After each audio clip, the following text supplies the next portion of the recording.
Oh yeah, hit that like button. Hit that like button. It's a good one tonight, man. I got something up the sleeve for y'all, man. We going all the way in. Who y'all think kidnapped B-Mickie? Who y'all think kidnapped B-Mickie?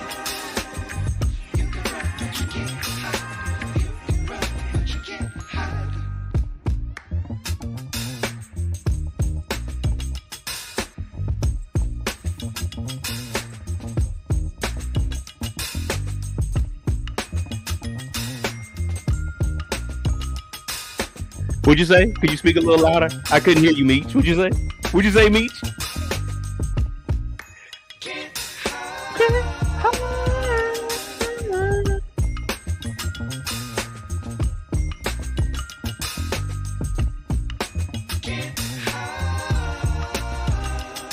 We on that Henny tonight, man. We on that Henny tonight, man. Man, we been drinking since like 4, man. B-Mickie made me cry last night, man. B-Mickie had me looking like a bitch ass nigga in the couch last night. I said, my nigga snitching. Why? Why he gotta be snitching for?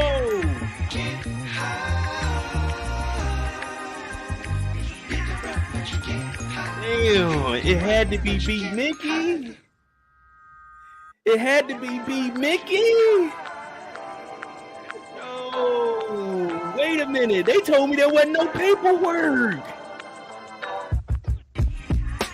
They told me it wasn't no paperwork. Some of my colleagues said there ain't no paperwork and they ain't snitching. They said it ain't snitching, y'all. B-Mickie had wires out the side of his hat like this. They talking about it ain't snitching.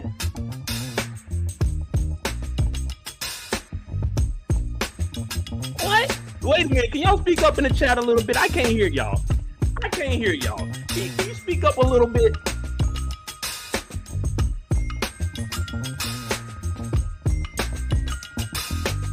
Damn. B-Mickie.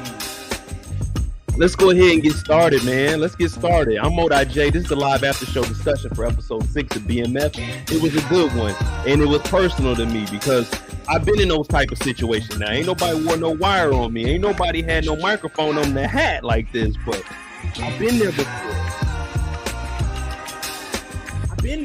And I'm really here to clear up the confusion as far as on our channel. But real quick, this is BMF live after show discussion. I'm Modi J.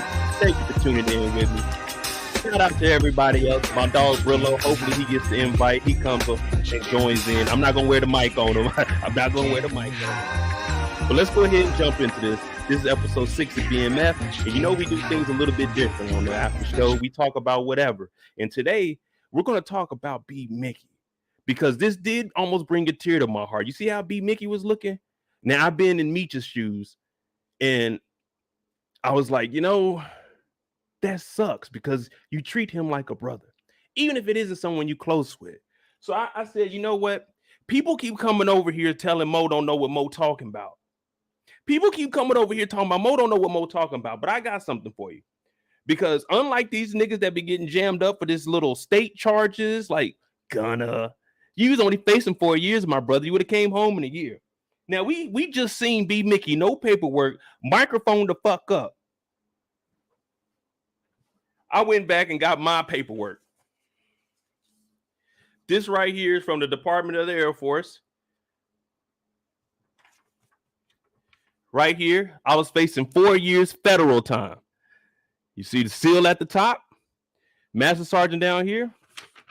This memorandum is to provide insight and to discuss with Master Sergeant Wolf, bitch ass nigga, First Sergeant of the 78th Medical Group, Robbins Air Force Base, and Airman Moore,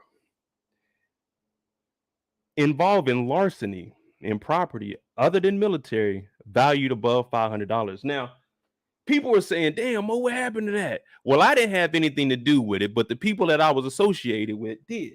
So I got called in and read my rights. But see, the thing is, I knew my rights, and I knew a motherfucker couldn't read me my rights if he wasn't a police officer. But he read me my rights anyway. I had to sign this because legally we got to sign in the military. But then the first thing I did was went over to the Area Defense Council and got me a lawyer. That's what I went and got. I went and got a lawyer. Legal troubles are often very stressful. Because you know why I went and got a lawyer? So I wouldn't go to jail and no one I knew would go to jail because I didn't know shit. But guess what? There wasn't any paperwork on niggas that told on me and said I was involved in it when I was in class. But there wasn't no paperwork. And according to this right here, this is the UCMJ right here. So this is telling you how many years you get for the crimes you commit. I was facing, let's go back to the larceny page. Right here, Article 80, attempts. Let's see, larceny, military property value 500 or less. Nah, that wasn't me. Property above $500. So I was facing, let me see, bad conduct discharge, forfeiture of all pay and allowances, and confinement up to 6 years. Mo ain't say nothing. Mo went and got a lawyer. Mo shut his fucking mouth. That's what Mo did. That's what Mo did. Damn, B-Mickie, all you had to do was shut the fuck up. You came in here with this big goofy ass hat on, telling on everybody. Meech and them gone, Terry and them gone. God damn. Damn. So on my channel, we don't need paperwork to say that someone's a snitch because if someone is talking, someone is talking. Because there's no way I would have got brought up into some bullshit unless somebody was talking. So we don't need paperwork to say that Raquel's a snitch. We don't need paperwork to say that B-Mickie's a snitch. We're watching it. My bad, y'all probably couldn't hear me. Let me turn the volume up on the microphone a little bit. You know what I mean? Let me turn the mic up. Let me turn the mic up on you bitch ass niggas. B-Mickie getting everybody jammed up, man. B-Mickie, give me them diamonds out your ears, nigga. Give me that chain back, man. You ain't BMF no more, man. He said, man, I didn't have a choice. Nigga, we all got choices. Do the time. I was facing 6. Federal. They were going to send me to Leavenworth. And if I would have went to Leavenworth, I would have requested the same prison cell that Michael fucking Vick had. Because I'm going to be the top dog. I would have been up in Michael Vick's cell in Leavenworth doing my time. Now, I probably would have never got on YouTube to talk about TV shows. I'd be a hardened criminal at that point. But I didn't. Because I shut the fuck up, got a lawyer, and didn't say shit. And everybody that was on trial got off. And I can call all of them today and we can have a regular conversation like nothing happened because no one said nothing. Now, I don't know what happened. Allegedly something happened. I don't know what happened. I ain't had nothing to do with it. Monkey see, monkey do. Well, I ain't see shit. But let's go ahead and jump into it. Who do y'all want to start with? That was just me going in on B-Mickie because I had to clear up a few things. Like, I know what it's like. That little state charges, all that shit, man. Don't nobody care about them state charges. that Fed time where you got to do about 80 of it. But who y'all want to start with tonight? And let me take this goofy ass hat off, man. I don't see how B-Mickie does it. B-Mickie tripping. Hey, look. I'm on that good cushion alcohol. B-Mickie ain't got no girls he can call. I don't know what I'm gonna do without y'all, but I'm gonna wear my mic and tell on y'all. Fucking B-Mickie. Hey, man, that brought a tear to my eye last night. I'm not gonna lie to you. I didn't say it on the first reaction last night because I didn't want y'all to laugh at me. But really, that did hurt me, man. That hurt a lot. He just gave him an expansion. We got 3 spots, 3 territories. B-Mickie, you got one. When they mentioned Flennory brothers, you mentioned B-Mickie, but now we can't. BMF stands for B-Mickie fraud. That's what his BMF stands for. Damn. They done got B-Mickie the fuck up out of here. He ain't have a choice, y'all. He ain't have a choice, man. That's what he told me. He ain't have a choice. Tika, we're gonna talk about that too, because I want to get some people's not information, but I want to get some people's knowledge from like New Orleans and stuff, from the islands, because I want to know what they were doing with that witchcraft, that voodoo. I'm like, man, what the hell? R.I.P. Saki, man. He went out like a G though.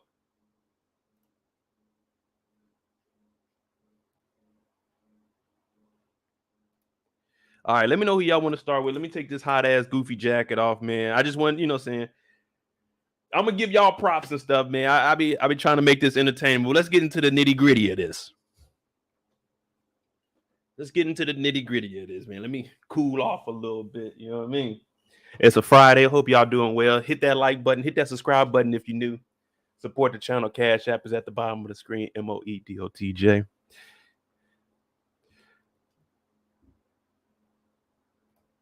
Sports talk. What you talking about? Closing that damn door. They come knocking on my shit. Oh, man. So T's baby mama, we could do Wanda. We can knock Wanda about the way. Wanda was looking good, though. But come on, man. Ain't nobody trying to hear about taking no damn family photos at 8 in the morning. You know what I mean? What's up, Tamika? Ain't no one trying to have no family photos at 8 in the morning, man. Let me get these shows lined up for us. What we got? BMF episode 6.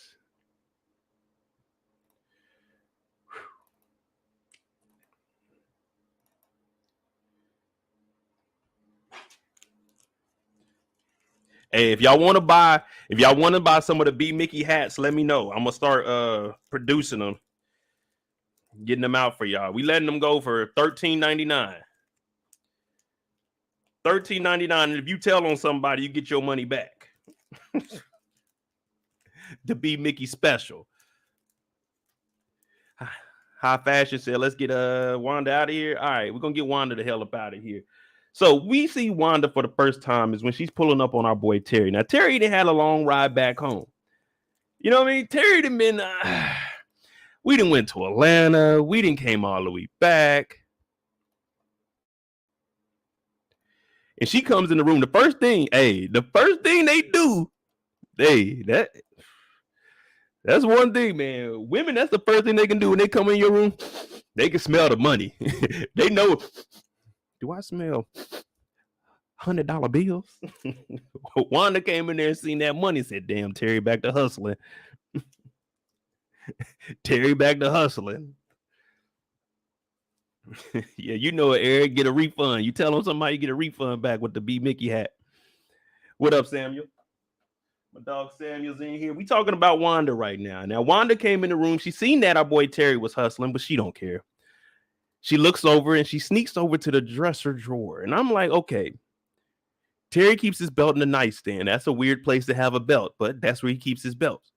And then we see her put the belt into the purse. And we're thinking, what the hell is Wanda doing with this damn purse? Like, what's she doing with this belt and this purse? The first thing that crossed my mind was she was about to wake Terry up by hitting him with the belt. Was hitting him with the belt. But she puts the belt in the purse, and I'm like, oh, that doesn't make sense. Is she messing with a dude that has, you know what I'm saying, that has pants with no belt? What was the point of this? But Terry wakes up because as soon as my door cracks open, I'm waking up like, what's good? What's good? You all right? What you doing here? So he wake up, roll over. He looking at her like, man, what the hell? She like, oh, good morning. He's like, okay, shit, we about to get some action this morning. She hops in the bed with him. You already can tell he's annoyed because she's getting in the bed talking about, Terry, I'm here for you. I love you.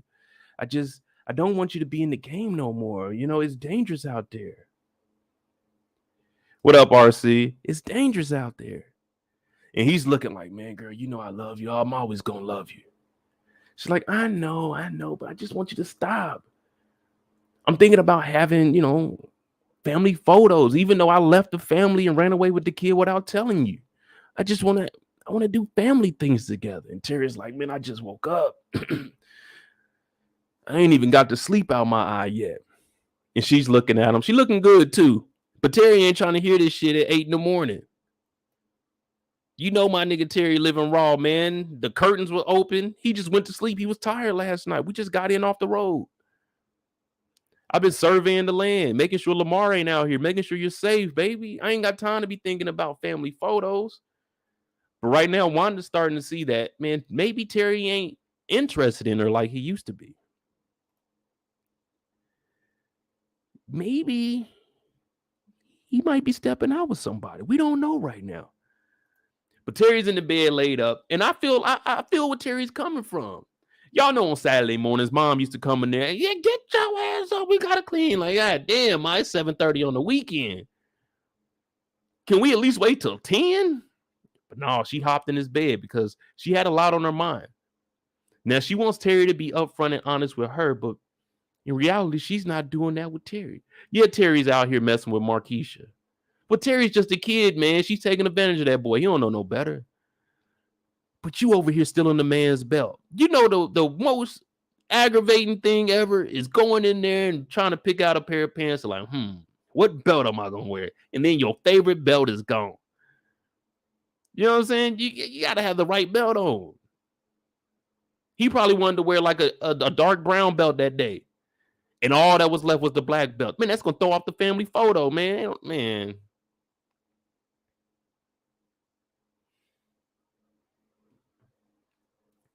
So what y'all think about Wanda?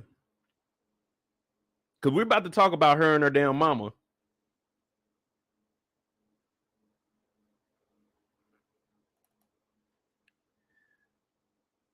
Now we got little TJ back here. Little TJ growing up fast as hell. I remember just a couple weeks ago, he was about to drink a whole bottle of Coke. Now look at him. He about to be fly as hell. So they getting them dressed. And of course, like I said, you're looking for your favorite belt and you don't see it. And she looking out the side of her eye. And I said, damn, Wanda, why you do that? Why you steal that man's belt? He ain't did nothing to nobody. Terry been as good as possible to everybody. Well, my bad, Denise. We fucked up in that situation. My bad, Dink. We had to whoop your ass. But overall, Terry has been good to everybody. And Bay, I can't call her Bay because I'm cool with Terry. You know, they together right now. So, well, they in between that together part and they separate. So I ain't going to call her Bay right now. Hey, shout out to DeMarcus for the $5. If Terry is a trip, he can go downtown on Markeisha, but not on Wanda because it's against his religion. Well, you know, sometimes it's like that.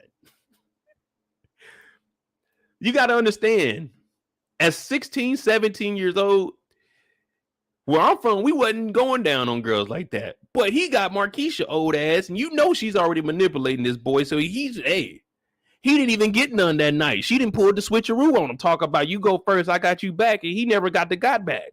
He got kicked out. We're gonna talk about that right after we get done with Wanda ass. But Wanda done stole this boy belt.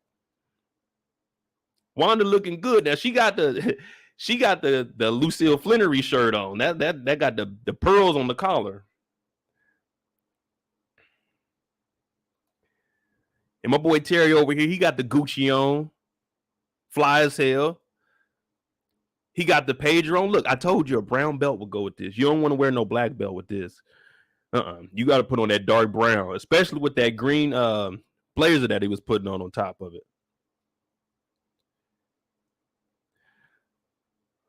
Little TJ, he got the mini afro. And Terry is telling her straight up, look, man, it's not that I don't want to take the photos. I want to take care of the family. And you always hear, I don't want you to do it because I want you to do it. I want you to do it because you want to do it. Well, damn it, let me be the one to tell you I don't want to do it. If Mo don't want to do something, I'm going to tell you straight up, I don't want to do it. That could be my mama. Well, most of the time I'm going to do it. If my mama asks me, I'm going to do it, depending on what it is. My sisters, my brothers, my bosses. If I don't feel like doing it, I'm not doing it. I'm just going to be real with you. Now, you got to make an excuse at some occasions. So don't do that with everybody, y'all. Don't be me. I just was a little reckless. But ain't nobody trying to take photos. No family photos. They about to go up to Kmart. Come on, man. Sears. They about to put that straight on the Sears card. Hey, Brillo, check your Instagram. I sent you the link. And if you go back and watch, I had the B-Mickie hat special. The B-Mickie hat special. But right now we talking about Wanda ass and Wanda setting our boy Terry up with that voodoo.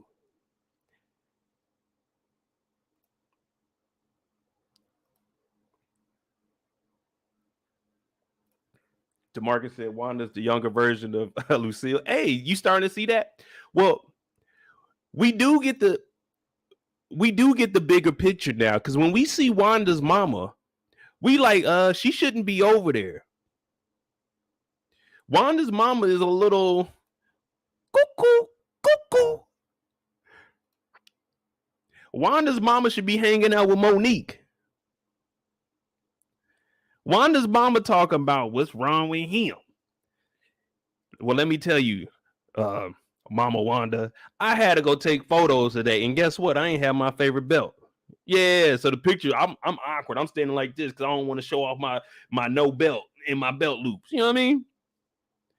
But Mama talking about what's wrong with him. She said, "Oh, he just grumpy." She said, you know what you need to do. And little TJ is sitting there like, damn, they doing this to my daddy. They doing this to my daddy. Sports Talk said, you already know what's going on. Her mama putting them crazy ideas in her head. So I want to know, how far is the mama going to take this? Is the mama here for like money, or she just trying to get, what do y'all think? The mom is here to set up Wanda to get money out of Terry, or to just have Terry out the game? Because it doesn't make sense to put any voodoo on him when he's the one financially taking care of them. So what do y'all think? What do y'all think is going on with the mama? If they are doing the voodoo, who do you voodoo? They putting that spell on you. Yeah, my mama taught me about that. She said, don't eat this spaghetti. When you go over a girl's house, don't eat spaghetti. And then I found out when I got older what they were putting in that spaghetti. And I said, ew. They really doing that? There's really trifling ass people out here doing that? And then we see Wanda's mama, and we like, yes, it confirms that there are people out here that do shit like that. She done took my boy's whole wardrobe. I don't know how Terry is missed. She had a whole coat. She got a belt and a whole coat. If one of my coats come up missing, I'm like, okay, my jacket is missing. Who was over here and who had access to my closet? Because I'm not lending out no jackets. The only time I lend out a jacket is to my pops. And my pops come out here, all right, you can wear whatever you want in the closet, Dad. But my homeboys, hey, nigga, we got to go to the store and get you something. Because I don't want to forget my shit. Because I have a good time, and I'm not, you know what I'm saying? I'm not really going to care if you took it. Like, oh, okay, cool. But no. So she got a whole coat. She got a belt. She got socks. She got drawers, toothbrush, brushes, dental floss. What else could she have? She got hats. I don't know. She got gloves. She got boots. She got the whole outfit.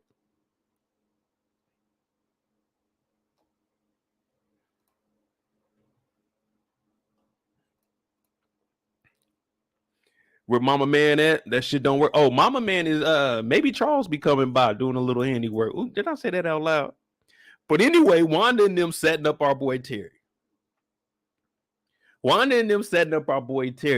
Now, on the other side of town, we're just going to link Wanda and Markeisha in together. On the other side of town, it's not even looking that good for our boy Terry on that side of the street either.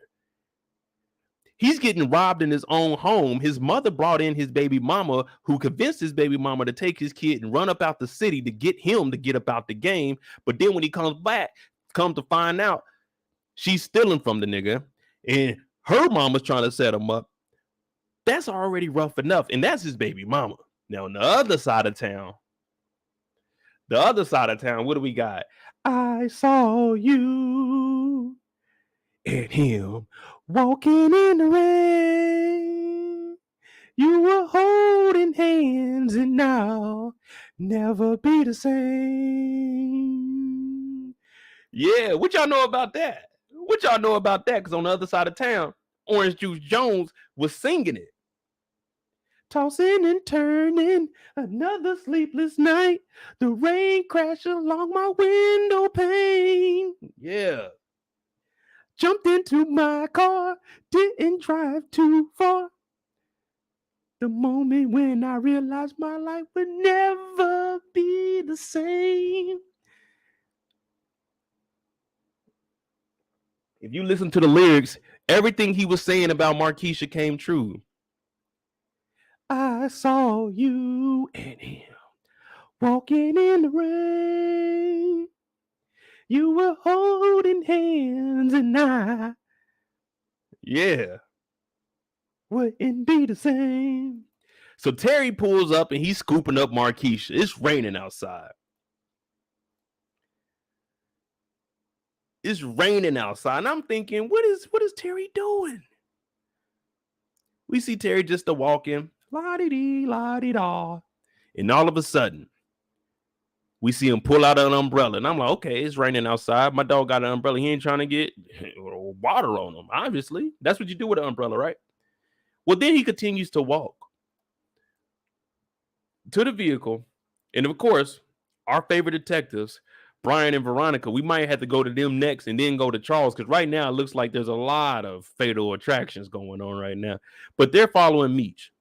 I mean, not Meech, they're following the brother Terry, because Meech is out and about. Meech is getting it in.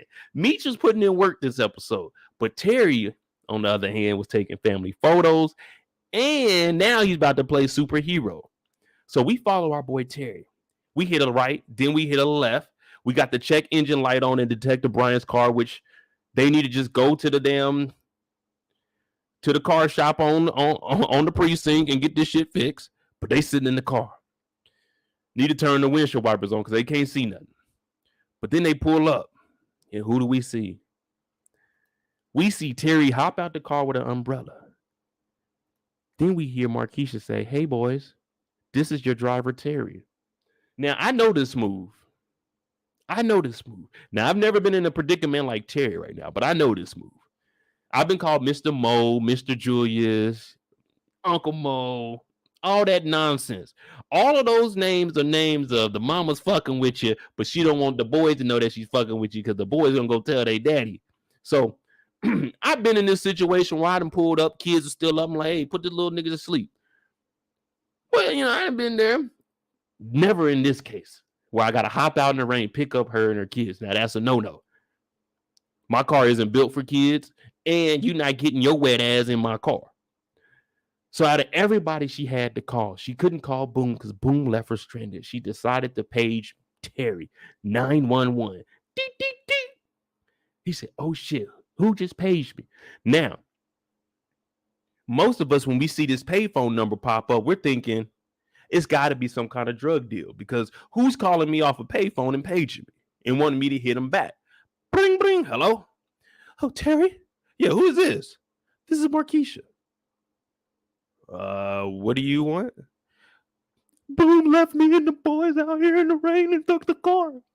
Well, what are you and Boom going to do about that? Because I'm on the block right now. I got family photos in an hour. What do you want me to do about this? Could you come and get us and bring me to your house? Wait, you want me to pick you up and your kids and bring you to my house? Nigga, please. I'm not bringing nobody's wife and kids to my goddamn house. I don't give a fuck what they got going on. That ain't, hey.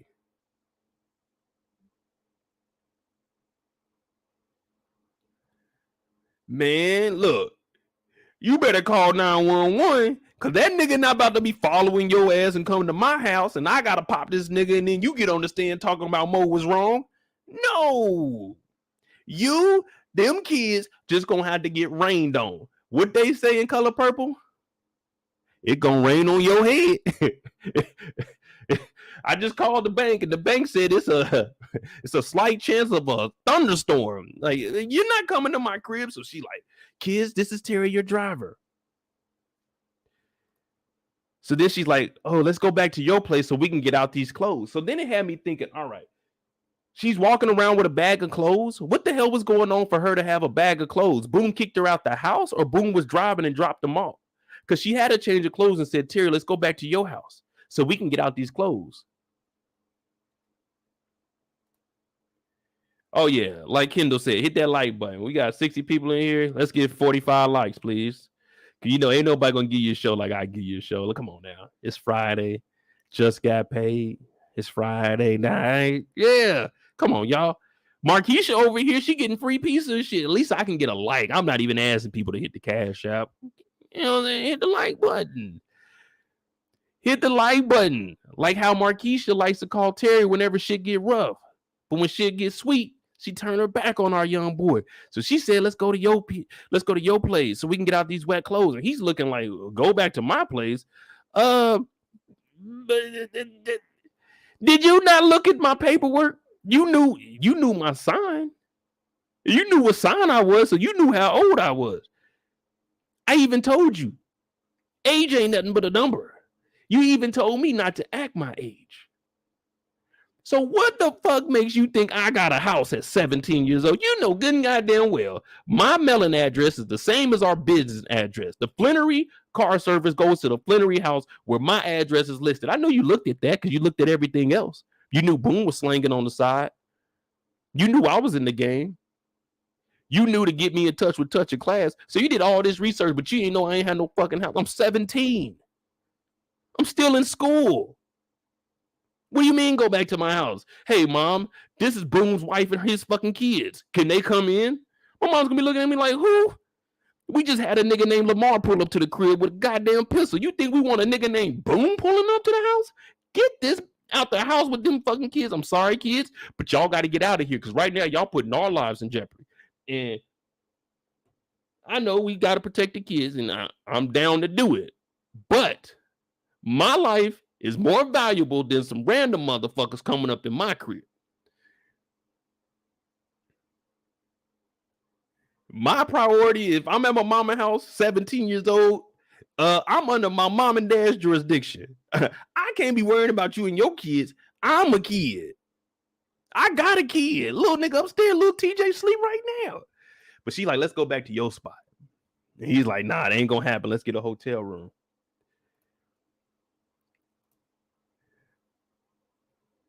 Hey, OT, I got the hat on, but look, I removed it, man. I removed it. Yeah, hey, whenever we talk about B-Mickie, we'll have this motherfucker right here. When we get back on B-Mickie, we're gonna have the microphone right there when we talk about B-Mickie.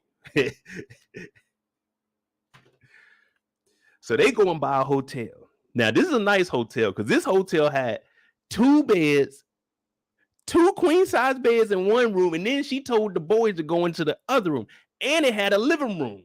I said, damn, this is a nice-ass hotel. Terry forking over them dollars. Now, Terry and Marquisha get there, and they're having a little high school conversation. They're speaking a little Spanish. What'd she say? I want to go to Miami. Tamarindo. I was in Tamarindo last December. Very nice place. Terry's like, I speak a little Spanish. You know what I'm saying? Hola, ¿cómo estás? Soy Don Julio de Jefe El Juice de Jesus. Yeah, that's me. What up, Rain?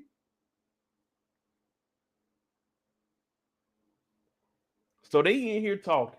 And he's like, what do you want to do? She said, I want to travel. I want to go to Miami.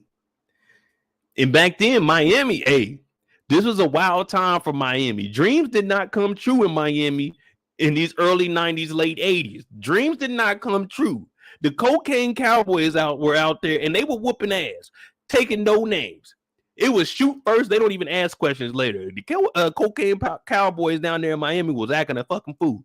So you don't want to go to Miami in the late 80s, early 90s, especially if you've been dealing with a nigga named Boom. You're going to already get mixed up in the wrong crowd. But now she's dreaming of places that she could go, and Terry is telling her straight up, I want to be the one to do that for you. I want to be the one to do that for you. And she said, you know what, Terry? You can. And he's like, man, damn, this is going good. This is going good. This is better than I thought. Because I didn't want to, you know what I'm saying? I didn't want to get none from Wanda. I was really just chilling.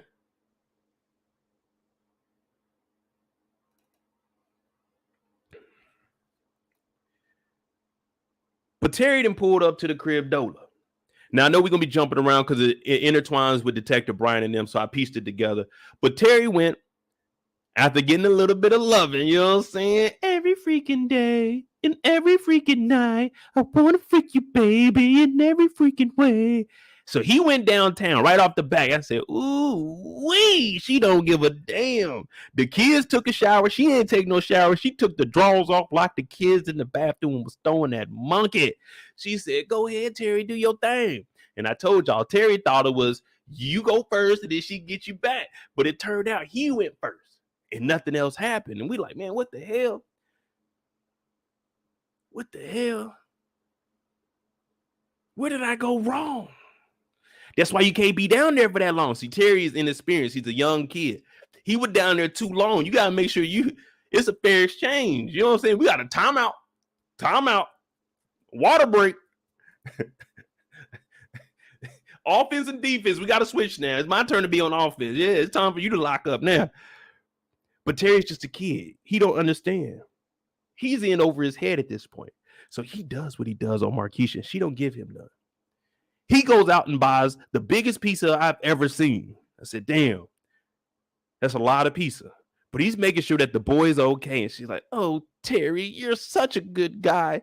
Yeah, he brought the Sega Genesis. This nigga brought a Sega Genesis over here, meaning he's only a couple years older than these kids. The oldest kid had to be about 8 years old. Terry is what, 17? So when Terry was 9, the kid was born. Like, Terry is in their age bracket, not your age bracket. This nigga brought a Sega Genesis over. Now, if anybody brings a Sega over, Super Nintendo, N64, PlayStation, if you brought that over, like, I ain't gonna lie to you.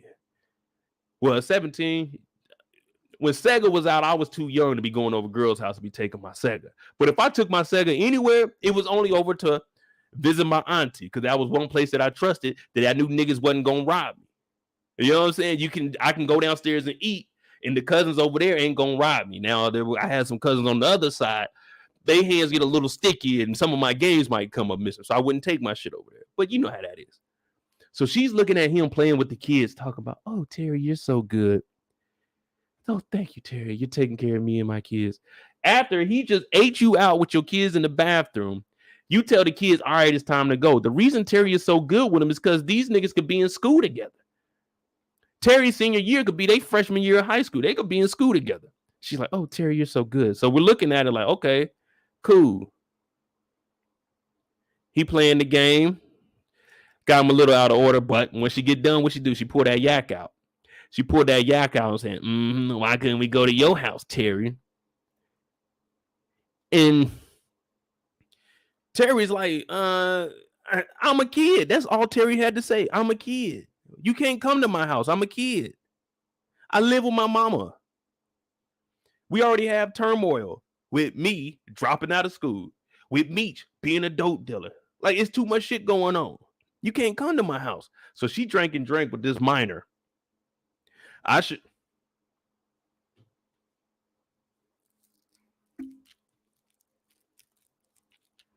Detective Bryant.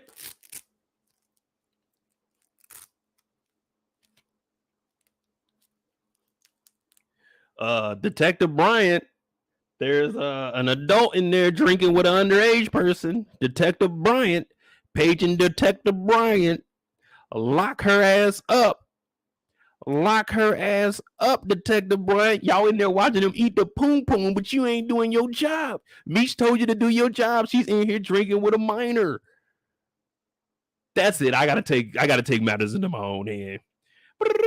911 emergency. Yeah, my name is B-Mickie, and I'm just reporting a crime. There's an underage guy by the name of Terry being taken advantage of by an adult, Markeisha. Yeah, if you can get over there, room 17. Thank you. Yeah, B-Mickie. You need to be doing your job, B-Mickie. You need to be. Gonna, I'm gonna tell. Yeah. Cops doing everything but their job. Someone need to get over there. We need to be hearing some doorbells. Yeah. Why we can't go over there? You got somebody at the house? With all due respect, Markeisha, I'm a fucking kid. I live with my mama. I can't bring you and your Brady bunch over to the house and tell my mama that your husband kicked you out the rain. First of all, my mama's going to be asking, why am I messing with your old ass? Secondly, she's going to say, why am I messing with a married woman? But third, which should be the first, most importantly, why is your old ass fucking with a kid? Yeah, go to my mama house. Nigga, go to your mama house. The fuck you mean go to my mama house?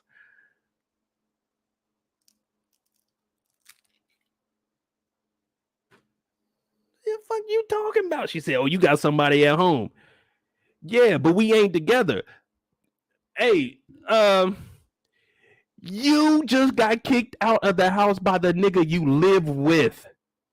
Don't talk to me about having someone at my house.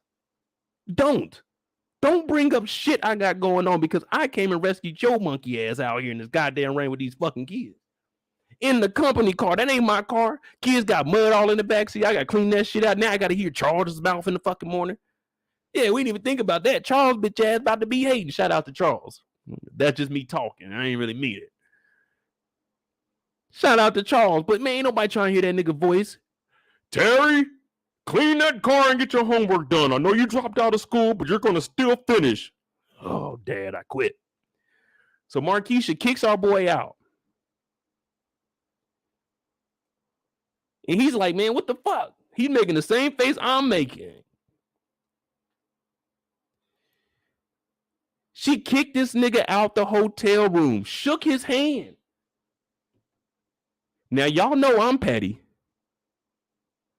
Y'all know I'm petty. I'm going down to the front desk. I'm telling them room 17, cancel that motherfucker right now. Matter of fact, don't cancel it. Get security and get they funky asses out my room right now. I got puss on the breath, piece of greasy hands, Sega Genesis that I didn't get to finish, and I ain't even get buying off. But you get the drink, chill. We got liquor in the crib, y'all. This nigga went and bought pizza. He brought her back liquor. He's thinking they about to kick it. She kicked him out and gave this nigga a handshake. Ain't no way that would happen to me. I guarantee you. Me and security would be right there, just like LeBron pointing to those people he was kicking out the game last year, pointing right there. Get them three out the fucking hotel room. I'm staying in here tonight. They ain't paid for shit. Get them three up out of here. Matter of fact, change the sheets because she was in here farting. I heard her. Yeah, get it up out of here.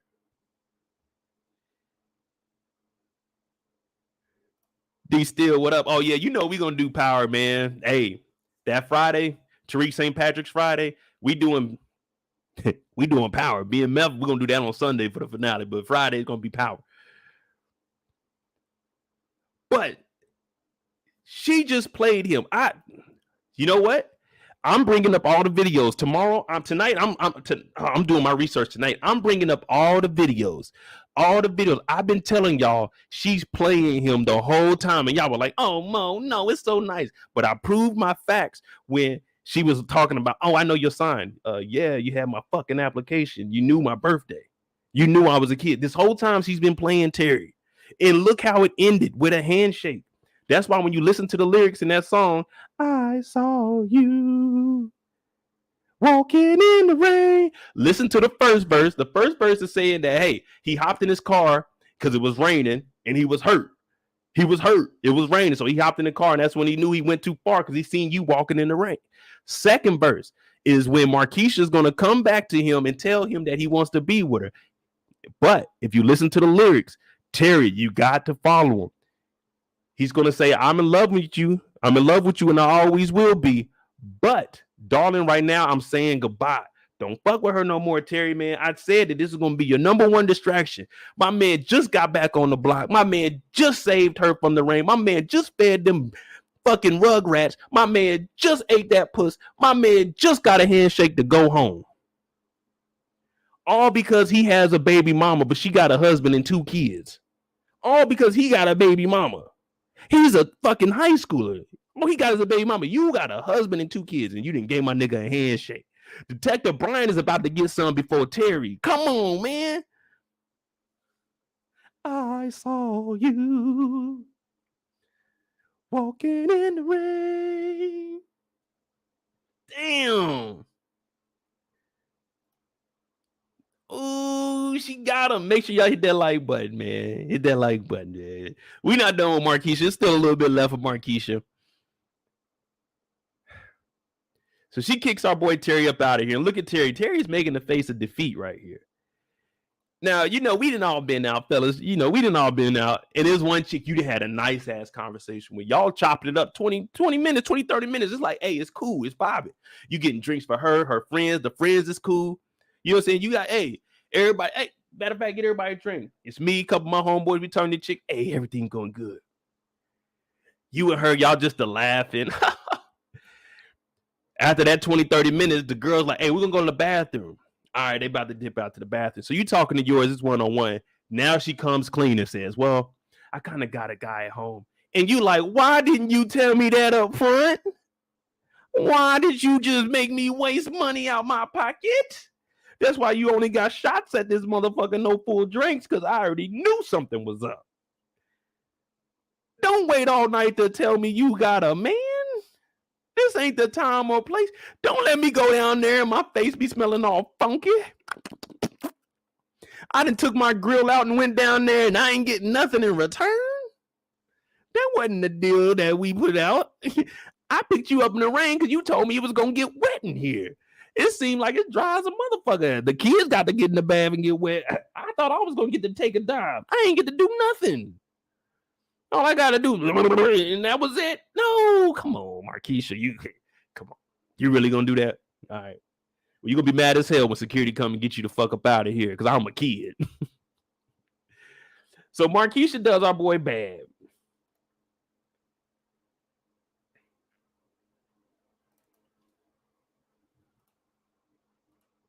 And then the next morning, Terry, of all people, Terry just got kicked up out the hotel room, y'all. Kendall, what you mean? Why ain't that? Man, we having a good time. We kicking it. It ain't my job to figure out if she got to do it or not. That's on her. But I told her she owed me a drink if I ever see her again. I ain't never seen her again. Her ass lucky. I was going to run it up on that motherfucker.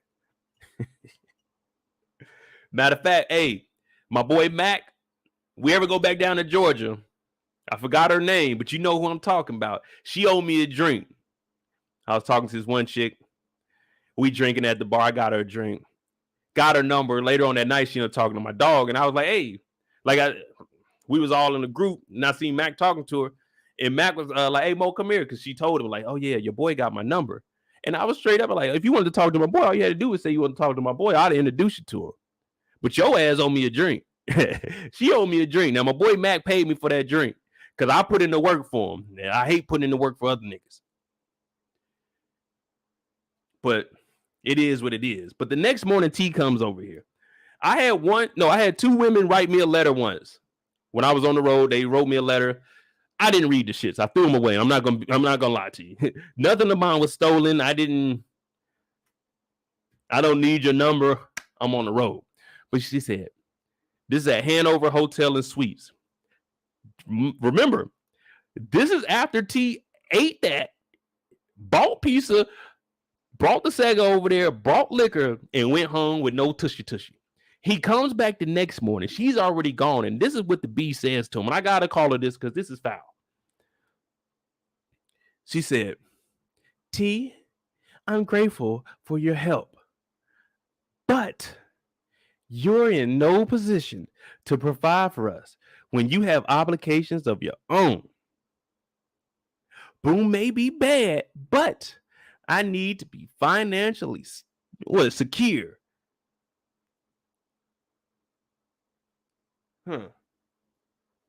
He's in no position to provide for her and the kids when he has obligations at home, but he left his home, picked your ass up in a car that he has, bought food out of his pocket that you didn't have, got you a hotel room that you didn't have, and put you up in there, but he can't provide for you. Now, Boom may be bad, but I need to be financially secure. What did I tell you when Wanda came in the room? I told you, man. First thing they do, they can sniff out some money. And they know Terry ain't getting the money that Boom is getting just quite yet, because we already know that Terry told Markeisha, I lost Boom's work. So Markeisha's only in it for them dollar signs. Where them dollars at? Where them dollars at? And she had the nerve to write this note to our boy Terry. I would have balled that thing up, turned around. Who was out back then? Did the hook shot, made that motherfucker and said, fuck Markeisha, man. Everybody put F Markeisha in the chat, man. F Markeisha. F Markeisha. She just played this boy. She told him he ain't ready. Yeah, he's a fucking kid. You knew that. You knew he was a kid. And then she shook his hand and said, thank you.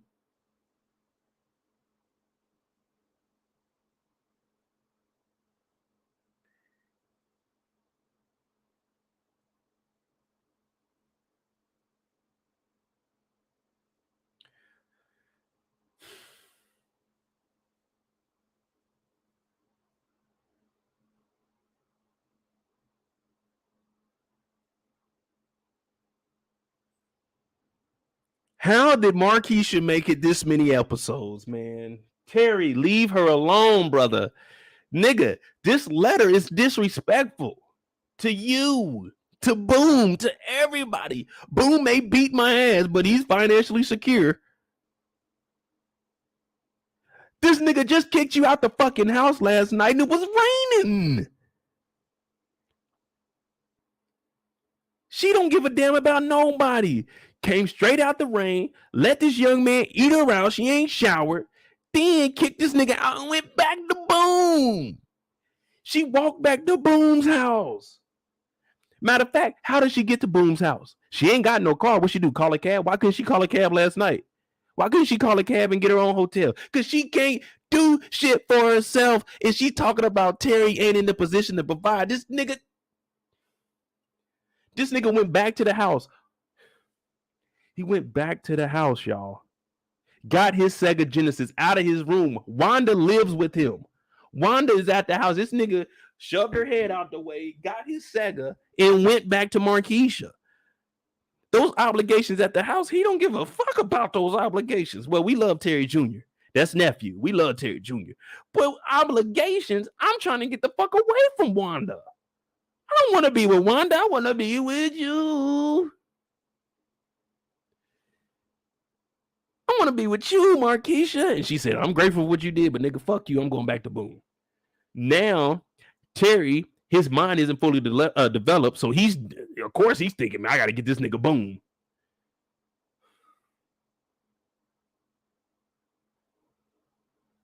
Markeisha played Terry, man. There's no excuse for this, man. We got to, I know Markeisha makes it, but we're going to have to keep a close eye on her ass, man. I've been telling y'all, she played him from the moment she seen him. The moment she seen him come into the insurance company, she sold him the bullshit insurance that didn't cover shit. They had to pay out of pocket. What's the point of having coverage on your cars of your business if the fucking person there is selling you bullshit? Now we got to go file a complaint at the business, the Better Business Bureau. Yeah, the BBB. We need to go online and go ahead and submit this complaint. Damn, Terry. Now I fuck with Terry, man, because he's just a kid, man. He's just a kid. That ain't right. That ain't right.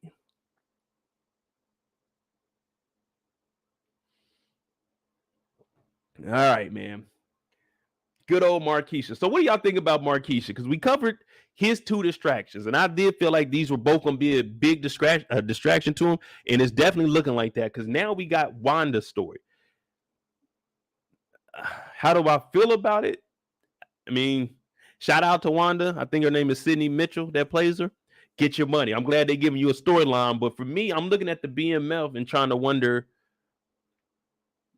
where are they going to go with this? How far are they going to go? Is there going to be real voodoo? Is it really going to be affecting Terry? Or is it just going to be some little side mission that doesn't get accomplished? So which one, as of right now, we know Marquisha's going to be around for the long run, unless that photo was just when they were younger. We don't know yet. But who do you think is going to be the biggest distraction for Terry moving forward? Marquisha in the Boom situation or Wanda in the Witchcraft Mama? I saw you and him walking in the rain. You were holding hands and now never be the same. Yeah, what up, Big Wolf? Oh, yeah, man. I'm not going to lie to you.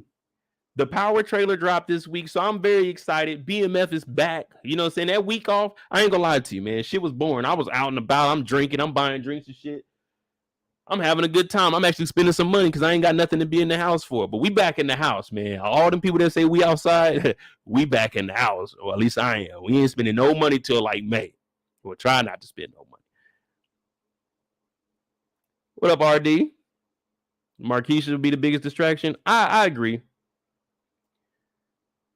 Just because with Marquisha, we still have their personal situation, then we still have the Boom situation. Now, once Boom finds out that Terry's been messing with her, because I think he is, what do you guys think about Boom? Is he going to find out that, well, he knows that Terry lost the work. Like, Terry ain't got to work no more. But you think he's going to find out that he's messing with Marquisha?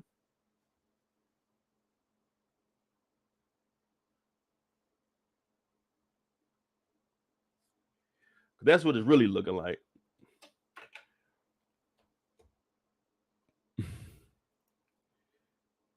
Have I downloaded the song, Rain? Nah. I mean, but I knew it. I used to listen to that song when I was younger. I didn't understand it until I got older. And like when you actually listen to the lyrics, man, they speaking some real shit, man. Tossing and turning, another sleepless night. The rain crashed on my window pane. Jumped into my car, didn't drive too far. The moment I'll never be the same. Damn, Terry, they done played you, man. Who we got? Y'all want to continue on the Terry story? Follow down. We gonna say, yeah, we gonna follow Terry's story. Now we got to take it all the way back to the beginning.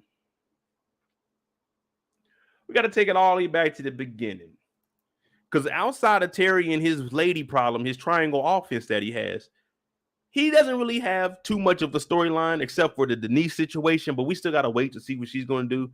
But they come back in the Suzuki, the drop top. I know my sister always wanted one of these, and I thought it would be cool because I knew me and my brother could sit in the back seat, but she never got one. She ended up getting the Neo Geo. So that dream never was accomplished. If anybody has a Suzuki, you know what I'm saying, and you in the California area, holla at me. You know what I'm saying? I give you like 100. Just let me just hit the highway with that motherfucker. I just want to take the top off.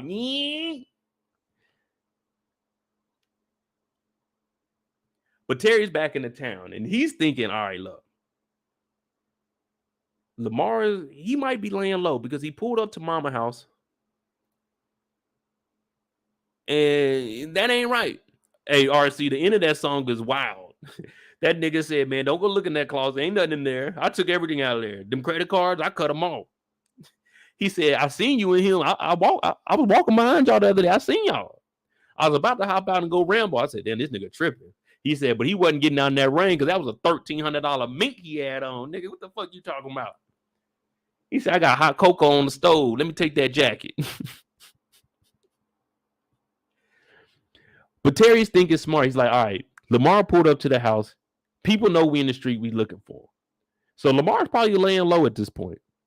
And Terry is like, man, let's just get back to the house. Because for him, he want to go see Marquisha. This is early in the day. This is when they first got back.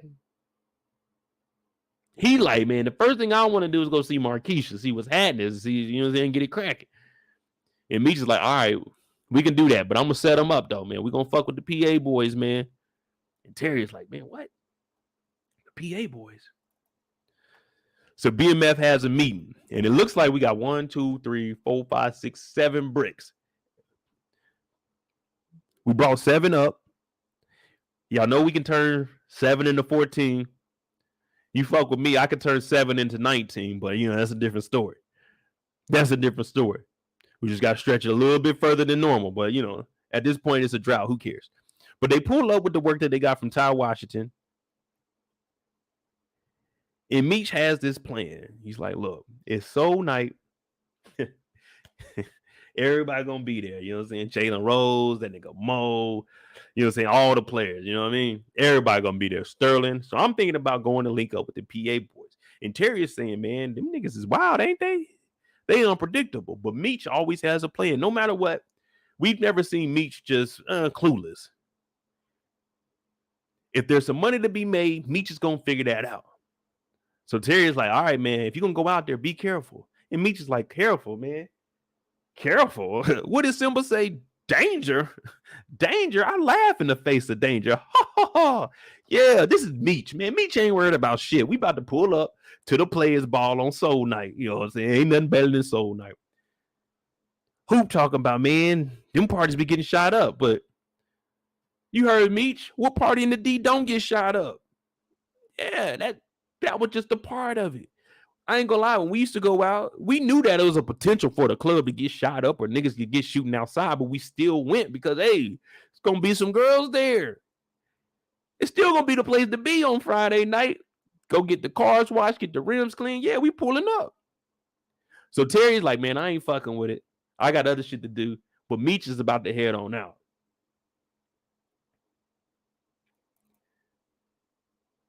Hey, thank you, Big Wolf, for that subscribe. Thank you. Now, we already know what went down, but we gave the Wanda perspective. Now, Terry's in the room and he knocked out. Long day on the block. Just imagine you out looking for a dude named Lamar. A dude that's been shot, walking around with a shit bag. He done killed about 15 people. From the first time we met him to now, we done lost count. It's about 9. Well, let me see. Oh, there he is. Yeah, we had about 9, 10 people after this episode. Lamar going crazy. I ain't kept track. If somebody can give me the number on how many kills Lamar has over these 2 seasons, I definitely appreciate that. But Terry's in the bed and he wakes up. And she's just kind of weirdly on the side of the bed. Now, I got my side of the bed. I sleep in my own bed now. But in the case that a lucky lady comes over here, her side of the bed is right here. Near the computer. Because the drawer, that's my side. The lamp, that's my side. The phone chargers, that's my side. The Alexa, how are you tonight? See, she don't even fuck with me. But that's my side of the bed. That's my side of the bed. He wakes up, Wanda's on that side of the bed like, whoa, wait a minute. What you doing over by my damn nightstand with my favorite belt in that drawer? She's like, oh, hey, good morning. And he like, fuck. She didn't call me off guard because I sure the hell wasn't thinking about her. I was thinking about Marquisha. I was thinking about what I was gonna do to her if I could get my hands back on her. Because I ain't really get it like I wanted to get it in that damn janitor closet. That's uncomfortable. They was probably in there sitting on one of them 5-gallon white buckets that was turned upside down. That ain't comfortable. You know what I'm saying? The back of your buttons. You're like, God damn, this shit, man. Let me get a pillow or something to sit on. You know what I'm saying? You ain't gonna get it like you want it when you're in there. So he wake up and, oh, fuck, it's Wanda. She's like, oh, hey, good morning. Terry, I'm here for you. And Terry's like, man, I know, and I'm just going to do what I can to take care of you and TJ, man. That's it. That's all I want to do. That's all. She's like, okay. Well, if you don't mind, I want to get family photos.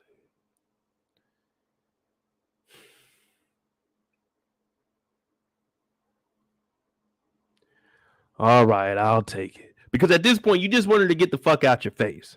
No disrespect. But you know what I mean? Like when I wake up in the morning, you can't talk to me in the morning. You got to give me at least 15, 20 minutes. Every morning when I wake up, I don't get up out the bed. Your boy be in that bed for about 15, 20. Woo.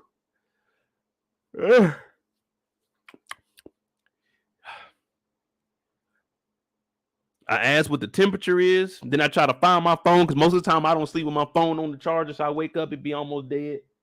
But I finally got me a new phone. I got the new Samsung 23 Ultra. Pretty nice. But I ain't trying to talk in the morning. Hey, I'm about to get ready to go. Hey, just go. You ain't got to tell me you about to go. I know you about to go because when I sleep with my hand on you. So I know whenever she move, where you going? Okay, you going directly to the bathroom. Okay. What you doing in there? Okay, what you doing in there? Until she come back and then, okay, put my hand back on. But Wanda gets in the bed and she's like, let's go take family photos. And Terry ain't really trying to hear that shit this early in the morning.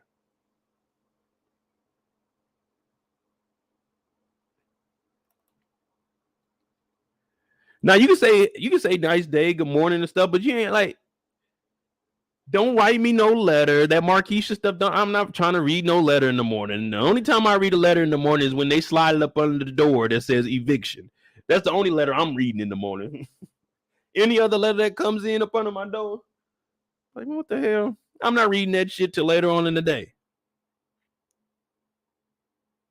Nah, Latasha, let's not. Hey, I'm not controlling. I just watch my surroundings.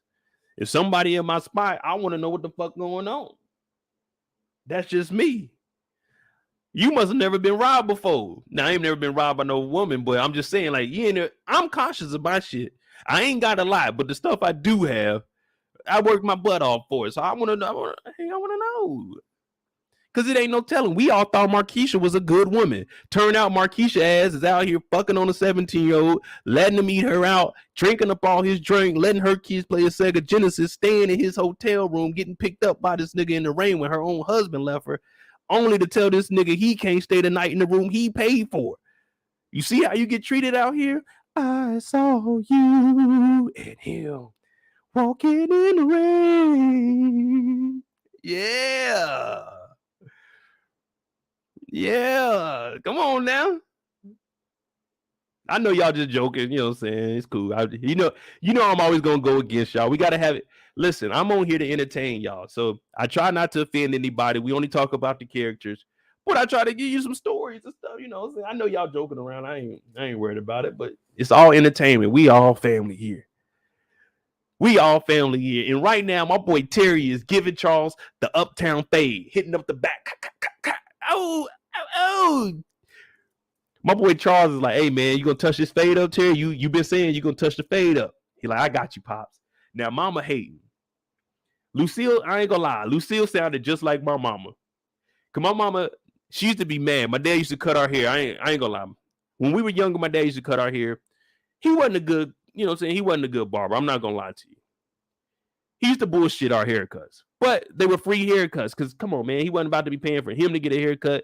His two sons, it's a lot of money. We ain't have money like that. So my dad would cut our hair in the kitchen. We have a chair that we get out the laundry room, and then we get the milk crates. I only needed one milk crate because I was taller than my brother. My little brother needed two. And he used to cut our hair in the kitchen. She used to hate it because it was hair everywhere. But the bathroom wasn't big enough, and we didn't have at that time, this is the early 90s, we didn't have an outlet in the bathroom. It was just the bathroom. So when Lucille said that, it kind of made me smile because I can remember my mama telling us, y'all better be sweeping that hair up. So whoever got their hair cut first, you had to sweep up, like once you got done. So the other brother, you wouldn't have to sweep up both of their hair because for some reason we always thought, man, that's too much hair to be sweeping up. So we had to do it in increments. But he's getting the fade, you know what I'm saying? Charles is looking like, damn. Lucille giving me respect. She had bacon. She had eggs. She had potatoes. We just seen 2 weeks ago, she was making apple pie. Lucille gave Charles some and she changed into a whole different woman. They getting breakfast cooked for him. They getting dinner. Charles earned that respect and he still ain't painted the walls. But Terry in here fading his pops up because business is booming. And we get a knock at the door. And who is it? Look at Charles. He's like, man, I ain't sweeping up that shit. Terry gonna sweep it up. Lucille cooking. Terry over there nicking them because they only got one clipper. They ain't got no edges or anything. It's just straight clipper on neck. And it's the teacher. It's a professor. He's like, hey, Terry, I'm here to help you out, man. How you been? I ain't seen you in school in a while. I know you've been missing it, but I'm going to make sure you catch up on everything you got. Terry's like, man, I'm going to be honest with y'all right now. Fuck school, man. I'm done with school, man. I'm done with school, man. Charles said, man, you need to have an education. You don't want to be like this out here. Now, that is a difference. Like my pops, he almost got an associate's. He retired now. He did very well for himself. But back then, my dad was born in the 50s. So once he got in a job, he stayed there. He retired from the military, retired from his other job. So he doing pretty well for himself. But he didn't have no education. So this is what Charles is saying. Now, my dad wasn't really big on us going to school. He preferred us to go to the military and follow his route. Now, I did that like 8 years after I graduated. I ended up joining, but it's neither here or there. But Charles is saying you gotta get an education out here. Now, Terry, his side is saying, look, there's a lot of successful people that didn't go to college. Prince, I'm like, damn, that's a good one. Prince is a good one. That's a good one. You can't complain about the Prince one. Okay, Aretha Franklin, I'm like, damn, okay. Okay, Terry, you got me. You got Michael Jackson. Okay, you got me. But Terry said, I'm done with this shit, man. School is slow, man. I ain't making no money. People ain't respecting me. Man, forget all that, man. The streets is calling me.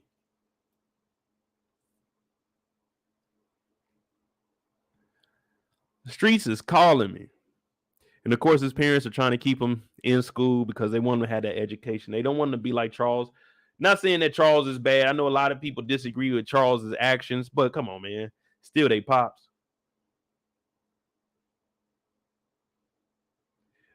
Imani said they'll never look through the window before opening the door. Nah, she opened up the door in lingerie. She had a nightgown on. She had the robe on top of it. Silk too. Hey, silk too. And what is Charles doing? Someone tell me what Charles is doing back there. What is Charles doing back there?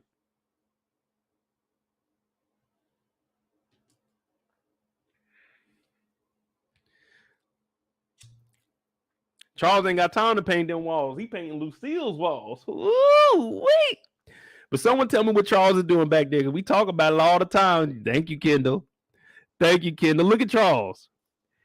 Hands up on my hips. When I dip, you dip. He trying to figure it out. He trying to figure out where the hell did he fuck up and go wrong that Terry don't want to go to school no more. When them hands is on their hip, it's only 3 things. You tired as fuck and you out of breath. You done fucked up or you trying to figure something out. This the only time hands go on hip. You don't never see nobody happy with hands on hip. When have you ever been happy with your hands on your hip? You ain't. You can't. It's impossible. You can't stand up right now and give a real smile with your hands on your hip because you're going to think it's goofy. You see what I'm saying? Hands on hip. So he trying to figure out what the hell going on. Now, I don't know if Charles is the worst husband yet. We got to hold that off for a season because season 1, he did all right. Season 1, he ain't do nothing. Where the next time we see our boy Terry? Oh. The next time we see Terry is when Meech is telling him, look, bro, we the only one in the city that know how to cook it up like this. They got that baking soda. Ooh, wee, they cooking it up. Now, Terry, he's like, hey, this is science here. You got to be careful, man. Too much scoop of this, a little pinch of that. You might throw off the whole balance of this whole thing. And this might not even be as pure as it was. But Meech don't care. Meech is excited. Look, Meech is smiling and punching. You see how you can punch and smile? Because, hey, that's fun. But you ain't hands on your hip and smiling. No. Angel said he was cheap season 1. Damn, what? Dang, Angel. How much money is considered cheap? Like, at what point do we draw a line of cheap? Like, one could argue that I was cheap, that I got the little Hennessy bottle. I didn't want the big bottle. Kendall called me cheap because I don't get the 1942. I don't want to spend 42 to just sit on here and talk to you. I want to drink some shit that's going to get me right. I want to drink the shit that's going to get me right in the head. Mm-hmm. Yeah, that's all I want. Where are we drawing the line of cheap? Y'all wasn't calling Meech and Terry cheap when they were down in the A, and they ain't had no money. When they went over to Ty Washington with the money they won off the dice game and talking about this is all the dope there is, ain't no one called them cheap then. Ain't no one called Meech cheap when he brought half the money to K9. Dang. Charles, come on. Season 1, Charles was... Y'all got to understand the grind that Charles went through. We supposed to be talking about Terry. We talking about Charles. We're going to give Charles his time in court. But he was hustling all season 1. He had to make sure the kids were straight. He was working at GM.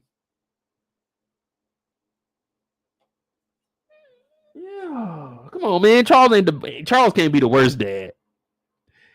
Charles can't be the worst dad. But Terry in here cooking it up. Terry cooking up, and Meech is like, man, you know what? You saying little sister Nikki got a job? You're like, yeah. At the salon. At the salon, interesting. So Meech, business opportunity. First thing that popped in his head wasn't let me go see my little sister, was business opportunity. So Terry in here whipping it up. Do y'all think that he's gonna turn off 7 into 14?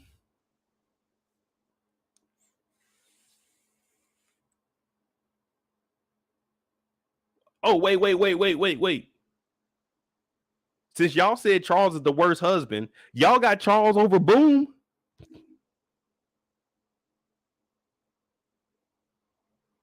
If anyone has Charles over Boom, you need to go ahead and unsubscribe and leave right now. Boom is worse than Charles. Boom is 1,000% worse than Charles. We're not going to move on until we get some agreements on this channel. Charles or Boom, putting up the new poll right now. Who's the worst? Who's worse, Charles or Boom? Worst TV husband.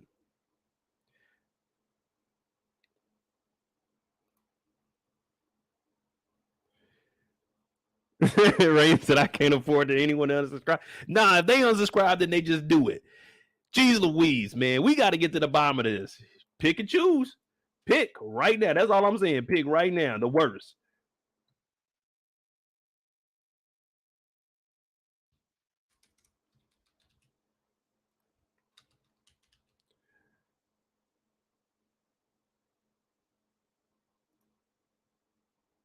All right. Hey, Charles, I got your back, brother. I told you. I got your back, Charles.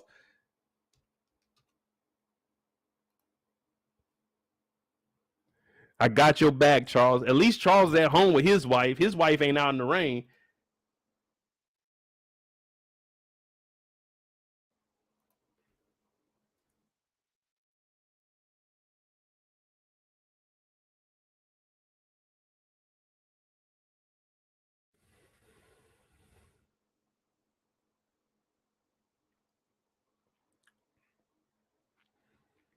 Mm-hmm.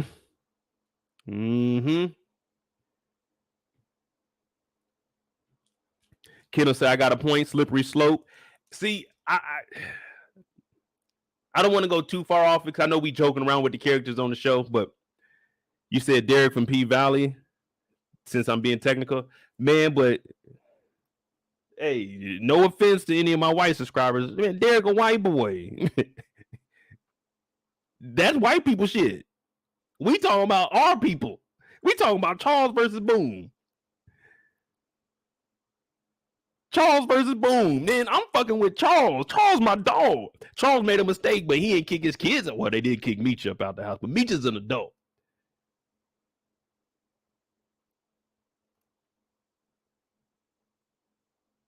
Let's continue on. We supposed to be talking about little nigga getting the job and Terry cooking up 7 bricks in the 14. We talking about Boom being the worst.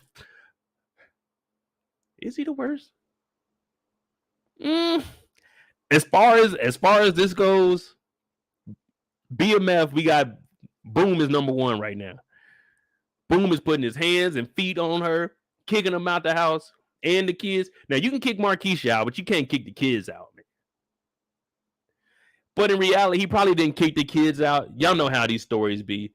They don't be kicking the kids out. They be kicking the baby mama out the house, and she be taking the kids. He didn't kick the kids can stay at the house.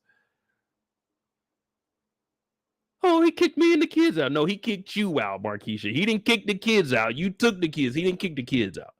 But Terry is cooking up these bricks 7-14, baby. 7-14. The block is high.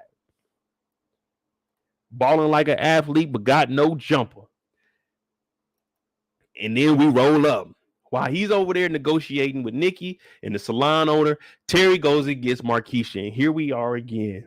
Now we get to look at it from Terry's lens. All we did was try to look at it from Marquisha's, and it hurt us all the way on our inside. Now, Terry, a young 17-year-old boy, being led on by this older woman, a married woman with 2 children. I was 19. I was involved with a 31-year-old. It was all right. But I was young. Now, I can't say I was a kid, so there was nothing wrong with that. I helped her kids with homework. This is when I was stationed. I wasn't stationed. I was working up in Montana. 31, I think her oldest kid was like 12. So I was like 7 years older than the kid. She had the big screen with the PlayStation 2. I'll help the kids with the homework, play the game, and then me and mine, we go in the room. You know what I'm saying? Wake up in the morning, the kids, hey, Mr. Mo, they go start the car up for me. Cool. But Terry is 17. This young man, he isn't fully developed yet. Right now, he's just doing a good deed. You don't ever want to hear someone call you, hey, Terry? Hello, who is this? It's Marquisha. Yes, hello. He's already sprung. So now she's giving that soft voice, and she's doing this nigga boom. He kicked me and my boys out. And we're standing in the rain. Terry said, I'm on my way. Dad, I'll be back. So now he got to lie to his dad. Charles is like, Terry, where you going? He said, Dad, I'll be back. I'm going to make some runs from the airport. Man, it's late night. The rain delayed some of the flights, but they on time now. So he has to steal a car from his dad. 17-year-old Terry has to steal a car from his dad. Go pick up this married woman and her kids in the rain. Now, I don't know about y'all. Driving in the rain in one of them big ass Cadillacs, them Lincolns. Now, that motherfucker like a real boat out there. You know what I'm saying? Oh, shit. You already know you got to turn the steering wheel 3 times for it to actually make an actual turn. You know, the regular car, you just you hit it a little bit, you make that left. That motherfucker, you got to go over, under, just to turn that. So he got to drive out here. It's raining. Putting miles on the company vehicle that they're not getting paid for. And she says, thank you, Terry. Now can we go to your spot so we can get out of these clothes? And Terry says, no, I think it'll be better if we go to a hotel.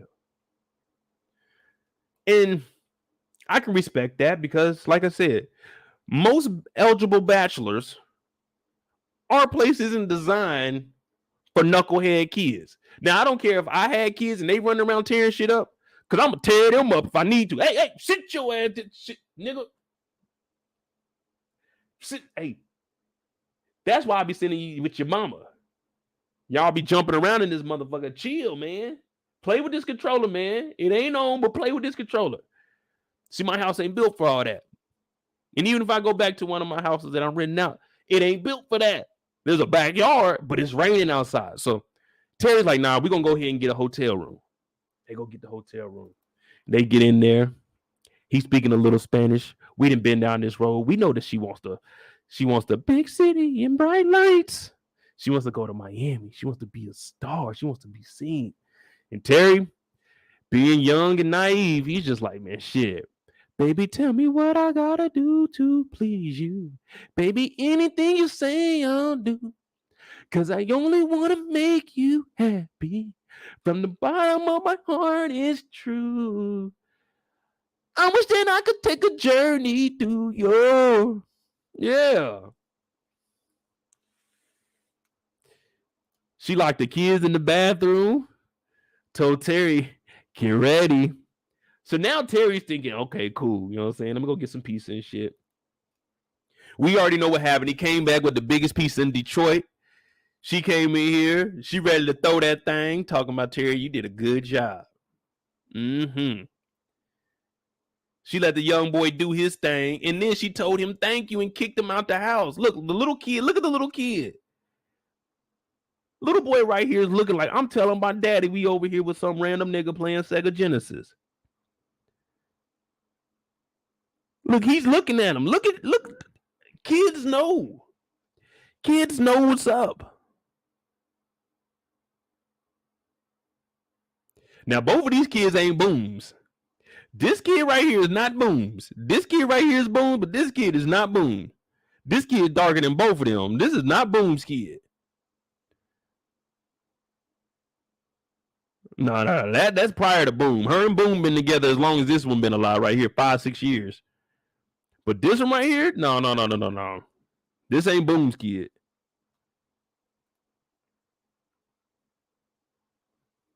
High Fashion said them boys too old to be taking a bath together. It's the 80s. Me and my brother, shit. The last time I think me and my brother took a bath together when we were kids is like, it was up until my car wreck. So I got my car wreck at 7. So about this age, yeah. My mom used to tell, man, we used to get whoopings. My mom would tell us to go get in it. Like, we would get a whooping one after the other. Whoever get done with their whooping first, go hop his ass in the shower. The other one, you go hop in that motherfucker too. He should be getting out by the time you get in. That's when we were like 12 years old. My brother was like 9. Yeah, man. Shit. You think my parents about to let us have that water running all damn night? Hell no. Man, bathtub used to be this much water in there. The whole bathtub, this much water in it. We trying to fill that bathtub up to go swimming in there. Mom, turn that water off. Drain that water out for all that water. Kick over the bathtub. Yeah, our house was different. Now, when we went to the hotel, we could run it up because that wasn't our water. But when we was at the house, there's that much water. You get in there enough that you can sit down. The water is above your thighs. Like if you lay your legs out straight, the water come above that's as much water as you get. Shit. Jamie said those kids are gonna snitch. Yeah, you know this boy, the little boy right here, he telling. Daddy, we went with some nigga named Terry, hotel room. We had a Sega Genesis. Yeah, you know he telling. Kids is always gonna tell because Boom don't let them play the game at the house. Boom don't let them play the game.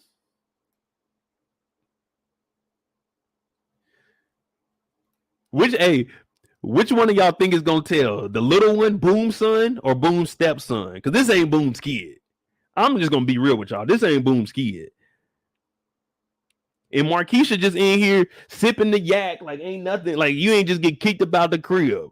Like you ain't just got this young boy buying a hotel room. Look, this room has a couch in it, 2 beds, and she told the boys to go stay in the other room.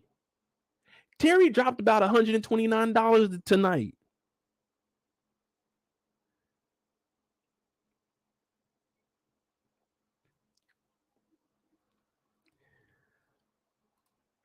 Y'all know, hey,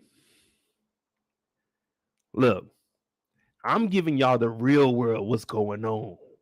I'm telling y'all exactly what's going on here. No one else is going to do this. So what I need y'all to do is hit that like button, hit that subscribe button if you're new. Support the channel, Cash App at the bottom of the screen. And right now, Terry is getting taken advantage of by one Markeisha. So she kicks him up out of here. She taking the hit of that yak like, I know I just let you eat this. I know I just let you give me and my boys a room. But why couldn't we go to your spot? Now, Terry should have responded with, I'm a child. I can't have you at my house. But he didn't. So she kicks him out the hotel and tells him that, hey, man, basically, fuck you. Everything you did, it seemed nice. Thank you. Pat on the back. Round of applause, like Rihanna used to say. But nah, it don't move me. It don't impress me. That nigga Boom got money. He may put hands and feet on me, but Boom got money. Now, I'm not making fun of domestic violence or anything, but that's what the letter said. We're talking specifically about what we read. And she said he's bad, but she'd rather be financially secure and get hands and feet put on her than to be with the young underage boy. Not that should have even been an option, but this is what Markeisha put on that paper. And shout out to Rain Reloaded. Make sure you guys subscribe to his channel. Does a hell of a job. Get straight to the point. He's going to give you all the facts and details, man. I tell him all the time. Whenever I watch one of his videos, I hit him up on Instagram and I tell him, hey, man, I needed that. Because I be liking that information. But thank you for that $5, brother. He said they're going to be like, we played the game with we played the game with one eye on the game screen, one eye on mama.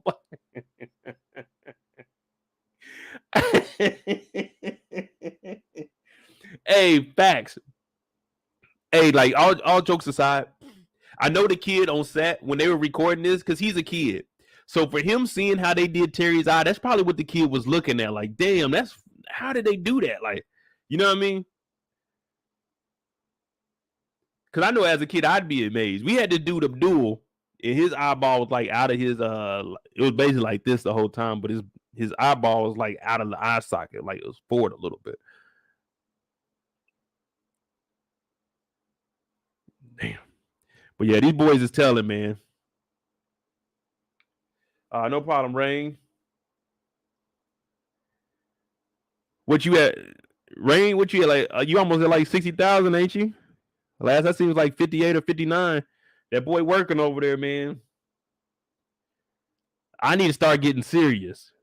I need to start getting serious and catching up with my counterparts. Now, not saying it's a race or anything, but I need to quit bullshitting with y'all. So I'm gonna get serious, and we're gonna take this serious. No more jokes. No more jokes, because that ain't working. Rain gives the truth. I gotta give the truth. Removing all smiles. It's on now. Let's go, y'all. So Terry, he gets kicked out of the hotel room that he purchased for Markeisha and her boys. But I just can't do it, y'all, because Markeisha was fucked up for that, man. And Terry, he got to continue about his way, because the next morning after he gets kicked out, they meeting up with the PA boys. Sterling's out here. Meech made that connect, and all looks like it's good. Hey, all looks like it's good. Our boy Meech is pulling up with the Lexus on them 18s. Clean, too. I ain't gonna lie. Clean, man.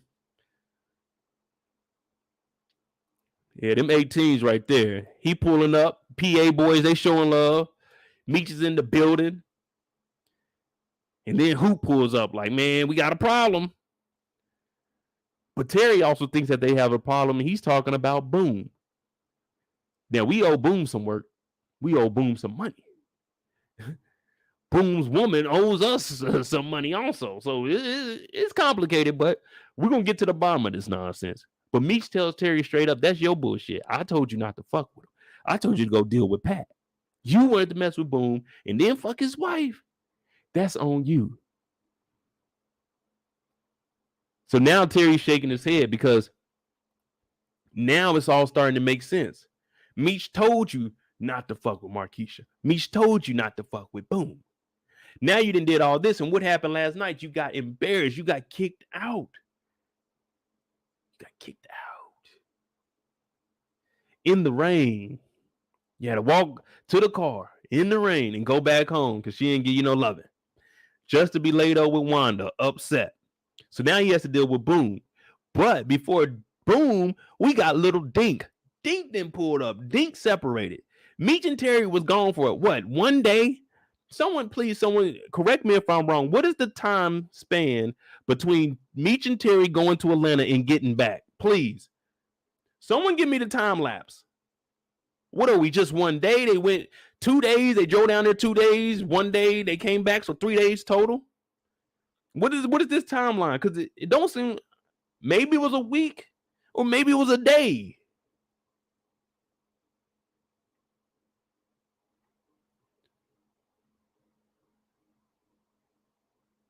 Because Lucille gave Charles some, and the next morning she woke up making apple pie. That's when Lamar pulled up. That same day, Nikki calls Terry, and then they're back. So in 2 to 3 days, Dink just said, fuck it, I'm done. BMF is over with.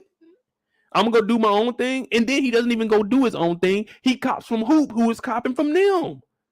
I was like, what the...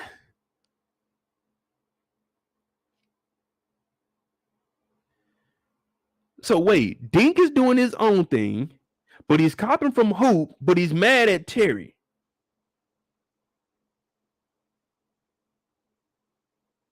Now this got me looking at Hoop, wondering, Hoop, are you running your mouth behind the scenes? Because why would Dink come straight to Terry when Dink is buying from Hoop and Hoop is getting it from Terry? You got to be mad at the person you got it from, because he did say when we first got it, All the weight was there. But when did you get the weight from Terry and Meech when Terry and Meech just got back in town? You see what I'm saying? So I was listening to this. I said, what the fuck is going on here? Because remember, there was no work.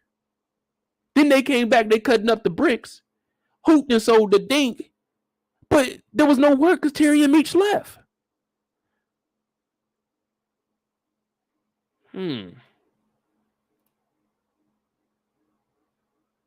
Interesting. But Dink pulled up and he thought he was about to shoot the fair one. He thought he was going to go straight to the boss. You know damn well you can't never go straight to the boss. You got to go to the person at the front counter. You got to talk to them. They going to bullshit you a little bit. Then you got to ask for the manager. Then the bitch ass manager going to come out. The bitch ass manager going to be saying, well, this is all I can do. Need like, you know what? Fuck it. I'm going above your head to corporate. You see what I'm saying? You got to work your way up. You don't just go to the CEO. No, you don't just go to the CEO. But Dink said, fuck it. So I'm going to go straight to this nigga Terry. Because everybody think Terry's soft. And he think that Meech is cool enough that he's just gonna let Terry fight it out because that's his little brother. You know, hey, Meech treats everybody the same. But that's where Dink was wrong. Dink pulled up and started talking that shit, and Terry asked him, what you gonna do? Now, one thing you don't ever let anyone do, this is just word of advice from me. Whenever you get into an argument with somebody, if they begin to start taking off jackets, taking glasses off, taking hats off, still on that nigga, right in his motherfucking jaw. Do not let that nigga get an opportunity to whoop your ass. Get on his ass quickly. As soon as Terry took them glasses off, bing, bing, bing. Man, I would have been going at it. I'm already going to get jumped anyway. Fuck it. I'll tell you one thing. They going to jump me, but they going to say that nigga Dink was whooping Terry ass. Meech took his glasses off. I mean, not Meech. Terry took his glasses off, pushed Dink. Dink was like, man, what? Then they started whooping his ass. But Dink is starting to get the best of him. See, Dink tried Terry and not Meech because he knew Terry ain't that good with his hands yet. Terry can cook. Terry can count. Terry can read. But Terry ain't throwing them things just quite yet. He ain't never had, he's 17. You know what I'm saying? So I'm not saying he don't have hands, but this is a street fight. So anything can go. You know what I'm saying? No one's ever going to just be straight up throwing punches. That's what you would like to see. But if you want to see that, go watch boxing. This is a street fight. That means everything's legal. Whoop a nigga ass. So Dink is getting the best of him. He got Terry on the ground. Bap, bap, bap. These ain't no bink, bink, binks. These are bap, bap, bap. And Meech is like, oh, see, I was going to let y'all fight the one-on-one. But as soon as I see my brother starting to take an L, we on your ass. Now, we could joke about it. Hey, remember old boy was on your ass? We can joke about that internally, but you can't joke about that. We going to whoop your ass. My boy A-Rod to get on here. I told y'all me and him was slap boxing out in Croatia one year. I think it was 2017. We slap boxing. I'm whooping his ass. He a bigger dude. I'm whooping his ass. No lie. I'm looking like Muhammad Ali out there. I'm clean. Everybody like, oh, damn, that nigga whooping his ass. Then my boy, he slammed me because he getting mad because I'm winning. Slammed me. I fucked my hip up. One of the dudes, hey, come on, man. Come on, bro. Stop. But we like, man, it wasn't no serious fight. He just slammed me. We were bullshitting. So we got up and we told this nigga, hey, man, we can whoop your ass. He like, oh, man, I ain't want no problem. Like, yeah, nigga, we good, bro. Like, we good. But over here, Dink ain't good. Dink getting his ass whooped, man. DeMarcus said, Hoop set up Dink. See, that's what I'm wondering. How did this work? If Hoop sold to Dink, Dink should be mad at Hoop. Because if the weight was there, then when you got it from Hoop, what the fuck did Hoop do to it? And why would Hoop be with Dink pulling up to tell you that there's an issue?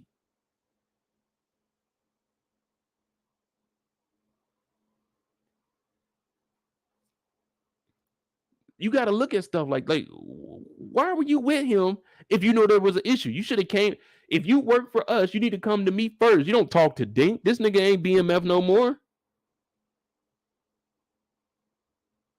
If he is BMF, he the bitch is moving fast, BMF. He ain't blowing money fast with us, Black Mafia family. He ain't BMF with us. He bitch is moving fast because how you turning us in 3 days? No. He ain't our BMF. No. But Terry and them whoop on him. And Dink, horrible outcome.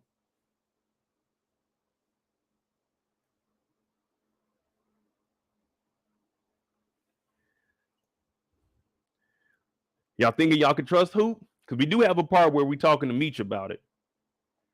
What we got left for Terry? The only thing we got really for Terry is he got the letter from Markeisha. We know how that went down. I'm grateful for your help, but you're in no position to provide for me when you have obligations of your own. Boom may be bad. He may put his foot up my ass, but I need to be financially secure. Financially secure. With all due disrespect, bitch, you didn't have money for a cab or a hotel. Financially secure. This nigga whooping your ass for $0.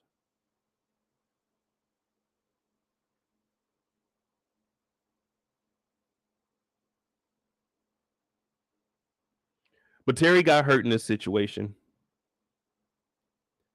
Financially, physically, emotionally, spiritually.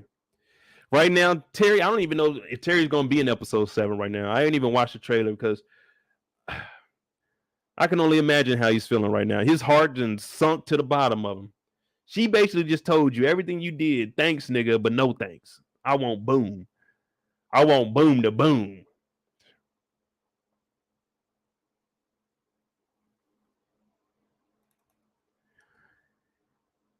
Terry's hearing about Meech's his little excursion with K9 and the Colombians. We're gonna talk about Meech next, so we'll get back to this part. But he has to get up out of here because we got the family portraits. And Meech is like, man, you can't leave that girl alone. Now he thought he was gonna enjoy this, but little did he know when he got home, man, he didn't have his favorite belt. Wanda tripping, talking about I want you to do it because you want to do it. Am I too much of a burden? Like, come on, baby. You know I love you and the boy. I love y'all. Come on. Oh, Terry, I just want you to do it. It's like, dog, just talk to me with a regular voice, please. I'm out here grinding every single day with my brother Meech. It's a business. We ain't hustling. We're grinding. There's a difference. Hustling and grinding. We grinding. Sun up to sundown. Go to sleep at 9. I'm back on the grind at 9:01. You know what I mean? That's how much you got to sleep when you're in this game. So they got to go do their family portraits. Hopefully we get to see him in episode 7 if we see our boy. And we know that Wanda ended up running off with all the clothes. So what do you think overall about Terry? Is it going to be tough for him this season? Well, finishing up these last couple of episodes, trying to decide between Voodoo and Boom's wife. I'm thinking the lesser of the two evils would be Wanda and the Voodoo. I can deal with Voodoo.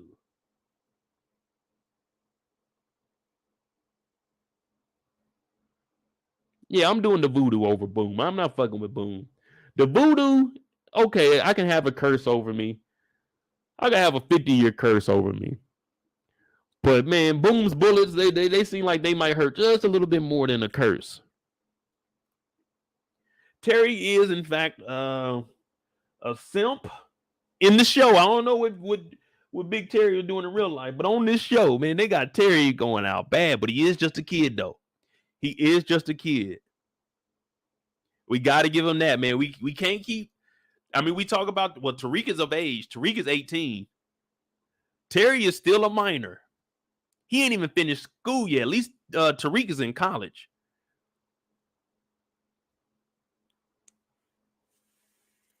What's up, Cher? Yeah, I'm taking Wanda over Markeisha. Plus, Markeisha got 2 kids. I don't even know who the fathers of them kids is. I think one is Boom's, and then man, the other one might be Pat's. We don't even know.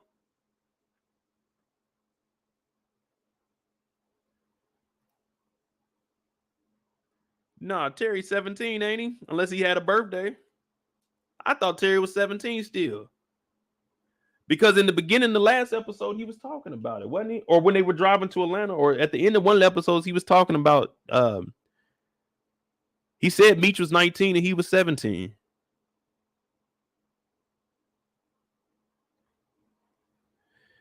And that's why the who Markeisha portrays in real life said she don't like that they got her being a pedophile on the show. So Terry is still underage on the show.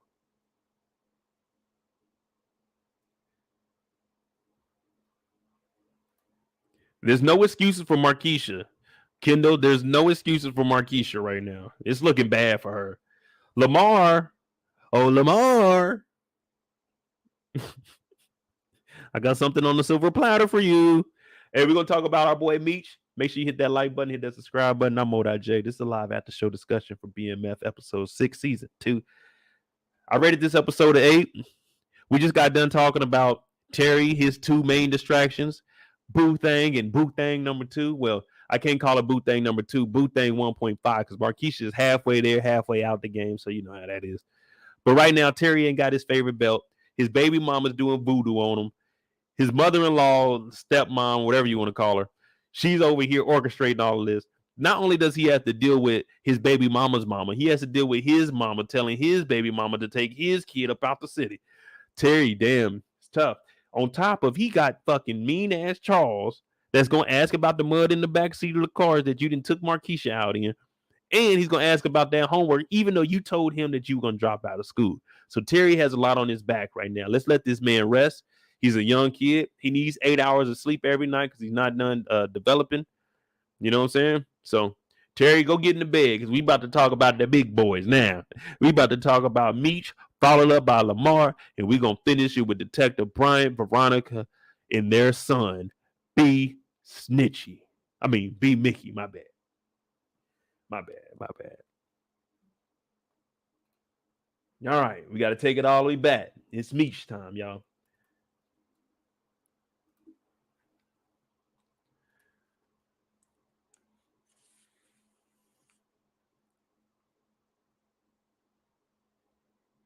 All right. Big Meech.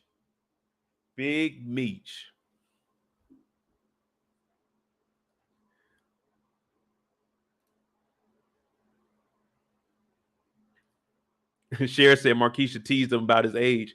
Exactly. When we were doing the rant on Markeisha, she knew his birthday. She knew his sign. She said, stop acting like a kid. Stop acting your age. He told her age ain't nothing but a number. The other girl was laughing because she was like, Markeisha, you nasty because you fucking with this young boy.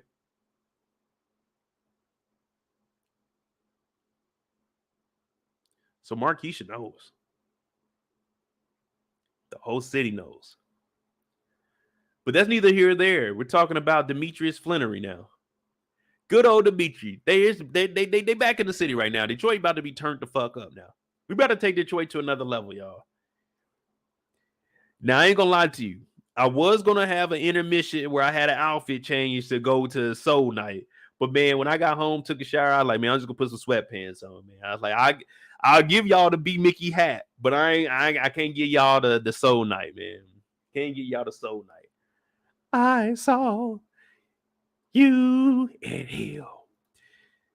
They cruising around the city. They on full patrol right now. My boy got that mini Mac 10 holding it down. They looking for Lamar. High and low. Under cars, in between cars, alleys, trash cans. Because you never know what Lamar. Lamar the type of nigga that will sleep in a trash can just because. Just because. Lamar, why'd you sleep out there last night? Man, because I wanted to feel the streets. Like, what? That don't make, you could have just slept on the sidewalk. Nah, man, you don't get the real feel of it like that. All right, Lamar.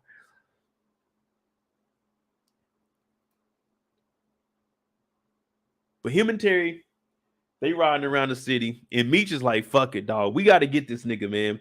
Lamar done shot me. I done shot him. Man, we going back and forth. He pulled up on mom. That's the last straw right there. That's when you take it too far.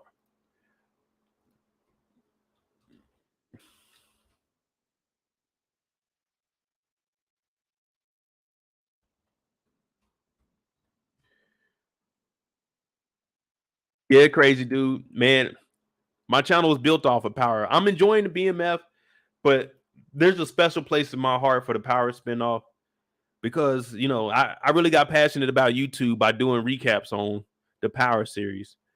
So for me, definitely, man, I'm excited to see it back on TV. I ain't gonna lie to you. But right now, we talking about our boy Demetrius, and we know that he's beefing with Tariq. So right now, we can't show Tariq no love until Tariq St. Patrick Day, because right now it's Meech's time. You know what I'm saying? I'm like 50 Cent in this beef. They beef. They both my boy. I ain't gonna let it get physical or serious. But you know, I'm gonna let them chirp at each other. That's what you're supposed to do. It's rivals. Competition good. Controversy sells. All of it is marketing. So don't think that these kids got real issues with each other. These motherfuckers be hanging out, partying together. They just talking shit online. It's all promotion. Because what have we been talking about? All of a sudden, these two just beefing out of nowhere. The beef was it was going on a little bit when Tariq's season was on, and then Meech was coming back on, but then it died down, and then all of a sudden, the trailer drops, and these niggas is beefing the whole week before. It's all marketing, and then everybody drops the red suits on their timeline. You see what I'm saying? It's all marketing. But yeah, you gotta have competition out there. You gotta have someone like. I know people aren't gonna want to hear this, and we're gonna jump back in on Meech. But sometimes you gotta have somebody tell you ain't shit. Sometimes you got like when my boys on the other team, we talk shit. Football, we talk shit. Basketball, we talk shit. Like nigga, you trash. You can't hold me. But at the end of the day, we still boys. But when we on that court, you the enemy. And you need him to talk bad to you so you can perform better. And right now, Meech is like, look. Fuck this nigga Lamar. Because this shit real. This ain't the shit with Tariq St. Patrick. No, this shit real. He shot me. I shot him. He pulled up on mom. This nigga gotta die. Terry said, man, he might be laying low. This nigga Meech said, I don't give a fuck. We setting this dusty nigga up. I said, damn, Meech. You on another level. You on another level, Meech. But Meech don't give a fuck. What would you do? What would you do if somebody pulled up to your house? I'll tell you what I do. I'll whoop a nigga ass. And that's facts. Because it happened. When I got jumped and they took my Flint 13s and my damn Golden State throwback, Jason Richardson, I got into it with a dude because he went to my mama house, asked my mama questions about me, thought I stole his dog. Yeah, well, the weekend after that, we seen each other. I whooped his ass. They jumped me. And that's facts. But it's all a part of the game, man. No one got shot. R.I.P. to him. He ended up dying later on in life. Thought he was a dope boy. Somebody kicked in his house. Shot his baby mama, killed him. Damn. Our shit was just some fighting shit, a misunderstanding. Nigga thought I stole something, went to my mama house. When he seen me that day before he went to my mama house, it didn't say nothing to me. So we had to get on his ass. But this beef that Meech and Lamar got is totally different right here. This is some guns. This is real life. This is some guns.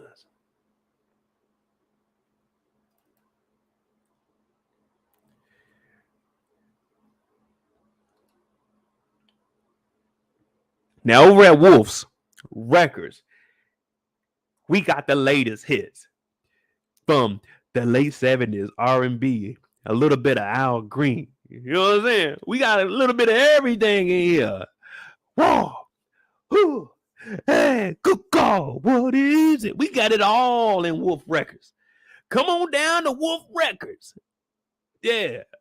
Where you can indulge in the music from our past, our present, and future.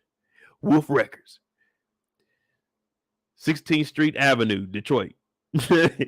So they all in the spot and they chilling. They trying to figure out what the hell's going on. We know Dink is about this motherfucker. 12th Street then got their ass whooped. So all we got left is Saki. We got Hoops. I ain't gonna lie to you. Roland is one of the most loyal people on the show. Roland is Terry's right-hand man. The one that was always riding around with him and the one that took him to the hospital. Hit that like button like Kendall said. Oh, yeah, we got 90 people in here.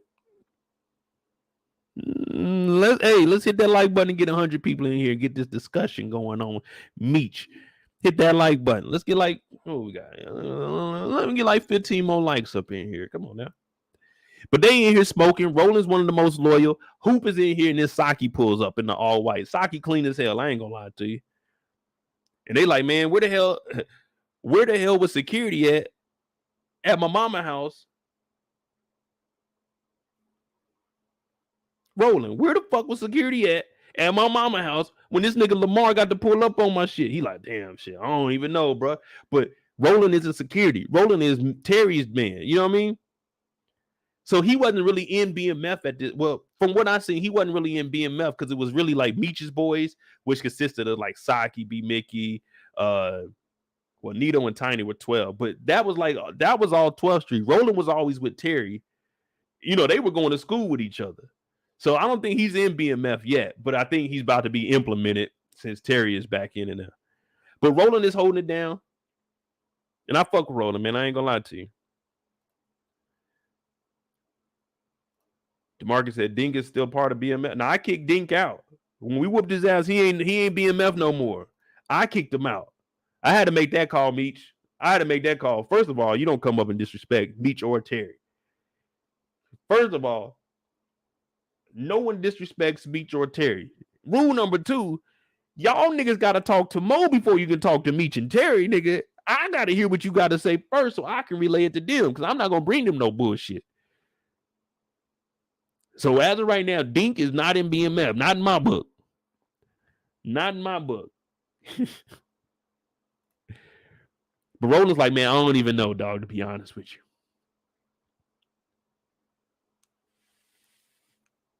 Beach is like, man, what the fuck you mean you don't know? What do you mean you don't know? What do you mean Dink is out the game? Dink is what? He went solo. How the fuck Dink go solo when he getting to work from us? Nigga.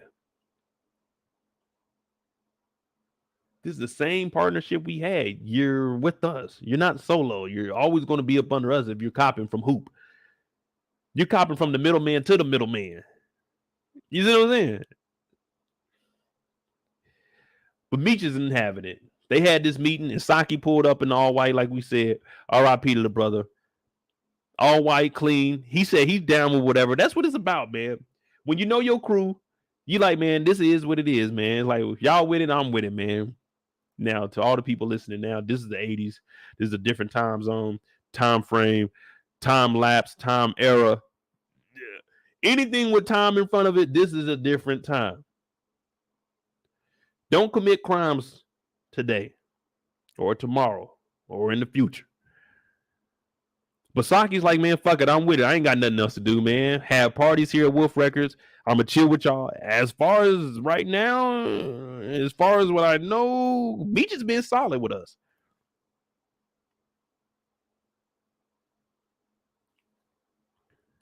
So him and Terry, they get to joking around about dropping his son off the hoop. Terry said his son can't hoop because his daddy can't hoop. But you see what I'm saying? Sometimes you need people to go against you. But it's all just, what do they call it? Banter. That's all it is. We just joking around. Nothing too serious. Now, Saki, on the other hand, he goes outside, and we know what happens to him. A big RIP. We're going to go into details of that when it comes to Lamar. But Detective Bryant shows up.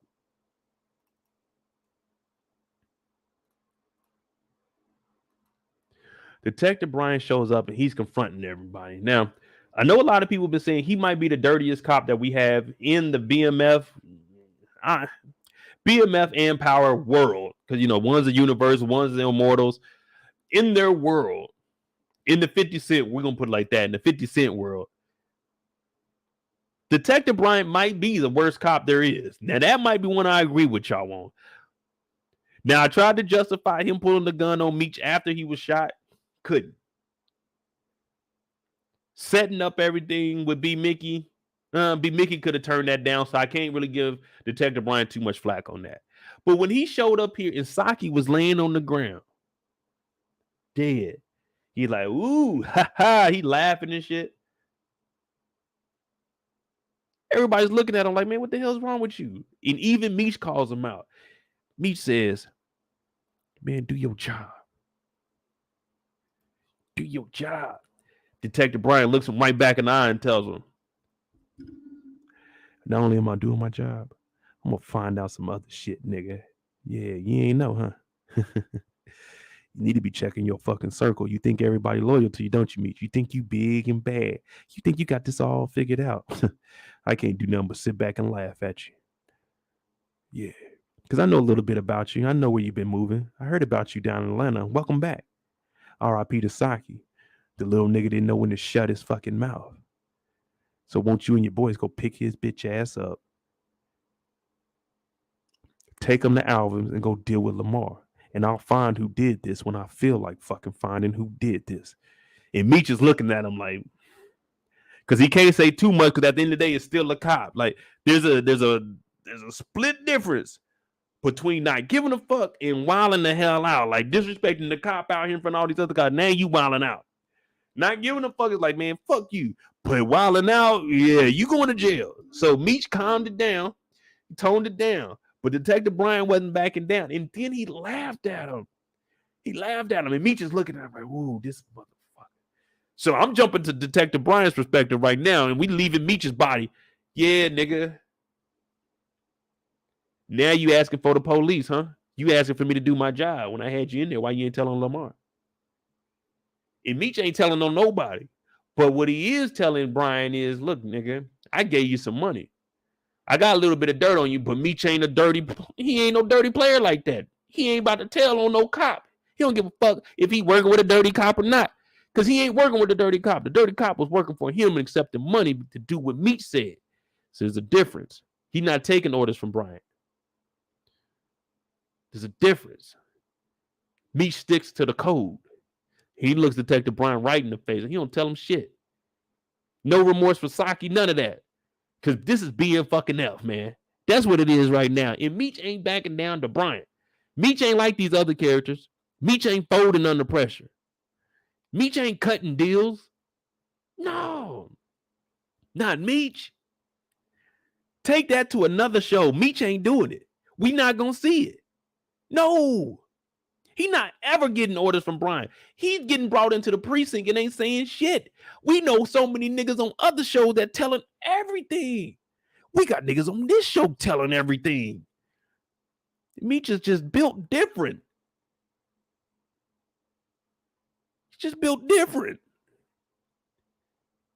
And Detective Brian knows that. And that's getting up under his skin because he's doing everything he can. He's following his brother. He's trying to put wires on B-Mickie. He's doing any and everything possible. He went after Denise, the white girl. And you know they don't never rest the white girls.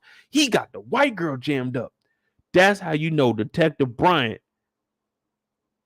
he can't crack the code on Meech.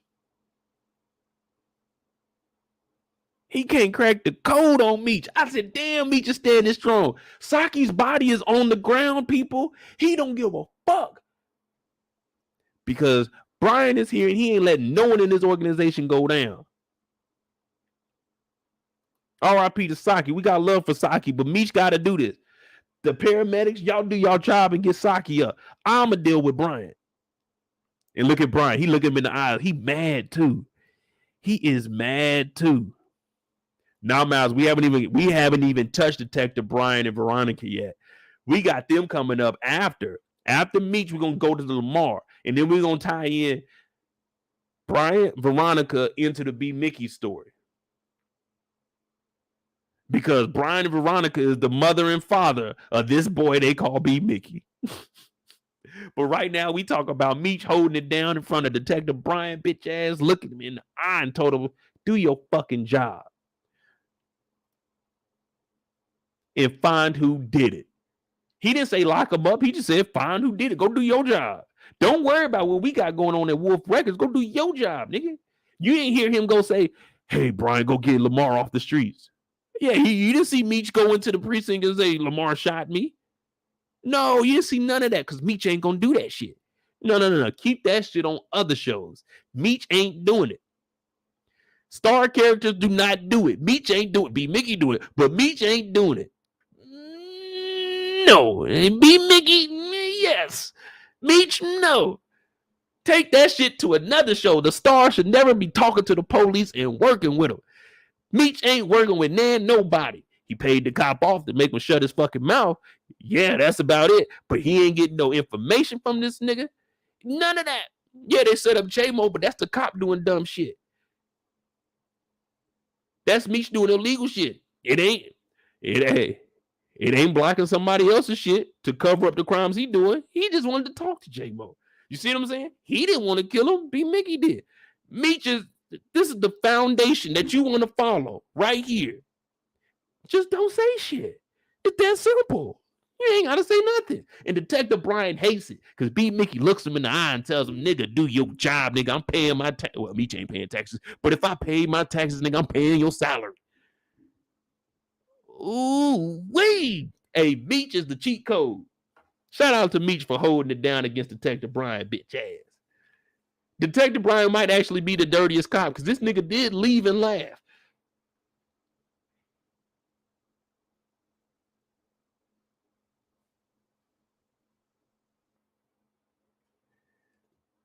Damn. Good shit, Meech. That's all you had to do is just shut your mouth.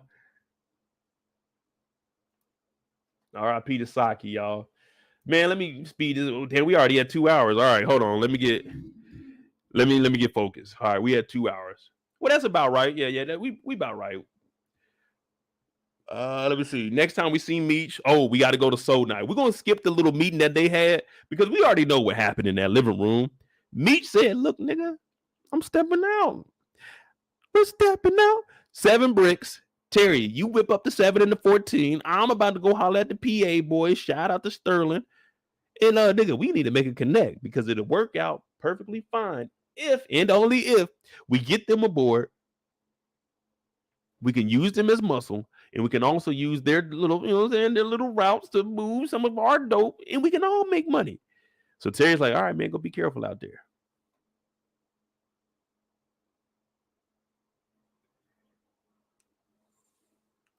Oh, thank you, Kiddo. Kiddo said that was dope. That's near and dear to my heart, man. I'm just trying to give y'all the truth. That's all. Mal said, "Meech for mayor. I might have to move up to Detroit and vote. How long I got to be a resident in Detroit to vote for a mayor? Was it 60 days? And go on up there and get Meech in here and get him in office." But we about to head to Soul Night. Do we got any more Meech before then? Nah, we going straight to Soul Night.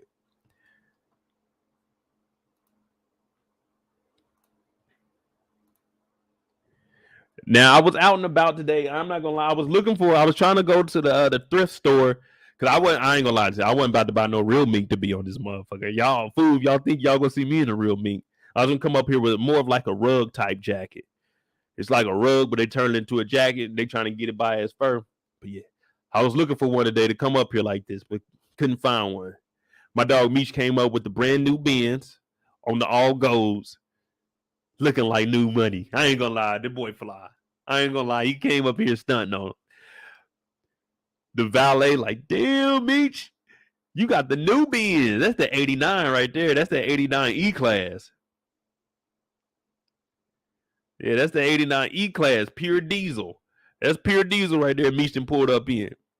You're like, "Man, I'm glad you pulled up in something foreign. Niggas be pulling up with these Cadillacs and Lincolns and shit. Them big ass boats. We ain't got no parking spots for that."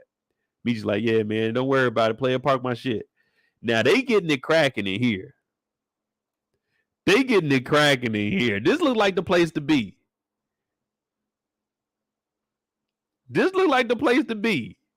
And if I could imagine it sounded like something, I ain't even gonna play what I want to play because this is what it would have sounded like.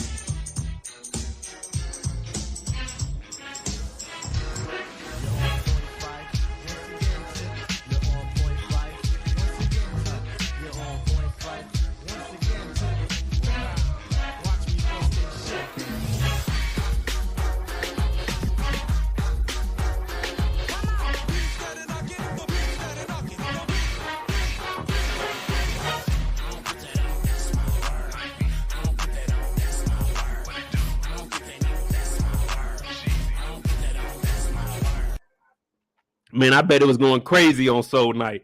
Everybody in the building, man. Look, they so hype in there. Look at this nigga. He got his hand in there like, hey, somebody twerking on him. Man, I bet Soul Night was the best night of the week, dog. Hey, anybody from Detroit, what is Soul Night? What is it based off of? What's like the big night that they was going to back in the 80s? Anybody from Detroit in the chat? Hey, shout out to my dog White Hoop in here. Hey, we going crazy on the Bel Air. Y'all know Bel Air cert.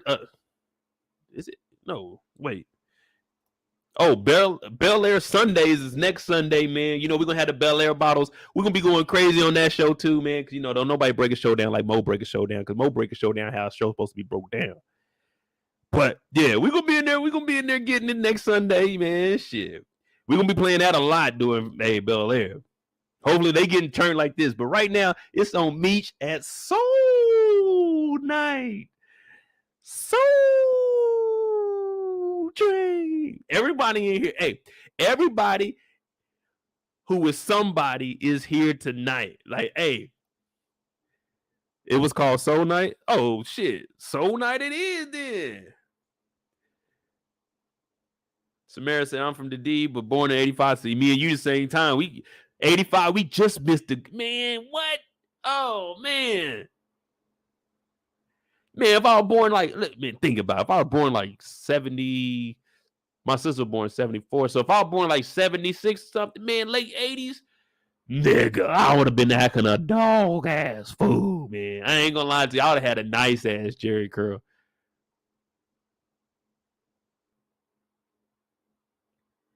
Man, I ain't gonna lie, dog. If I was about like 30, I'm not 30. If I was like 15 years old in the late 80s, man, I ain't gonna lie to you, dog. I'd be a wild mofo. But it's soul night right now, and they getting it in. Everybody in here getting it in. They getting it in so much, they brought this nigga Jalen Rose back to the future. You know what I'm saying? Like, they brought this nigga from the modern day basketball era back to the old day era, had this nigga hooping and getting money, but he ain't have no money. Meech said, nigga, it's on me. I can walk around with cash on me, nigga. $2 million. I go to the house right now, come back to you. You got to talk to your agent. You got to talk to your manager. You got to talk to your lawyer, your CPA. Nigga, liquid, cold, hard cash. Jalen Rose, bitch ass, talk about every man should pay $100 for a haircut. Nigga, fuck you. Fuck that $100 haircut, nigga. We ain't paying no $100 for no goddamn haircut, nigga. We ain't playing the league, nigga. We ain't got $100 for no fucking haircut, nigga. Goofy motherfucker. Y'all should get $100 haircut. Shout out to Jalen Rose. But that was a dumbass statement. Every man should pay $100. Nigga, the day I start paying $100 for a haircut, the day Mo gonna be bald on this motherfucker. Or I'll grow my goddamn dreads back out. I'll grow this shit for 3 months and I'll reattach my shit before I pay $100 for a fucking haircut. I already pay like 60, well, 70 with a tip. And they do what they can to save my line. If I pay 100, nigga, it better be the crisp line, Steve Harvey, for 100. Shit. Yeah, that'll be $100. Well, nigga, you gonna have to fight me, nigga, because I'm not paying no $100. You should have told me it was $100 before I showed up. Like, it should be a sign like, nigga, new price is $100 for a haircut. Because Mo would turn the fuck around and go to the house and bum it. I put a hat on this motherfucker. Hey, my shit fucked, but I don't care. But I ain't paying no $100 for no haircut. I'll be on this bitch looking like a caveman before I pay $100 for a haircut. I used to pay $120 to get my hair washed and retwist. You think I'm paying $100 for a haircut? Nigga, please.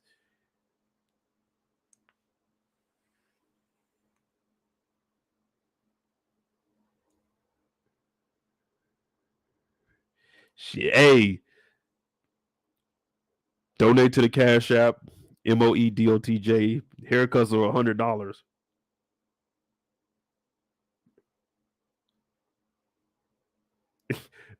Donate to the super chats are welcome. Donate to the Cash App, my PayPal. Haircuts are $100. Nigga, please.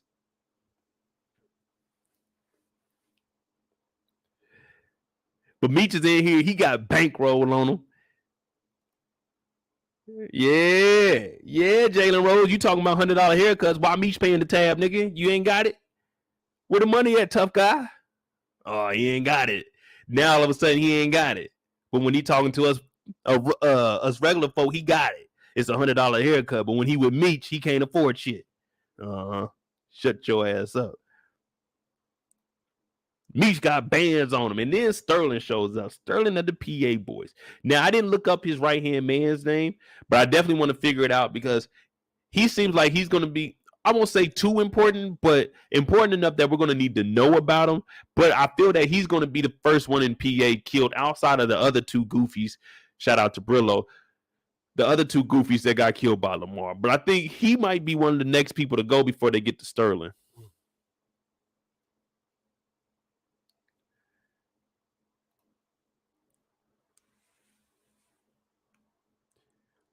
But Beach is like, man, what's up, bro?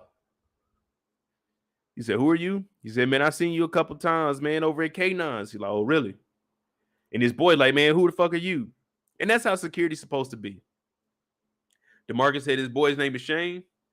Shane. All right, so we got Shane and Sterling. Excuse me. Double S's. The double S's from the PA Boys. But he's stepping up, and Sterling's like, nah, it's cool. He's cool. He's like, hey, man. You know what I'm saying? I just want to talk to you a little bit about business. But Sterling is smart. As of right now, Sterling is moving properly. And the reason I say that is because just because someone wants to talk business with you don't mean you got to go ahead and talk business with them. One, because you don't know who they are. You don't know what they're about. Yeah, they were at K9s, but we know there's some unsavory characters at K9s. When we first seen Sterling, he was there doing security to stop niggas from stealing and cheating. So he's already going to be aware, like, okay, you be in the back with him, I'm going to have to watch you. I'm going to have to ask K9 about you now because you're coming to me to talk business when I know you do business with K9.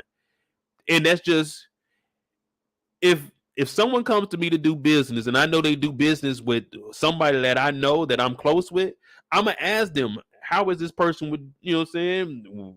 Can you trust them? How much do you trust them? Are they legit? And you know, your people going to tell you, like, man, they cool. They going to help you out. But you still want to get that little background information. So Sterling's like, all right, cool. You know what I'm saying? All right, whatever you say, I'm going to hold off on that. But they get interrupted by a group of individuals that are a little too rowdy for me. Like, hey, nigga, we just trying to get some drink. Now I'm over at the bar trying to talk to one of the little pretty ladies. You'll see me in the back. I ain't tell y'all I was an extra in this episode. Facts. Where I'm at. Yeah, see, this is half of my body over here. See this girl right here? I'm talking to her, but this is like my body right here. So that's me over there. I'm over here talking to the ladies, you know what I mean? And I turn around and I hear some niggas talk about, you bitch ass nigga. Nah, you the whole ass nigga. Man, you bitch. And I'm like, nigga, why niggas in here getting ready to fight? Niggas got suits on. This ain't that type of environment. Not to be fighting with suits on. I know we get outside, niggas can get a little rowdy and get to shooting. Bottles can get thrown, but we in the club, man. This soul night. Can we have one night where all us brothers come together and we just party? No, we can't. Because somebody seen a bitch ass nigga and that bitch ass nigga thought they was a bitch ass nigga. Now it's two groups of bitch ass niggas. And you already know when a bitch ass nigga get in the bitch ass nigga's face and they get to calling each other a bitch ass nigga, well, one of these bitch ass niggas is about to swing. And Lord behold, one of them niggas got to swinging and niggas got to fighting in this motherfucker. And mind you, we got suits on, we got jewelry on, I got my mama pinky ring on. I'm stunned. Because it's 88. You can get by with like any kind of jewelry you wore, you could really get by with it. If you didn't have the big dookie on, then I mean you wasn't really balling like that anyway. So I got my mama pinky ring on, you know what I'm saying?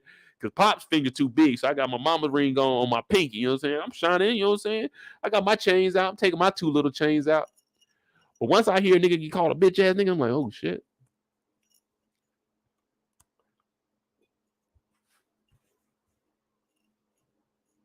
Oh yeah, I done took off everything. Who's in here fighting? Why are they fighting? Now the girls are looking at me to protect them. I'm like, it's every man for himself at this point. These niggas, they don't care who they punch, who they throw shit at. It's every man for himself. They're like, oh, what's going on? You got to run. You got to know your exits. If you came with somebody, you got to know where the meeting point is. We know where we all parked at. Don't be no hoe and leave. Wait at the car till everybody get back. Now, if it's taking too long, then you got to circle the block. Okay, we understand that. But we know how to get up out of here. If I look, quick glance, it ain't nobody I see fighting and oh yeah, we gone. I'm not sticking around to watch this shit.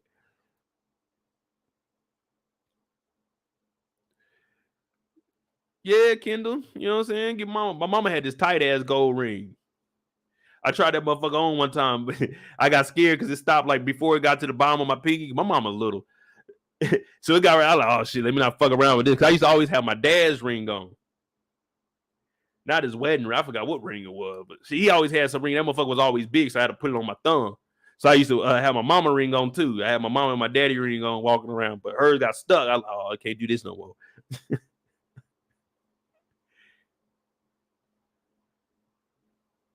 Man, I was a superhero, man. Captain Planet. Captain Planet. He's a hero. Gonna take pollution down to zero. I had two rings on. I had the motherfucking fire ring, which was my dad, and I had the heart ring that was my mama. And my powers combined.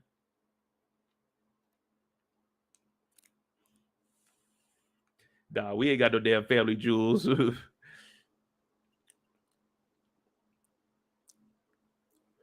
But yeah, I used to run around the house, man. I was a superhero. Man, I don't know what y'all did as kids, but I had fun as a kid, man. But these niggas is in here fighting, and it's time to get the fuck up out of here. But what do we see Meech do? Meech jumps in. Meech jumps in. Oh, shit. I'm like, damn, he got that mink on. Whenever you see somebody getting stomped out, you always look at what somebody is wearing, because typically people that come in places with good clothes on, they're not trying to do too much. They're going to do enough to make you know that they there. But if they got to get to fighting like this, they probably not going to stomp you out that much, because it's like, man, you ain't trying to get blood on the gators. You definitely ain't trying to get none on the motherfucking mink. So for Meech to jump into this, Sterling peeped it. Now I peeped it too. I'm like, damn, that nigga Meech crazy as hell. That nigga got that mink on too. Shit, I'm about to go hit up valet. Whoever come out of here in the whoever come out of here in the ambulance, nigga, valet, give me the keys to their car. Give me the keys to their car. Now, Dina girl, we haven't got to Charles. Damn, I forgot. All right, we got to speed this up, man, because we almost on 3 hours. We bullshitting on Meech. But Meech is the star of the show, and he's stomping a nigga out for the PA boys. Bap, bap, bap. Now, when they get outside, you hear Shane? Shane went from the toughest guy in here to, who are you, to, hey, man, why'd y'all kick us out? No one else, man. Lame ass security. I ain't gonna lie, Dink's shirt, not Dink, damn, all these niggas. Damn, what the fuck is it? Oh, Sterling. I'm getting excited, y'all, because I'm trying to speed up. Sterling's like, man, where my mink? I ain't even know where to get my coat. Them niggas threw the mink outside disrespectfully. Wee! Wee!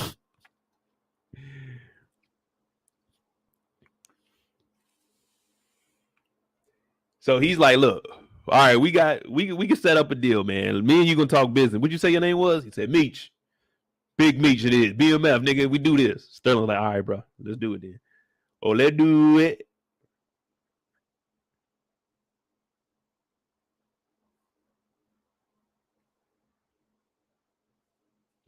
Nah, I'm gonna tell y'all true stories though, Kendall. I'm gonna tell y'all the truth.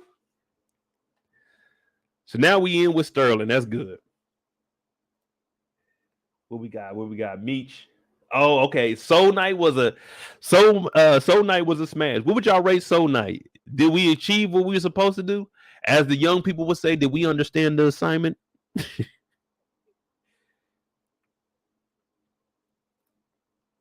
6 Mile and Puritan or 1 mile apart? Shit, I don't know where none of that is. Hey, man, free my dog 42 Doug, man.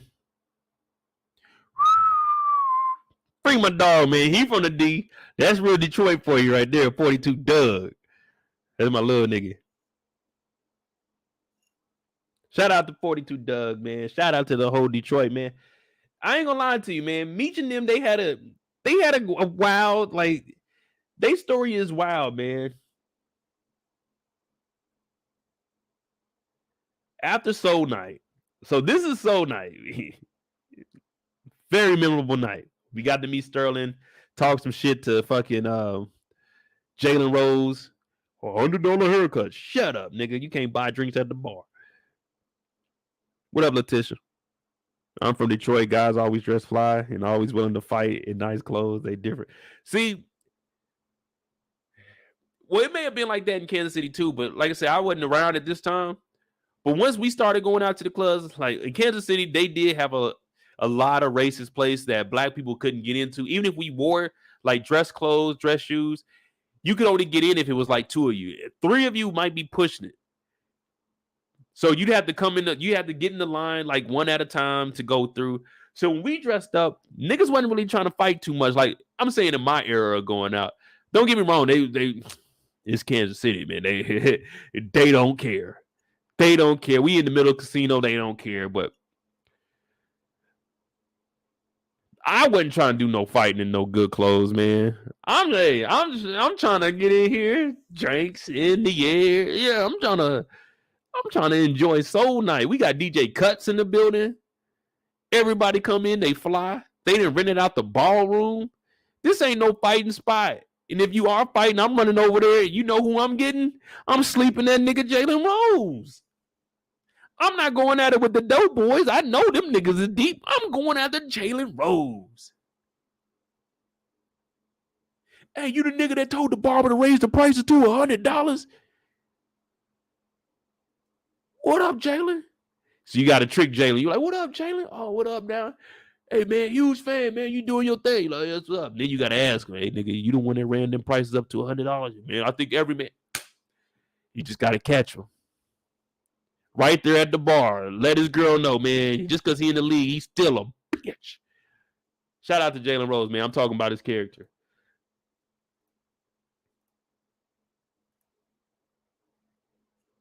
And fuck that $100 haircut in real life, because I ain't doing it.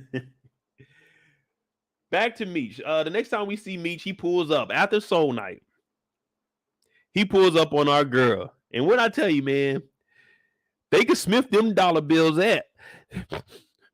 Where them dollars at? Meech came in with them dollars. He already knew what it was. She ain't asked no questions, no hesitation. She took that bread. Ching, ching.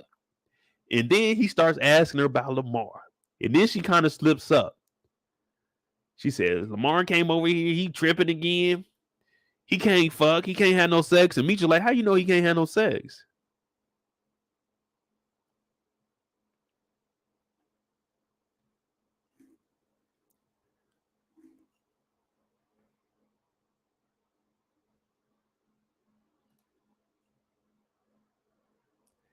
Why would one of the first things you say about Lamar, the nigga that shot me, the nigga that's stalking you, why would the first thing that popped in your mind is the nigga can't fuck no more? I shot that nigga Lamar. I know I didn't shoot him in his balls. How you know he can't have no sex no more?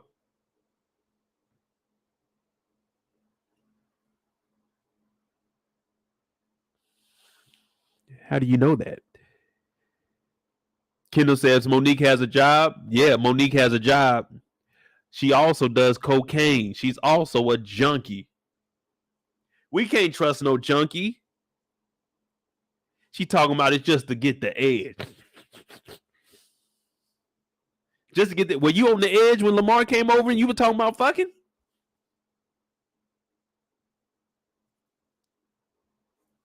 Shh. Don't tell nobody. Puritan Ave. All right, thanks, Big Wolf.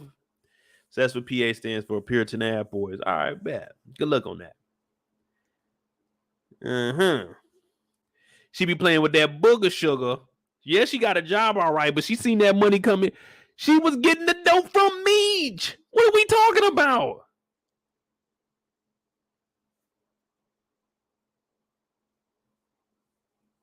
She was getting the work from Meech's people. Who else had work in the streets? Lamar was gone. It was only Meech and them. Don't get high off your own supply.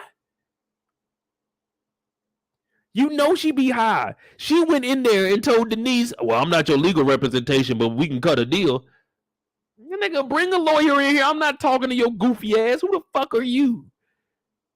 My name is Monique. I'm a paralegal to the... Nigga, get your paralegal ass out. I need some real legal in here.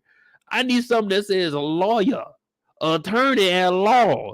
I don't need no fucking paralegal talking about some deal with Meech and Terry, nigga. No. What's that white shit on your nose? Get the fuck out of here and bring the lawyer in here. I don't know.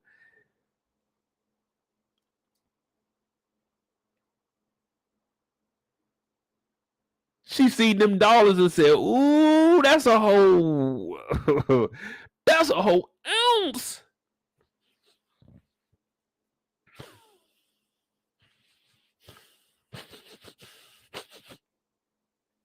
That's a whole thing. Thanks, Meech. Nah, I'm fucking with you. I don't know if she minded like that, but we know that she is on that booger sugar just to kick the edge off. And she tells Meech that Lamar can't fuck. Lamar can't fuck. He can't get low.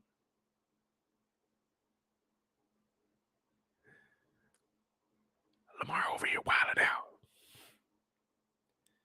He looking for you, but he can't fuck.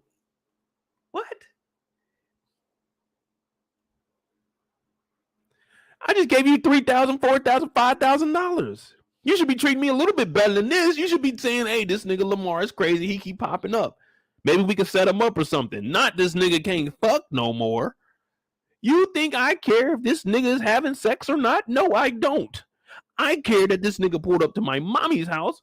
And I don't know where the fuck my dad was. He may have been, I don't know where the fuck he was. But he pulled up to my mama's house on my mama and my little sister. You think I care if this nigga is having sex in these streets? I don't. I shot the nigga. You need to lay off that shit. I told you, you need to lay off that shit. When you get on that shit, even Terry told me in Atlanta, you back on that shit. If Terry can know he ain't seen you in a week or two, what are we gonna do here? What are we gonna do here?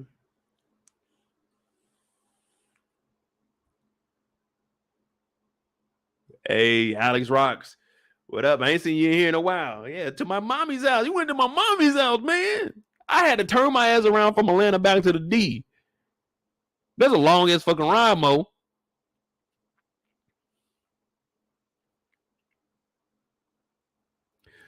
Ty said, I think he told, I can't even remember what he said when he came by. I thought he was just trying to get the family back together, him and his daughter.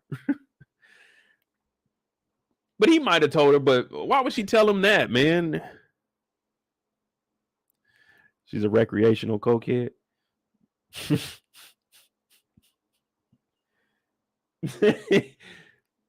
Man, hell no. I don't think you can be a recreational. Because eventually you're going to turn that into like smoke breaks. You know how, did y'all ever notice when y'all go to work, y'all might just be working a regular schedule. Like your job is pretty laid back for the most part. But people that smoke cigarettes, they be taking 3-4 breaks before lunch to smoke a cigarette and like 7 to 8 total in a day. But if you go and just in the break room for like 5 minutes, just get you a little drink or something, someone always comes in like, damn, you've been in here for a while. No, nigga, I've been in here for 5 minutes. You ever notice that motherfuckers that can smoke cigarettes, they breaks be long as hell? Wait a minute. Nigga, we get to work at 7:30. How you got an 8 o'clock smoke a break? And I can't take no break till 9. How you got an 8 o'clock and a 9 o'clock smoke break? See, but I ain't no bitch ass nigga. I'm not about to tell. I don't give a fuck, man. Shit. I'm going to take my break. They come and get me. They come and get me. But I'm not about to, I mean, I ain't going to overdo it. You know what I'm saying? I'm not going to. Everybody, ain't nobody to clock right back in. You know what I'm saying? It might be a 17 minute out of 15 every now and then, but that's the old me, man. The old me may have turned 30 into a 30-minute break into an hour. That's the old me, though. Now I'm right on time. What you say, boss? What's up, man? What we got? What we got? Nah, y'all know I'm telling the truth.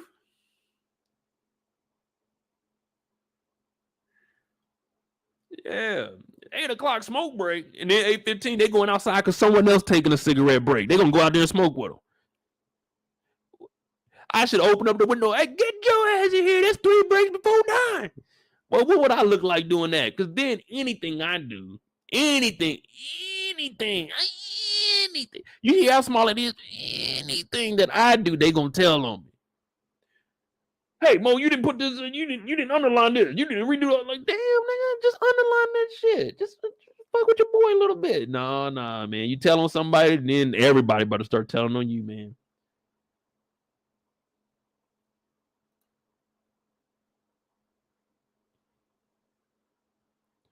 They say when you point your finger, they say, well, it's always 3 pointing back. That's why I point like this. Ain't nothing pointing back at me, but I ain't telling on nobody, man. And Monique, she just on that shit. She just had the book of sugar. 1 or 2. Zoe, it's time for school. Yeah, she ain't doing it too much now. Just here and there, Mondays, Thursdays, nothing too serious.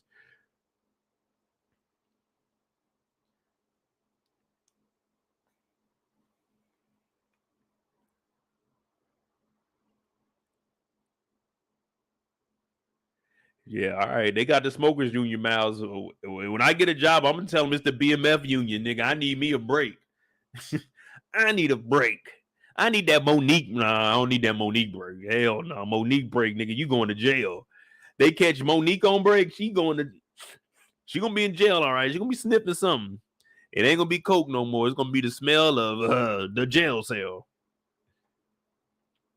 But we find out how we got to get rid of Lamar. We can't be no street dude and get rid of Lamar. We got to think outside the box. We got to level it up one time. Most of the time we on a 6, we got to get to a 10. That's the only way we're going to be able to get Lamar out of here. And thanks to Monique, one thing an addict will do is tell you the right information and the right thing to do when it comes to getting another addict. An addict could tell on the addict quickly if they figure out that they can get something out of that and get some more they supply. So Monique was quick to tell him, listen here, all that shit you doing riding around the street, you ain't gonna see Lamar out there like that. This nigga crazy. This nigga gonna be lurking. Now you might see him out with Alvin. I don't know why he ride around with him, but him and Alvin are close. But listen to me, Meech. You can't think like a street nigga and get this boy.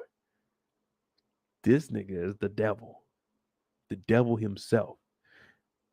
And I don't know about you, but this nigga's walking around with a shit bag. And I know you like to think your shit don't stink, but lean a little bit closer, see that Lamar really smells like do. Yeah, because Lamar don't give a fuck. So now Meech is like, damn, what do you mean by this? What do you mean I can't be a street nigga and do this? I got to figure out a way to get rid of this nigga Lamar ASAP. Because next time he shows up at Lucille's house, see, the thing is, we don't know when the next time is. We don't know how he's going to attack. We just know when he attacks, we need to be prepared. We just don't know. So right now, Mo, even though she's powered up, she's giving Meech everything he needs to know. He just has to decipher all the bullshit because she didn't give him a real plan. She just said, you can't think like a street nigga. What you want me to think like?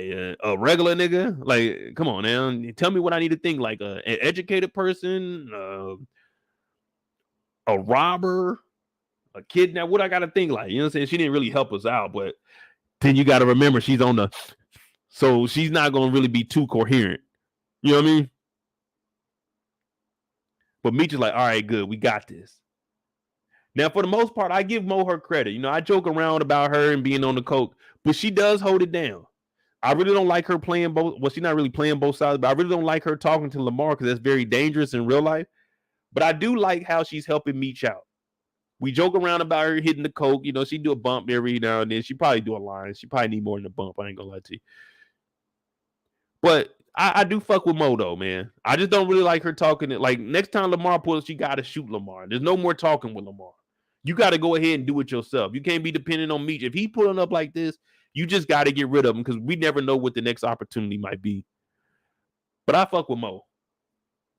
Let me give you your flowers, okay? Because you all holding it down. It's just you.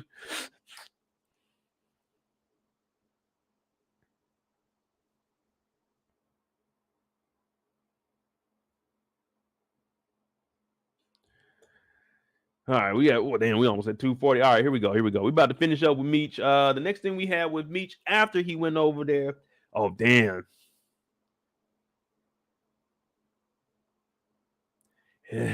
Damn, that just does something to my spirit, knowing that at the end of this episode, what happened to Meech, man. That really does hurt me, man. It may. Let's get there, y'all. Fuck talking about it. All right, boom. Meech with Mo. The next time we see Meech, the Dink problem, we know about that. He helped our boy Terry whoop his ass. Got him up out of here. Oh, we got to go to the salon. Bet. Yeah, we at the salon. So this is the next day. After Soul Night, where we've been getting jiggy with it. Nah, getting jiggy with it. Now it's the next morning. We whooped some niggas' ass last night. We went up, we talked to Mo. She told us how we gotta put together a plan to get this nigga Lamar up and out of here. Now I gotta talk to Terry and watch him turn 7 into 14. But I find out that little Nikki got a job at the salon. Terry like, yeah, she wanted her own money. Meech is like, why would she be wanting to work when she know her brothers is caked up? Caked up.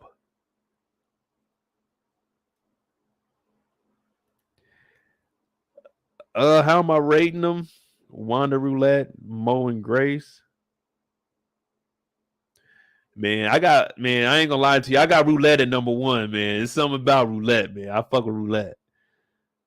I like Roulette.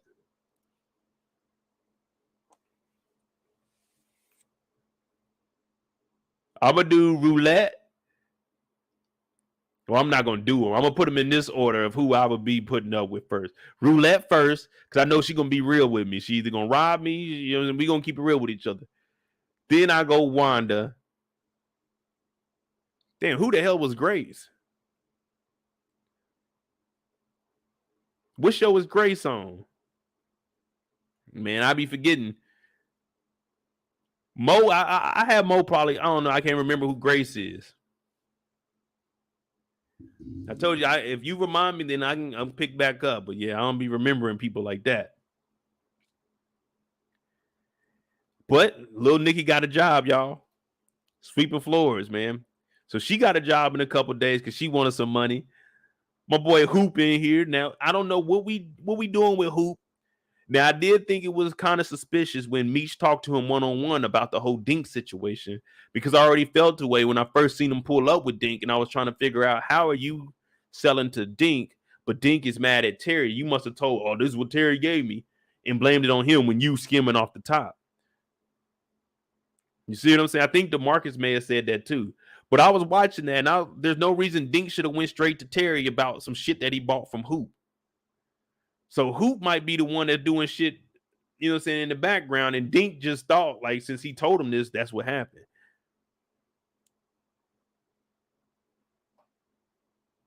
Oh, Grace? Nah, man, Grace is number 4, man. She last. She washed up for show. She like full junkie. At least Mo still got a job. Mo still got a job and she can function. She's rational. Man, Grace, I forgot all about her ass. Man, Grace, man, why would you even put Grace in the list for me, man? I ain't messing with no junkie. Come on, man, that's disrespectful. We should already knew Grace. Like, I forgot who Grace was. That's how irrelevant she was. And it's the goddamn babysitting junkie. Hell no, man. Hell no. Meech 17, I mean, Meech 19 years old, and he looked at that like, ugh, what make you think I want that? Hell no. Grace the junkie? No. She talking about Meech, I give you something. Nigga, get the fuck out of here. B-Mickie and brought McDonald's over here, man. McDonald's was like an incense in that house. That house was funky as hell. Grace, man, hell no. Ain't no Grace come around here. Grace is like that little kid on Charlie Brown, the little kid that got the dirt around her. That's how Grace, man, fuck no. I ain't the top level, nigga. No.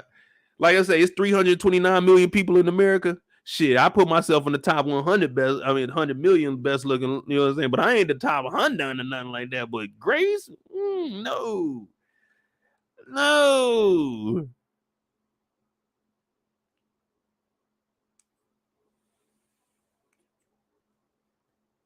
Roulette ain't no junkie. Roulette is just a woman that likes to dance. But my boy Hoop is in here. Well, I'm not going to call him my boy Hoop. I'm just going to say Hoop is in here because I'm not too sure about him right now. I think he might be skimming. He might be taking some and then selling the, you know what I'm saying?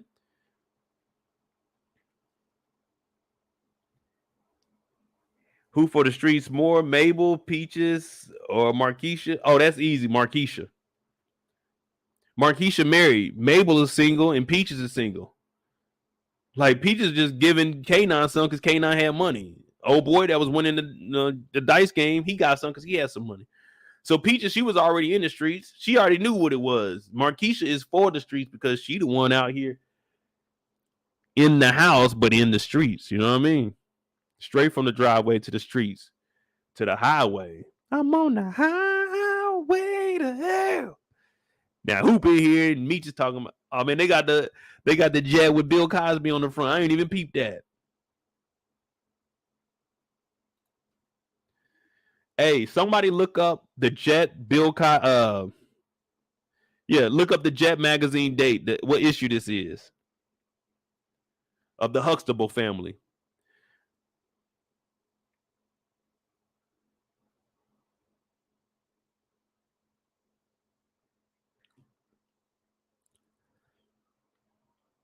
Chat Magazine.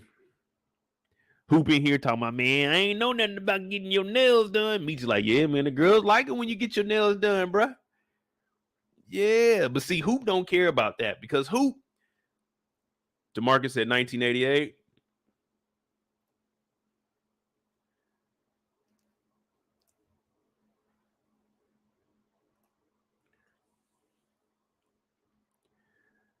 But Hoop don't care because he's never been that type of dude that he's about to just go up and talk to chicks anyway.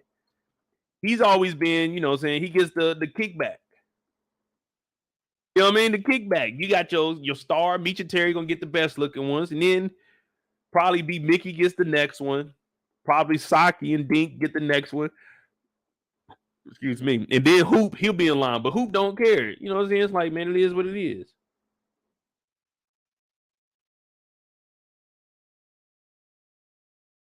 So Meech is like, yeah, man, you get your nails done. The girls, they like it. You know what I'm saying? Get it did up. He's like, nah, man, that don't really work. Like, man, trust me, it do. And then the salon owner walks in. What y'all think about the salon owner? Because immediately, Meech knew, man, let me go holler at her.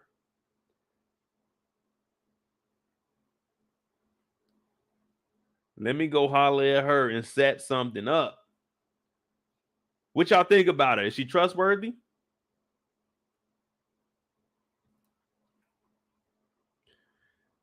Meech is looking at her like, what's up? Hoop is like, oh, okay, I see what's going on here. Little Nikki hating. Little Nikki was hating all episode, man. Y'all think she a scammer? Well, Meech gives her a little bit of money and he tells her to hold it. Now, we were all thinking he might be laundering and washing money through this. Now, I think right now, I mean, that's probably what the end goal is. They're going to probably be washing stuff here, or he might be leaving bricks inside of here. You never know. Probably more than likely to wash money, or he puts up, like, he fronts the money for the salon. Like, man, I'll pay it out. And then, you know what I mean? He'll pay for the salon and she'll make the money off the salon and shit. And then he's just washing the money through it. But I think she's down for the cause. I don't think she's going to say nothing. The only thing is, I think if Detective Brian gets a hold of her tail, it's over with. She was already about to crack with little Nikki. So if little Nikki is applying that pressure, then you know Detective Brian, man. Detective Brian then got B-Mickie to throw his whole life away.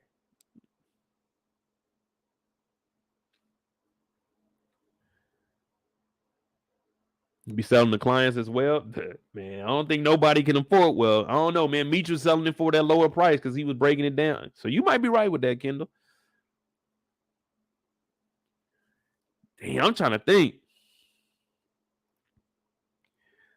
I don't know if you saw the movie X-Men 2, but the actress who plays Detective Jen played Lady Deathstrike. Okay, I did see that X-Men. Shit, you know, I ain't really, I mean, you know what I'm saying? I want to see these new X-Men that come out. I think the last X-Men I watched was pretty cool. I mean, it's all right. They were taking the kids to the university and then they end up getting like jumped or some shit.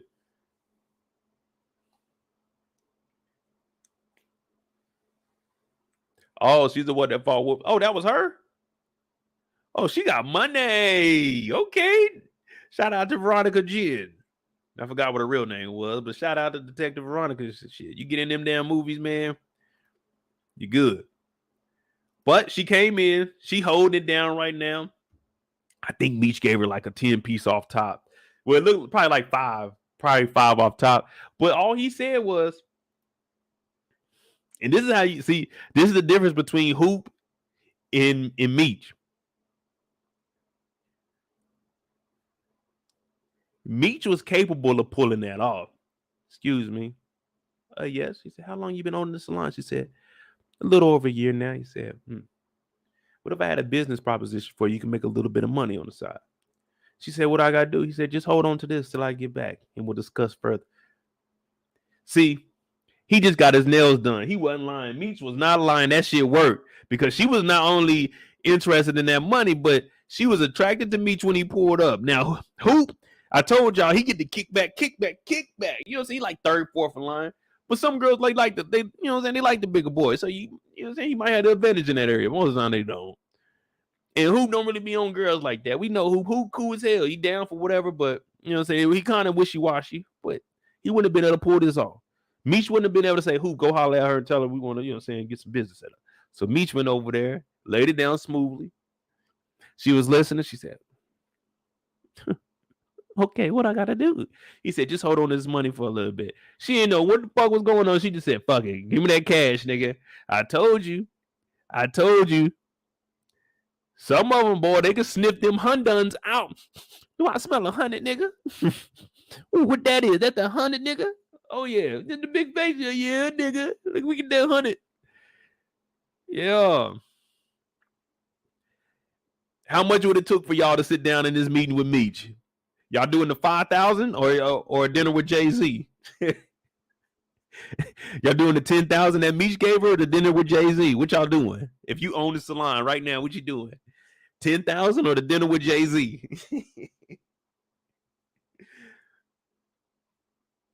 Give me that motherfucking hundun. All cash too? Shit, let's do it.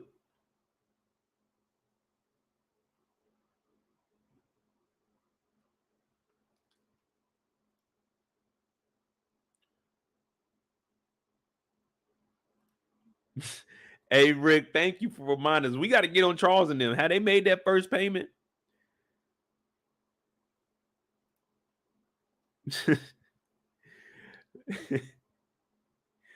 Rick James really said they got to figure out that damn Sears credit.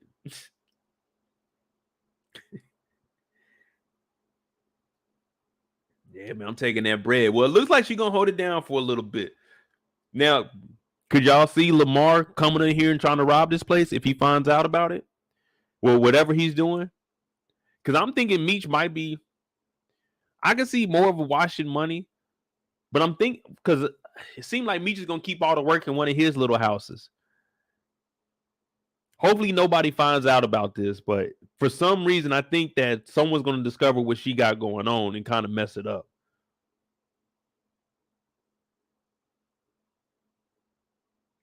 And I also want to know about Nikki. How is Nikki going to play into? Is she going to confront Meech about bringing like the business into the building? Or man, there's no way that this young woman is 18, bro. This is a fucking kid, man.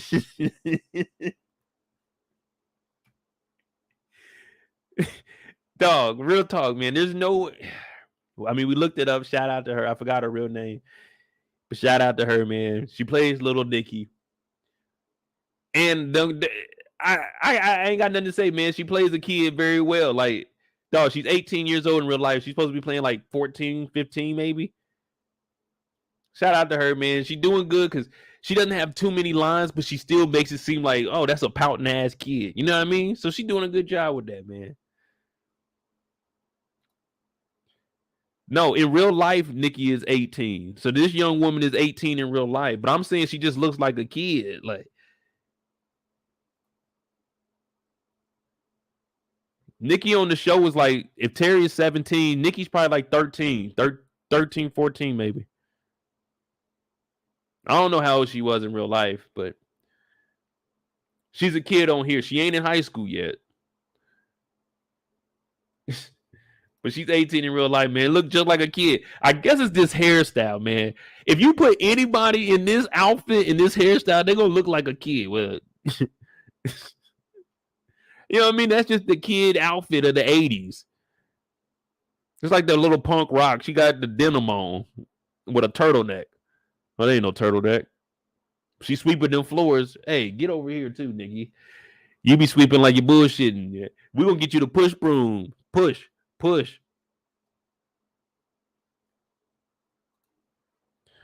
But little Nikki is hating. I don't know how this is going to turn out for her. Is she going to tell Meech, like, hey, stop doing drugs in here? But what is that going to do? You know what I mean?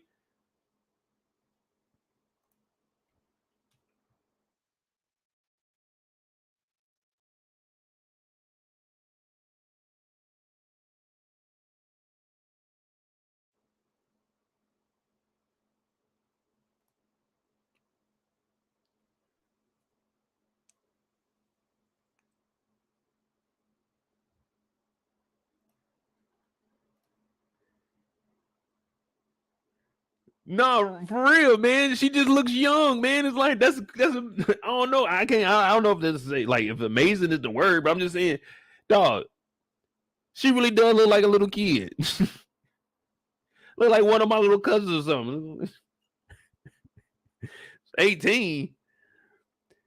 Like one of my little cousins came to the house. They talking about they 21 and they dress like this. I'm like, ain't no way you 21. I gotta ask your mama, is she really 18, 21? Cause I don't want to be giving you no drink. You know what I'm saying? You ain't no 21. When I went back for Thanksgiving, one of my little cousins, she came over with, yeah, it's my cousin's daughter. So she came over and we about to go to the liquor store. She like, oh, pick me up this. I'm like, wait a minute, let me go talk to your dad. Hey, Terrence, how old is she? She 22? I know she was a kid. Man, I don't be knowing, man, these are kids. Shout out to her though, man. So me and my little cousin, we drank. She's 22 now. That's what's up. And my nephew, he 22. I told y'all I'm a great uncle now, man. I'm a great uncle. My nephew didn't have a kid before I had one, man. Damn. That shit cool. But right now, we got to figure out what the fuck going on in this salon, man. My great nephews ain't got shit on Terry Jr. They ain't got nothing on Terry Jr. Terry Jr. almost had a bottle of Coke.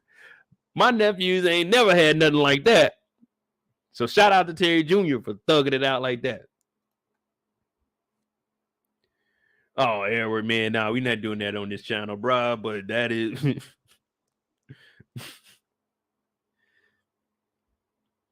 Touche.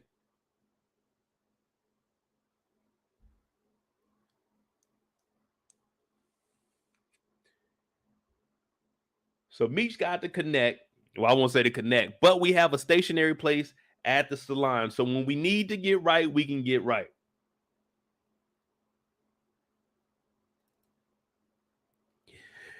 Now, Nikki sees Meech come up out of here. They got the soul glow on the wall. Just let your soul glow. Meech comes out like, hey, what's up, Nikki? And you know she don't want to be around her older brother. He's like, hey, what's up, Nikki? She's like, nah, Meech, what are you doing back there? What are you doing with my balls? And Meech is like, man, you know, hey, He rubs her hair, and then he gets up out of there.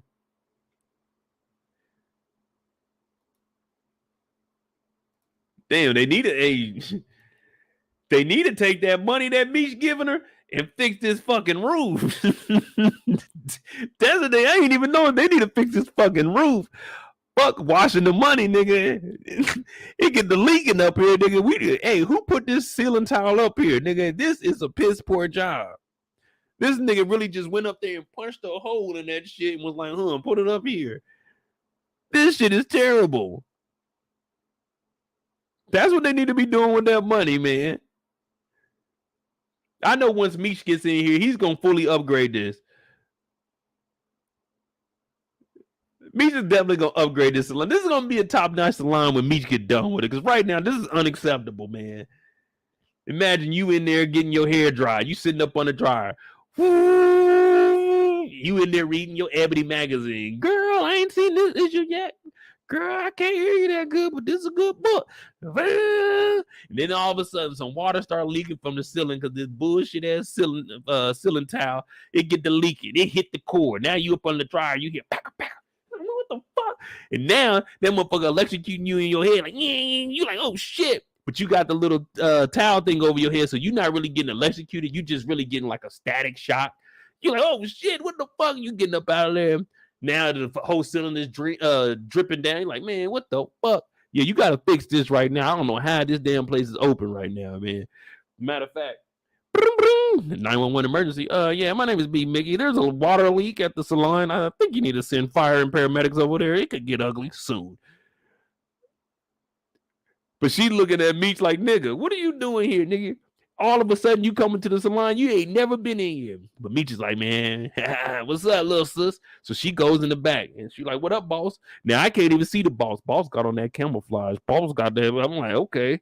What's up, boss? So boss is in here. She got the leopard print on the wall. Or is that leopard print on the wall? Is that stones? Yeah, it look like leopard print. Look like she got leopard print on. So she blended in with the wall. So everybody know that the cheetah salon, that's Miss Chi. You know what I'm saying? We call her Chi Chi, Miss Chi Chi. So this is Miss Chi Chi salon. And Nikki walks up to the boss. Nikki like, what the fuck you got going on with my brother back there? She said, what do you mean what you got going on? Just a little bit of business. He paying for a service. Nikki said, nah, nigga. What service we got up in here? What service we got up in here?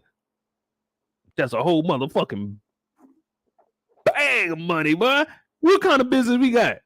She said, well, he just no. Nikki said, I've been looking at the wall. I know how much shit costs in here because I've been saving up my paychecks. I've been getting money from my brothers. One day I was gonna get my hair done in here.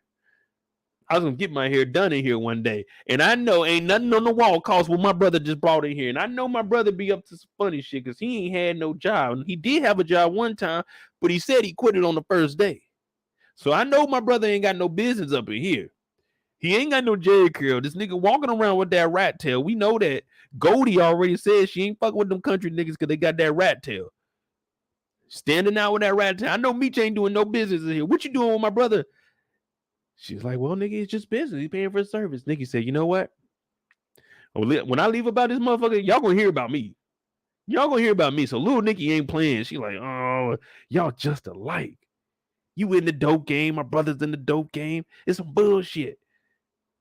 It's a cancer to our streets. My boyfriend Darius died over that shit. Yeah, Darius died in the streets behind this shit, y'all. Nikki is hurt. Nikki has PTSD. And she sees her brother bring it in to work. Bring the work in. Take the money out. Bring the work in. Take the money out. She sees this. She don't want this. She don't want this to continue. It starts off with Meech. Then it rolled over to Terry. Then B-Mickie got the bug. Saki got the bug. Dink got the bug. Everybody got the bug but me. I just had a nigga pull up to my mama crib the other day with a gun, the nigga that killed Darius. And you just like them. I got this job because I wanted to have some integrity, some pride to make my own money, not to depend on my brothers and their drug money, but you're just like them. Yeah, you may not deal directly with the drugs or do hand to hand, but you still accept the money. It's the principle. Nikki said, I'm not standing for this shit. I quit.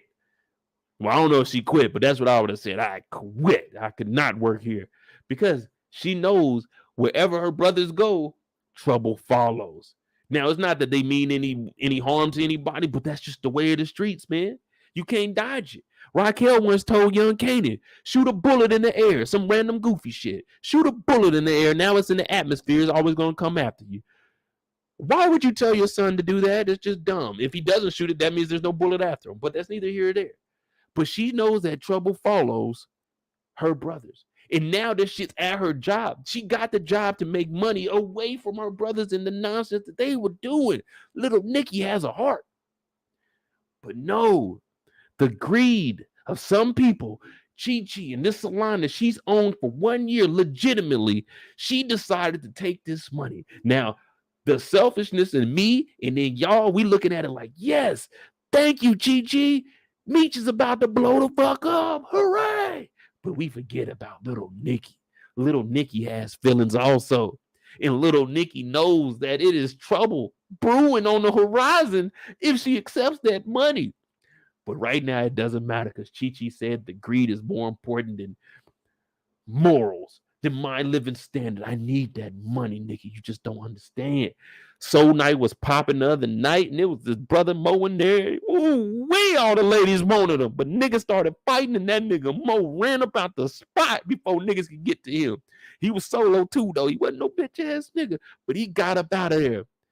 You see? That's why she took the money, because Soul Night be popping. And Nikki said, y'all all just alike. I ain't fucking with y'all no more. Not you. Bitch, y'all don't fuck with you. You little dirty ass, I ain't fucking with you. That's what a famous poet from Detroit told us. Shout out to Big Sean. Little Nikki held it down for the gang. Little Nikki done bossed up on y'all. Y'all didn't expect that from Little Nikki, did y'all? Y'all didn't expect that from Little Nicky, did y'all?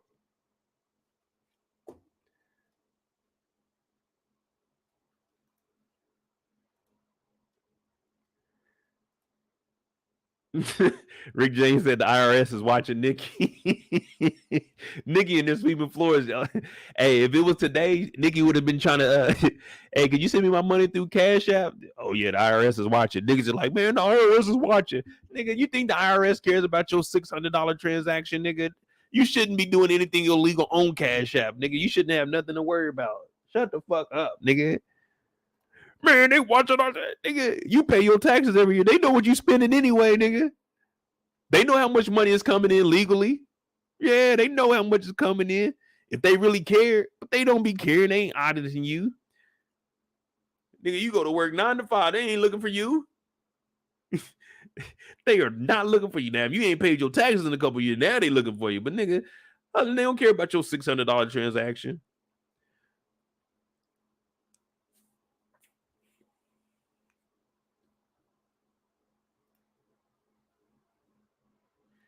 Little Nicky held it down, man. Hold on. Let me get some water, man.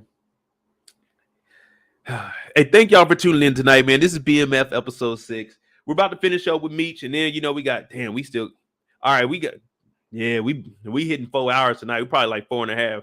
But I'm going to speed it up a little bit, man. I ain't going to hold y'all up all night unless y'all want me to keep going. But if y'all going to stay in here, the shit, man, I can go 5 hours about the show. We about to pick back up with Meech. Thank you, Little Nicky, for holding it down.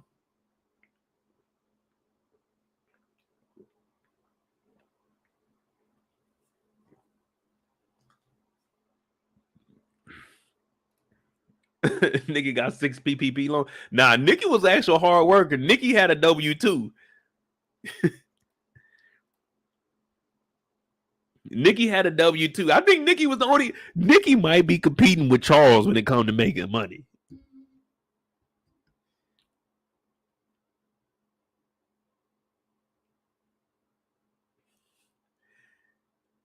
So did Little Nikki quit, or did she just say y'all just alike and walked off?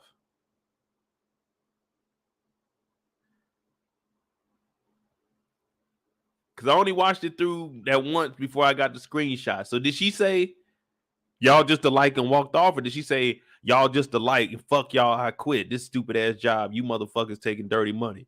Did she say that, or she just said y'all just alike?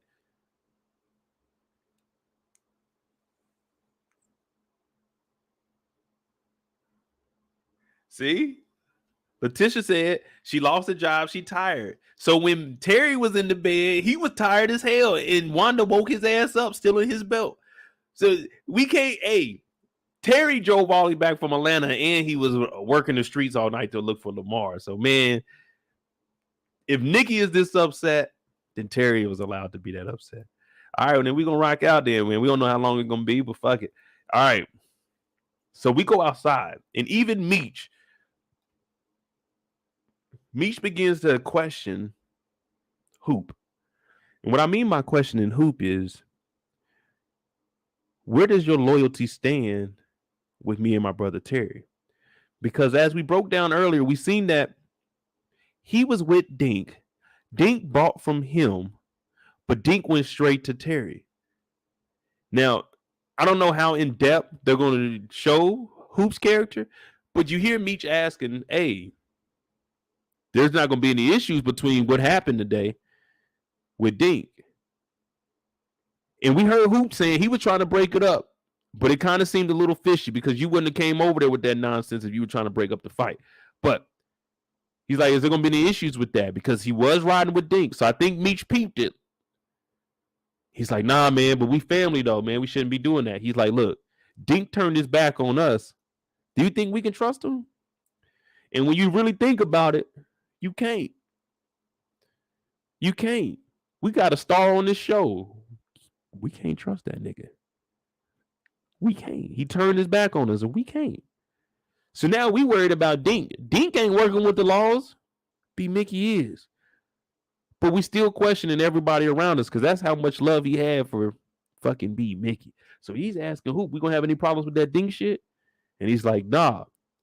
And the way that Meech seals this up is he lets him drive the car because Meech told them, if Meech got money, you got money. Meech got a house, You got a house. Meech got a car. You got a car. Meech got a bad bitch from the valley. You got a bad bitch from the valley. So he gives him the key to the Lexus. He's like, man, push that motherfucker. Meech pulled up the Soul Night in a Benz, a Lexus the next day. That's just how we rolling. But now he's showing Hoop, who potentially has a chance to get worked all the way up to that number 2 spot. Well, it'll be number 3, but you know what I mean. Because we moved B-Mickie out the way. Dink out the way. Saki gone. Hoop, hey, this is your chance to shine. We just expanded. There's a third plot. We need a third member. Hold it down. Draw the Lexus. So now he's showing Hoop that, hey, bro, like, that's just business. But if I fuck with you, I fuck with you. And I ain't gonna never steer you wrong. So if I got a car, you got a car. So Hoop is looking at this like, damn, this nigga Meech is really real. And at this point, this is the chance for Hoop to really prove himself. And he can move up to that third position. We got rid of B-Mickie, Dink on, Saki. Dog.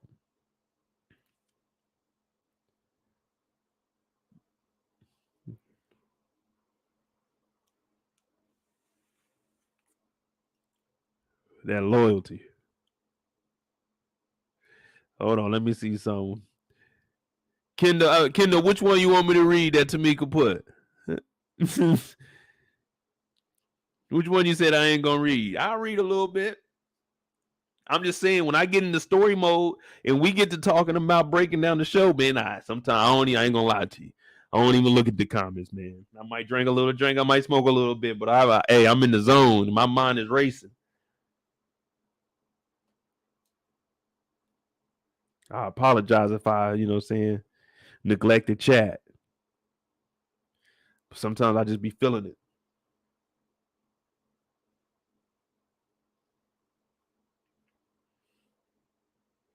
Y'all know how it is. But right now, what y'all think about Hoop? Because I already said that I felt something is telling me, man, you want to trust him? Something in me is saying he's going to do right. Like, you don't believe he's going to do right as far as street-wise, but he going to be straight unless somebody kill him. But he ain't going to give up no information or nothing, man. I think he's really down for the cause. It's just he didn't really have no guidance because he was so far on the totem pole. You know what I mean?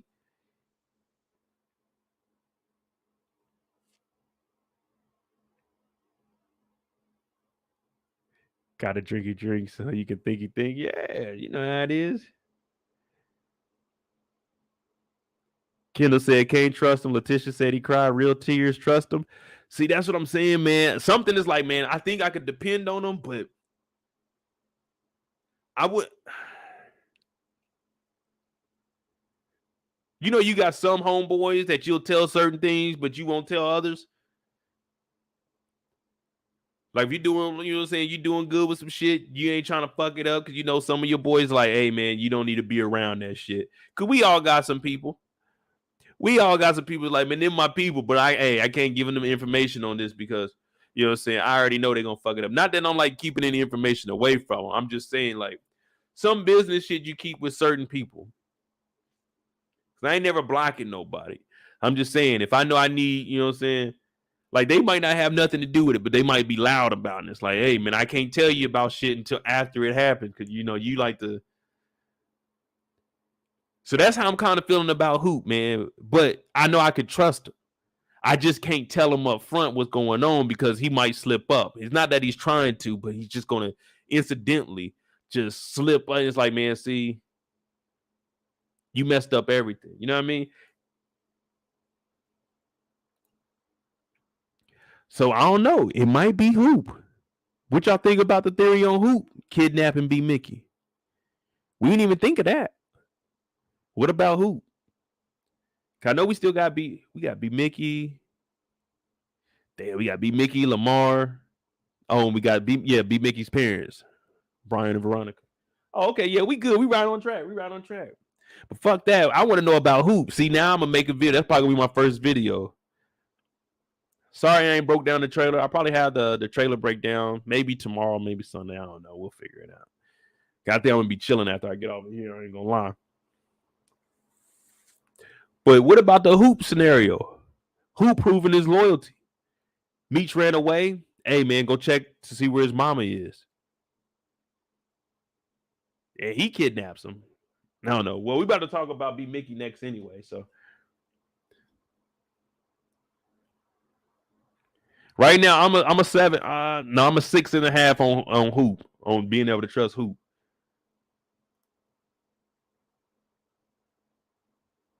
Let me know what y'all think on Hoop. Out of scale of 1 to 10, how much can you trust him? I got him at a 6. Solid 6, no 6.5.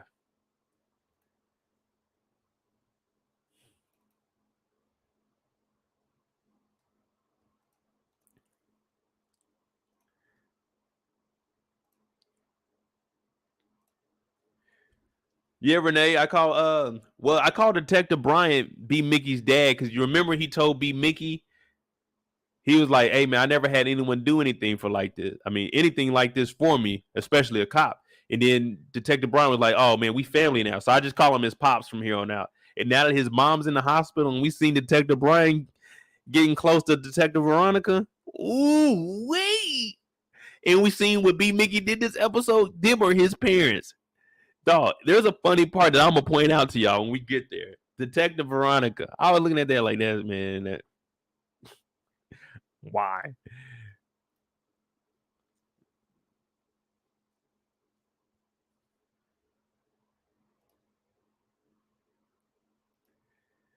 So what would be the incentive securing the number 2 spot? Does Hoop know about the burial plots? Well, as of right now, like at the moment we just seen Hoop, he wouldn't know anything about this because he, like I said, he's still down at the bottom. But after what we seen with B-Mickie moving forward, like once he showed Meech when he drove the car, like, man, there's no issues with Dink. It was just business, but I'm BMF. Once he's seen that, and then if he did pull off the kidnapping, if he gets to that second spot, then he's going to be making a lot of money. He's going to be up there with Terry and Meech. He's not going to be down at the bottom selling to niggas like Dink. You see what I'm saying? Because he said they were expanding. It was going to be him, Terry, and B-Mickie. Those are going to be the top 3. You know what I'm saying? So B-Mickie going to be making a nice little piece of it. Maybe not be 33%. It'd probably be like 20. 20 off. When I say 20, I mean 20 off of they cut that they getting back from the Colombians. So say if they making $100 even, they got to give up like fucking, let's just say 30 back to the Colombians. The rest out of that 70, 20% out of that, he'll probably get that shit. But we find out that K9 done played us, man. K9 infiltrated our channel. I feel sorry. I let me be the first to apologize to y'all. Shout out to K9. Shout out to Ray. But we brought him on the channel too early, y'all. We brought him on the channel too early, and I can't let you slide, brother. I brought you on here, respected you. I said, damn, K9's doing it the right way. This nigga K9 is broke than a motherfucker, $20 million in debt. I said, K9, what the fuck are you doing? I defended K9. I said, this is the realest nigga on the show. This nigga K9 owes $20 million to the Colombians. Told them niggas he ain't paying it, and if they want it, get it back in blood. Nigga, do you know it's about to be a bloody massacre in this bullshit ass gambling spot? They about to kill nigga. That's $20 million fucking dollars. I said, I thought K9 was getting money. That nigga K9 was eating steak every single time we seen him. This nigga K9 said, don't bring half my money, bring all my money. I said, K9 a real nigga. K9 owe $20 million fucking dollars.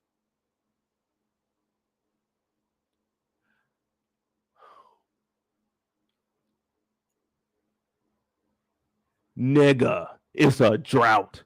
That 20 about to turn into 30, that 30 into 40, 40 into 50. But let me be honest with you, K9. Before that motherfucker gets to 21 million, they on your ass, nigga. Oh, that hurt me when I heard that. Big Ray told him I ain't paying. I said, no, not K9. I thought he was legit. I thought he was. I was blinded. I was blind. I thought I seen a hood hero. I said, he's him. But something told me. I said, ask this nigga, K9, did you cheat at that basketball game? He couldn't give me a straight answer. Y'all remember he laughed. This whole time, K9 is the devil. He ain't playing the game right. Y'all know my channel. There's characters I love. There's characters I dislike. But one thing is, I am not biased to any of them. K9, you just let the channel down. K9, why? Why? How did you get 20 million in debt?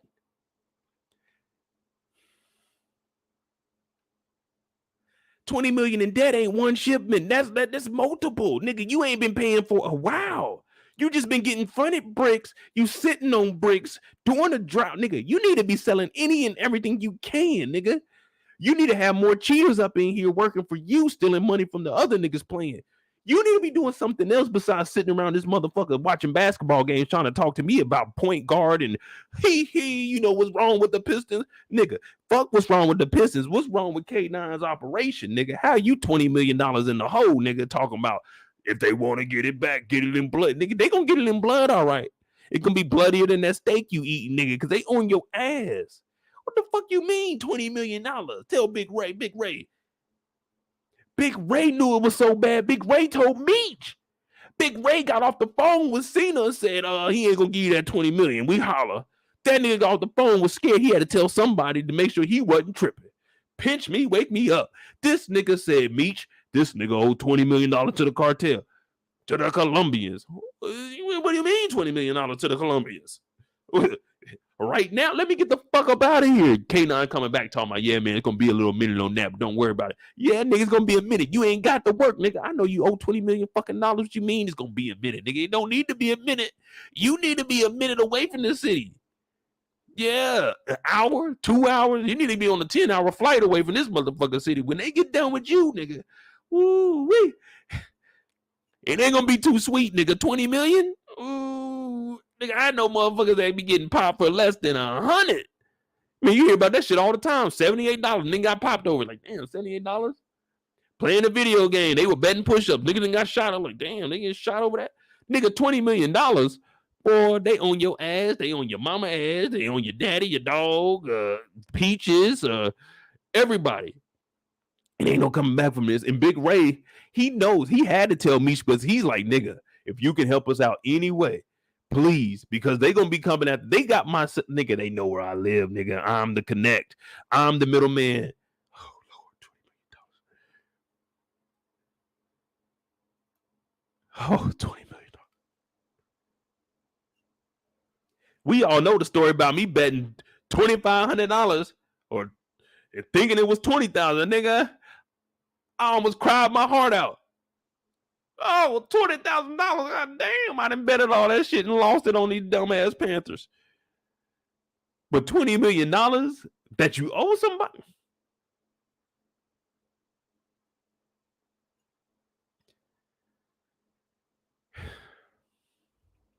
Yeah, when they come looking for your body, nigga, that's exactly what you gonna hear.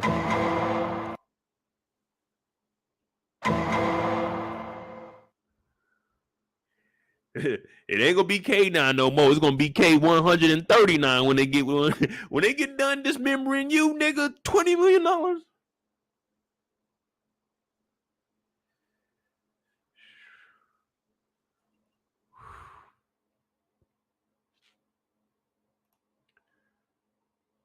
$20 million, dog. Hey, what did y'all think about K9? Did he let us down? K9, hey, you still my dog, but hey, I gotta keep a little distance from you, man. Man. See, I ain't even really think about it. Now I got to hit you up on Instagram and say, hey, man, we got to bring you back on the show. We got to bring you guys some explaining to do. You got some explaining to do. See, I knew you was. No, let's talk about this real quick. Let's talk about this real quick. K9.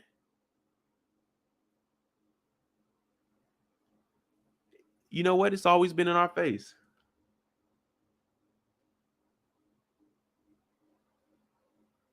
It's always been in our face.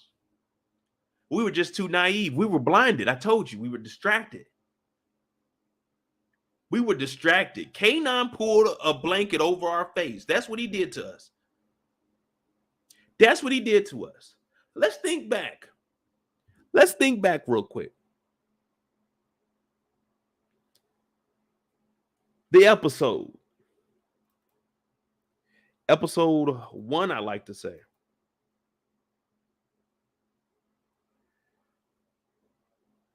Yeah, was it episode 1? Yeah, episode 1. K9 on the scene. Okay. K9 been working with the Colombians, right? K9 was out here hustling for what, a little $10,000, $20,000 game? Now we're finding out how big K9 was supposed to be. See, if K9 owed $20 million to the Colombians, K9 should have been top dog in Detroit. Everyone should have been getting from K9 or it was some bullshit. If he's getting it from the Colombians, $20 million in debt. But we didn't notice anything because we thinking, oh, he ain't that big of a drug dealer. He's just like a step up above Pat. They going neck and neck. Little did we know this nigga's in $20 million debt, but he's making money betting $10,000, $15,000 on these bum-ass basketball games. That's how down and out he was. He had to kill this nigga because he needed to scrape up any penny he could because he owed the fucking Colombians the whole time. Now, the first time we see him with the Colombians and they doing the deal, hold on. When they doing the deal with Cena, he's talking big shit. So there's already been one shipment and there was another one coming. This guy was complaining. Remember, he was complaining. Whole time he was probably already like, hey, K9, I already fronted you 15 million. This next is gonna be 20 million. You gotta come up off this shit. K9 was talking shit because he ain't have the money from the fucking get-go. Remember, he came in complaining and he told him, tell that motherfucker to get out of here. We ain't doing nothing. Whole time this nigga owes 20 million fucking dollars. K9 been playing the game. He just like Pat, just sober. There's no difference between him and Pat. They both fucked up their opportunity as the head nigga in Detroit. There's no difference between the two. It's all making sense. It was in our face. And we didn't even notice it. This nigga killed Big L because why? The token. She was telling the Colombians this nigga ain't like that. She wasn't talking to the police. The police not once brought up anything except for her name. She may have potentially been killed. She wasn't an informant or nothing. She was telling the fucking cartel that K9 ain't about that shit. Oh my goodness. It all makes sense now. K9 thought he was a big dog, but he was just a puppy. He was. This nigga K9, he done fooled all of us. Oh my goodness. This nigga K9 wasn't it. He wasn't the chosen one. K9 fooled us. 6 fucking, oh Lord. K9, why, brother?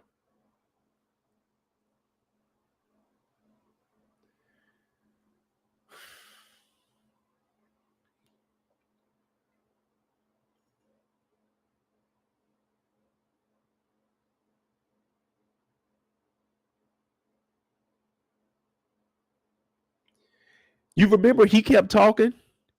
He kept talking all that shit. It's about the relationship that you build. Dog, you're not practicing what you preaching. Because, nigga, You owe $20 fucking million to the goddamn Colombians. Nigga, don't talk to me about a relationship. Talk about, hey, Meech, things are gonna be a little slow for a little bit. Meech's like, all right, Meech got a plan. We talking about Meech, but right now we didn't have to get on K9's case because K9 didn't. That's why I tell y'all, don't believe everything that a nigga tell you. If they can't show you results, don't believe that shit. And when they show you results, check the results. Never be ashamed to double check. Hey, if you gonna get into some shit, get into some shit, but make sure it's the right shit for you, man. Don't be getting scammed. Motherfuckers was calling my mama during the pandemic for that circle bullshit. You put somebody in the middle and then that pyramid scheme dumb shit. My mama talking about, yeah, they make it so. I said, mama, tell them to fuck off. Tell them to get the fuck up off your line. Be calling you about that. Don't be giving them motherfuckers. If you gonna give somebody some money, send your son some money. I can flip that money, mama. You know your boy good for it. I've been watching BMF. I know how to turn one into two, mama. Whole time B-Mickie been telling it, K9 been lying. Man, let's get back to Meech's story, man. God damn it, K9. Dog.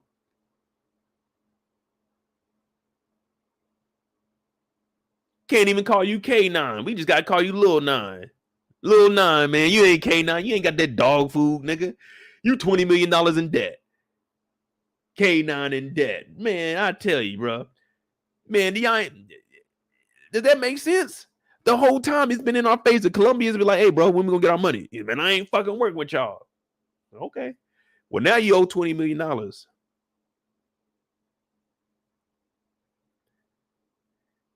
Renee called me D-Tech Mo. No. I'm just saying, if I can figure this out in an hour, the police is gonna figure this shit out way before I figure it out.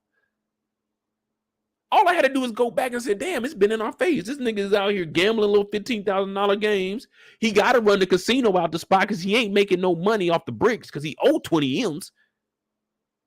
He needed Meech. Meech brought him some work. You remember? Oh, wait a minute.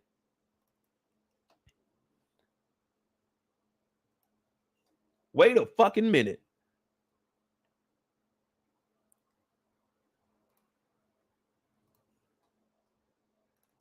Wait a fucking, it's in our face. It's in our face. It's in our face. Why didn't we connect this shit earlier? We were blinded by the Ooh. K9, you something else, nigga. You something else.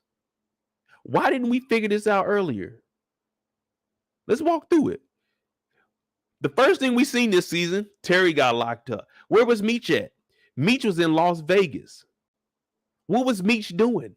Meech was getting bricks from fucking Earl to bring back to K9. Why would Meech need to bring K9 back bricks from Las Vegas when he's working with the goddamn Colombians? Why didn't none of us connect the dots? This whole time, K9 has been a broke-ass nigga. He's just hanging on by a thread. The Colombians ain't applied that pressure. But he's been in debt since the beginning of the show because Meech went to Vegas and brought back some bricks for this nigga when he just told the Colombians to get the fuck out his face. Oh my goodness, K9, this is a dangerous game you playing. This is a dangerous. Now I see why Peaches was out there. She know you fucking up. You ain't really like that. If you was really like that, you think she about to go fuck with what the little nigga name? I don't even remember the nigga name. They popped his ass. And then you went and killed. I already called you out on the killing the dude because of the girl. But it's all making sense now. You killed that nigga. You were jealous of her because she wasn't really fucking with you like that no more because you really a broke ass nigga. You $20 million in debt. Damn, you got me trafficking bricks on buses when you owe the Colombians $20 fucking million, nigga. Oh my goodness. No, K9 wasn't testing Meech, Kendall. K9 was in desperate need of a brick. The Colombians wasn't giving them shit. Oh no, this all makes sense now. Yeah, it was a test. Oh, is Meech gonna do this? But was it really a test, or did he really need the bricks? He really need the bricks because we found out this nigga 20 million in debt. We found out in this same episode that he cut the Colombians off earlier to take 5 more episodes to tell them I ain't giving you that $20 million. So there had to be a shipment in between this. That's why he was here. Because he wouldn't have got to $20 million. There's no way. K9 is not the biggest nigga in Detroit. Matter of fact, he's not the biggest nigga in the Midwest if he got $20 million worth of drugs on him at one time. So he had to get that in shipments. 1 milli here, 2 milli here. You see what I'm saying? Because if he had 20 million worth of drugs at one time, that's the biggest nigga in Detroit. He's supplying the whole Midwest. You see what I'm saying? So the whole time, this nigga K9 didn't have no work. Oh my goodness. I bet they didn't expect us to figure this out. They did not expect us to figure this out, did they?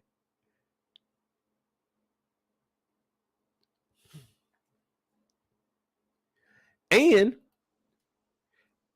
if K9 was so big, why wasn't he here with all the big timers? This is a prime place for you to come and show your money off. Earl told him that. K9 couldn't leave the city because the Colombians would have been on his ass. Nigga, you know how easy it is to catch somebody out of town? Oh, yeah. Easy pickings.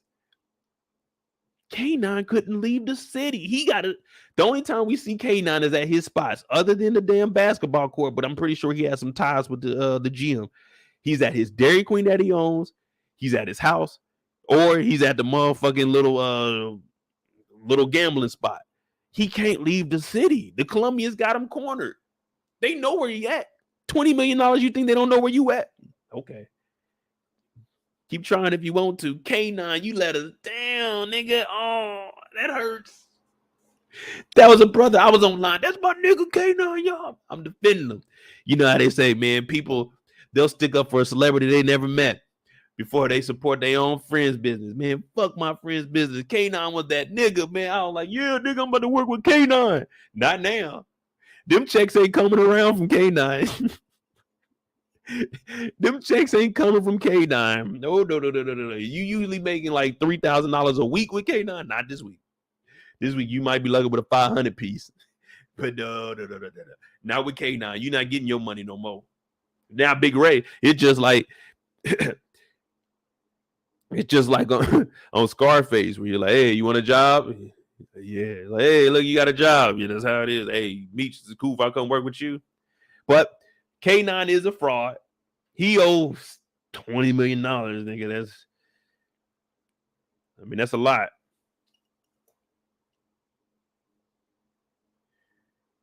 $20 million, bro. You get it. It ain't no telling who else he owe. We knew Pat owed niggas. Let me see. Last time we see Meech. Oh, he's basically telling Terry, hey, I'm gonna try to go behind his back, get the connect, and then we gonna make something shake. You know what I mean? Me and you, baby, to the top. Terry's like, yeah, that's what's up. But I'm about to go ahead and get out of here because he got to go take his damn family portrait. He's like, man, leave that girl alone. He's like, yeah, man, shut up, Meech.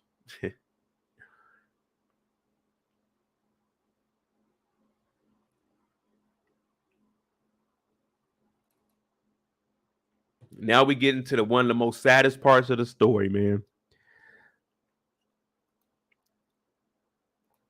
Now we about to get into the saddest part of the story, man. I ain't gonna lie to you.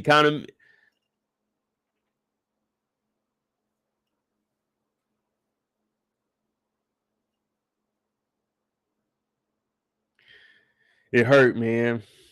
Someone you consider a brother told on you. Now, if my little brother ever told on me, I'm perfectly fine with that. If it's some shit that we got into and he told on me, hey, man, that's my little brother. All right. But my nigga.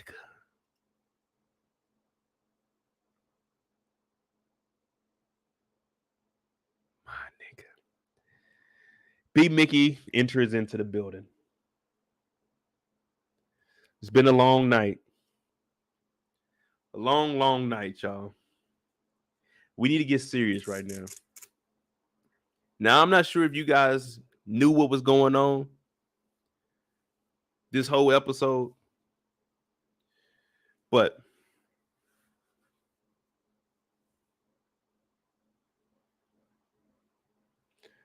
B-Mickie has been talking to the law. Detective Bryant, Detective Veronica. Now, we're going to go back in the time for B-Mickie's story, but right now, we're going to talk about what our young boy Meech was going through in this situation. Now, when Meech arrives, he has a hat on. Something similar to this. And while he's in there, Meech doesn't know this, but us here in the crowd, we know exactly what the fuck going on right now.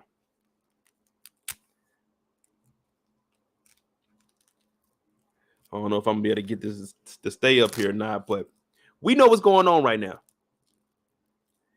B-Mickie has entered the building, and B-Mickie got a wire on, y'all.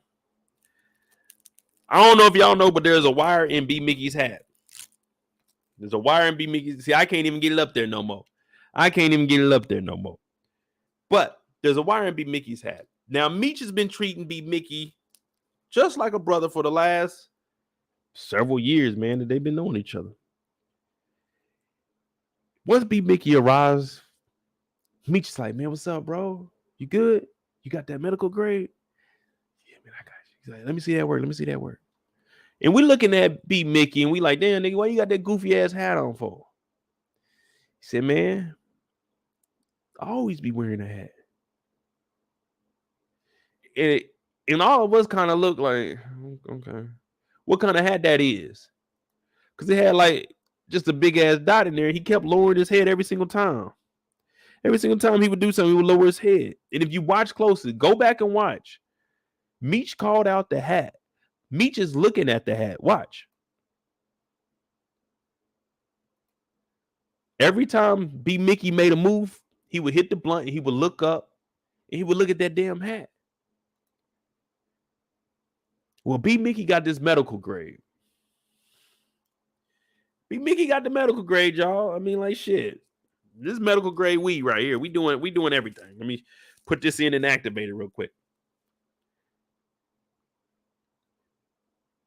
Speak a little louder, Meech. I can't hear you. It's rain going outside. What you saying? Okay. There we go. Now, we got that medical grade from this so-called new connect that B-Mickie has that he didn't tell nobody about. He been sitting on for a little bit. And Meech is looking at this goofy hat because we ain't never seen B-Mickie with a hat. His body, he too skinny to wear a hat like that, man. That's a long ass bill on that hat, man. You can't wear that hat. You gotta be somebody's dad with that hat. So he gives Meech to work, and Meech tells him, "Hey, look, I got this for you. This is for your family, for your mom, Kato, and for you if you want one." Now, when he said for you if you want one, I was looking at it like, man, okay, that's a little creepy there. But I get where Meech was coming from. Like, man, I can set it up, you know what I'm saying? So if anything happens, I'm going to make sure y'all straight. So B-Mickie's looking at it, he start crying. And Meech is like, man, shut that shit up, nigga. We about to get in this, nigga. We expanded 3 times. Meech get one, Terry get one, and you get one. He's like, it's going to be me, you, and it's going to be me and you. Well, he said that back at the house. But, nigga, we got 3, nigga. Me, you, dog. If I didn't have a brother, man, you would be that nigga. So our boy B-Mickie, well, y'all boy B-Mickie, he get to tearing up. He looking at the burial plots like, damn. Meech actually cared for my baby mama. Because you remember he told Meech, he said, Meech, man, that was my baby mama. She carrying my kid, man. Meech was like, oh, yeah, well, I came to talk to you about business. Meech didn't really care because it's like, man, you had to kill the bitch. No offense, Kato. But he's looking at it like, damn, Meech, you real. And then we start seeing tears coming out of his eye. Now, these aren't joyful tears. These aren't joyful tears here. These are the tears like, dog, I fucked up, man. I don't want anything to happen to you. I fucked up. Now, the only time you see tears like this is when a nigga is really, and I mean really, in over his head. He's like, man, I fucked up. Man. That's all he's thinking. And his heart is pounding right now. So when Meech went over there and hugged him, he stepped back and he seen that wire.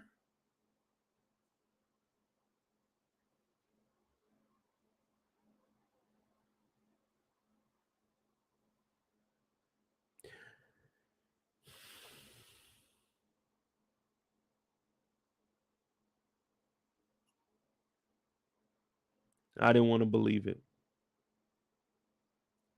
I did not want to believe it. This man pulled his hat off. He had the whole Sega Genesis Powers record in the back of that motherfucking hat.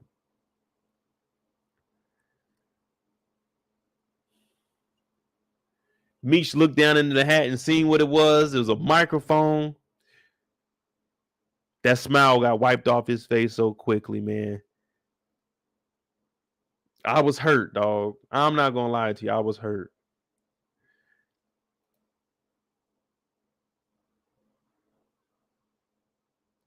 Now everybody said, "Nah, man, B-Mickie ain't really talking." I'm like, man, I know he is. I know he talking. Now shout out to Brillo, Detroit Kings. There ain't no paperwork on B-Mickie, but god damn it, he told. He didn't even have to tell. Meech said it himself. Oh, this the 2 medical grade bricks right here? Thanks, B-Mickie.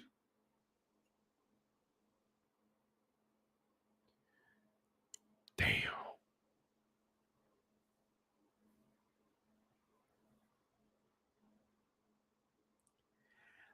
Man. I honestly can feel where Meech is like, dog, your heart just drops at that moment, man. It's like, dog, really? This nigga B-Mickie talk about they out front. My dog Meech was a G, though. My nigga Meech grabbed a bag of weed and got the fuck up out of there. Because, hey, we ain't leaving no money on the table. Fuck that 20 million that K9O. Nigga, please. My name is Meech. I think I'm Big Meech. Yeah, nigga. Popping bottles like I'm Meechy ho. You think Meech is about to leave some dope on the table? Nigga, please. That nigga Meech put his hood on and hit the block, nigga. What the fuck y'all think going on? What y'all think Meech is doing, nigga? Y'all think a fucking wire is gonna stop Meech's day, nigga? Please. This nigga Meech hit the block, nigga. Meech took the bag and got low, nigga. OT said no paperwork is crazy. Shit, I told you. You don't need no paperwork, nigga. The nigga got the microphone right here. Well, he ain't tell on nobody. He just recorded them. Nigga, that's telling, nigga. He ain't need to tell nobody. And then, oh no, we not done, B-Mickie.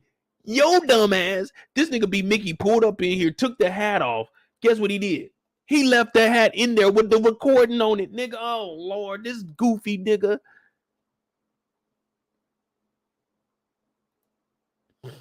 He dropped the hat on the inside. Now, what they were doing was recording on the inside, but they could only hear so much. Once it gets like out of range of shit, it's not going to record in the car, but the recorder inside of the hat can still record. So they still got Meech on the recorder just because they couldn't hear Meech. You know what I'm saying? He dropped the hat. Meech hits the block. He talking about I ain't had no choice. That nigga Meech looked at him and said, "You bitch ass nigga, you always got a choice. I told you, shut the fuck up, nigga. You always got a choice. You had a choice not to shoot J-Mo, nigga. None of this shit would have been going on. You had a choice not to shoot Kato. But you did this shit, dog. You in the game. So Meech is like, nigga, fuck you, nigga. Fuck everything you stand on, you bitch ass nigga. I got this work, nigga. Don't talk to me. I don't want to kick it with you no more. I don't want to skate with you no more, nigga. I don't want to do nothing. Whole time, the hat on the inside. Brian and Veronica, as they get up out of there, she looking out the window talking about they're gone. Yeah, motherfucker, I know they're gone. I'm out back. Detective Brian is upset. He's like, what the fuck is going on? These niggas, B-Mickie, you bitch ass nigga. This nigga B-Mickie left the hat in there. Detective Brian picked it up, so they still got the recording with Meech on that motherfucker talking. We don't even know if that was a camcorder in there. We don't even know what the fuck he had going on. He probably had audio, video. Man, we don't know. But what we do know is this nigga B-Mickie then set Meech up and had to get the fuck out the city, and Meech got that work. And now we about to talk about B-Mickie. God damn it. You tried to set Meech up, and Meech, for some reason, the Lord was with him that day, and he got low on the law. Ooh, low on the law. Big Meech.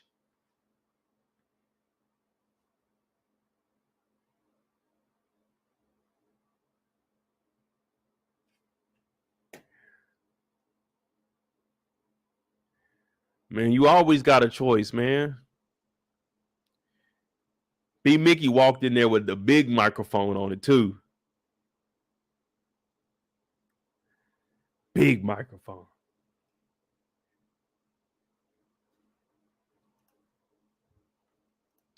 All right, man. Let me get this thing. Damn, we have 4 hours. All right. We got B-Mickie and Lamar. Damn, we got B-Mickie, Lamar. We're gonna do B-Mickie and his parents, Brian and Veronica. We're gonna throw them together. Because that's really the only time we see them. So we'll get through them pretty quick. And then we got Lamar to talk about. There's a lot with superhero Lamar now.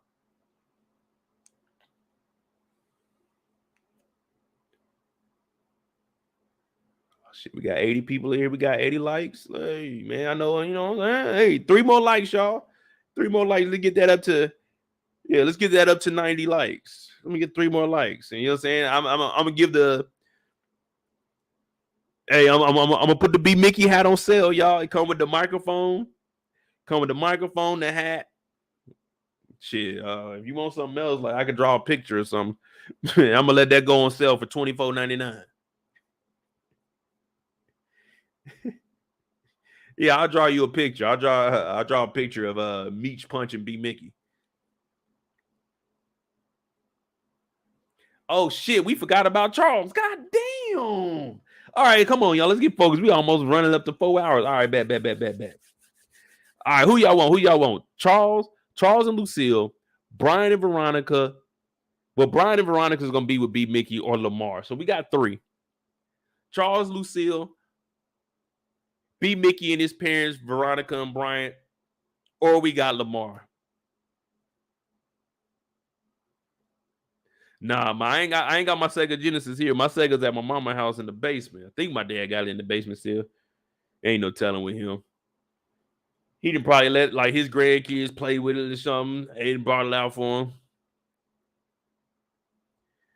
Charles, oh shit. All right, Charles. We got Charles and Lucille. Charles and Lucille coming up.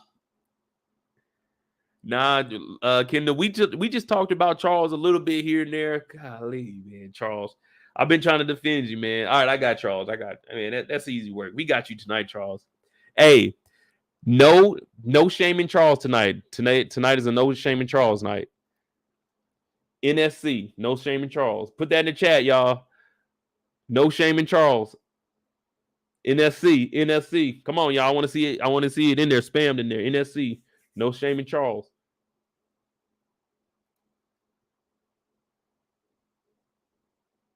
Where's the first time that we see Charles? First time we see Charles is, when Terry quit school.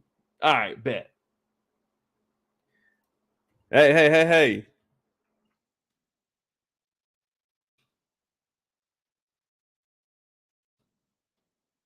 No, whoa. Where are we getting trash cans from? Wait, what are we doing in the chat now? Now, I had to put some people in time. What are we doing with trash cans? Wait. This ain't that type of party, man. This is Charles, y'all. Charles Flenory. Black man don't cheat. Mr. Him himself. Mr. Handyman. Mr. Fix It All. Mr. Get the Job Done. No, same in Charles. Y'all know it. Hey. Kendall, put him in timeout. They start shaming Charles. Put him in timeout. Go ahead. Let them rest a little bit. Let them think about what they did. No shaming Charles, y'all. No shaming Charles.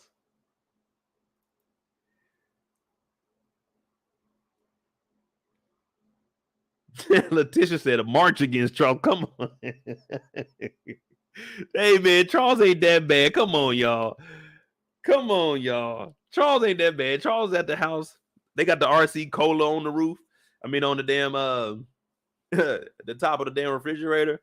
Man, you know that motherfucker warm as hell.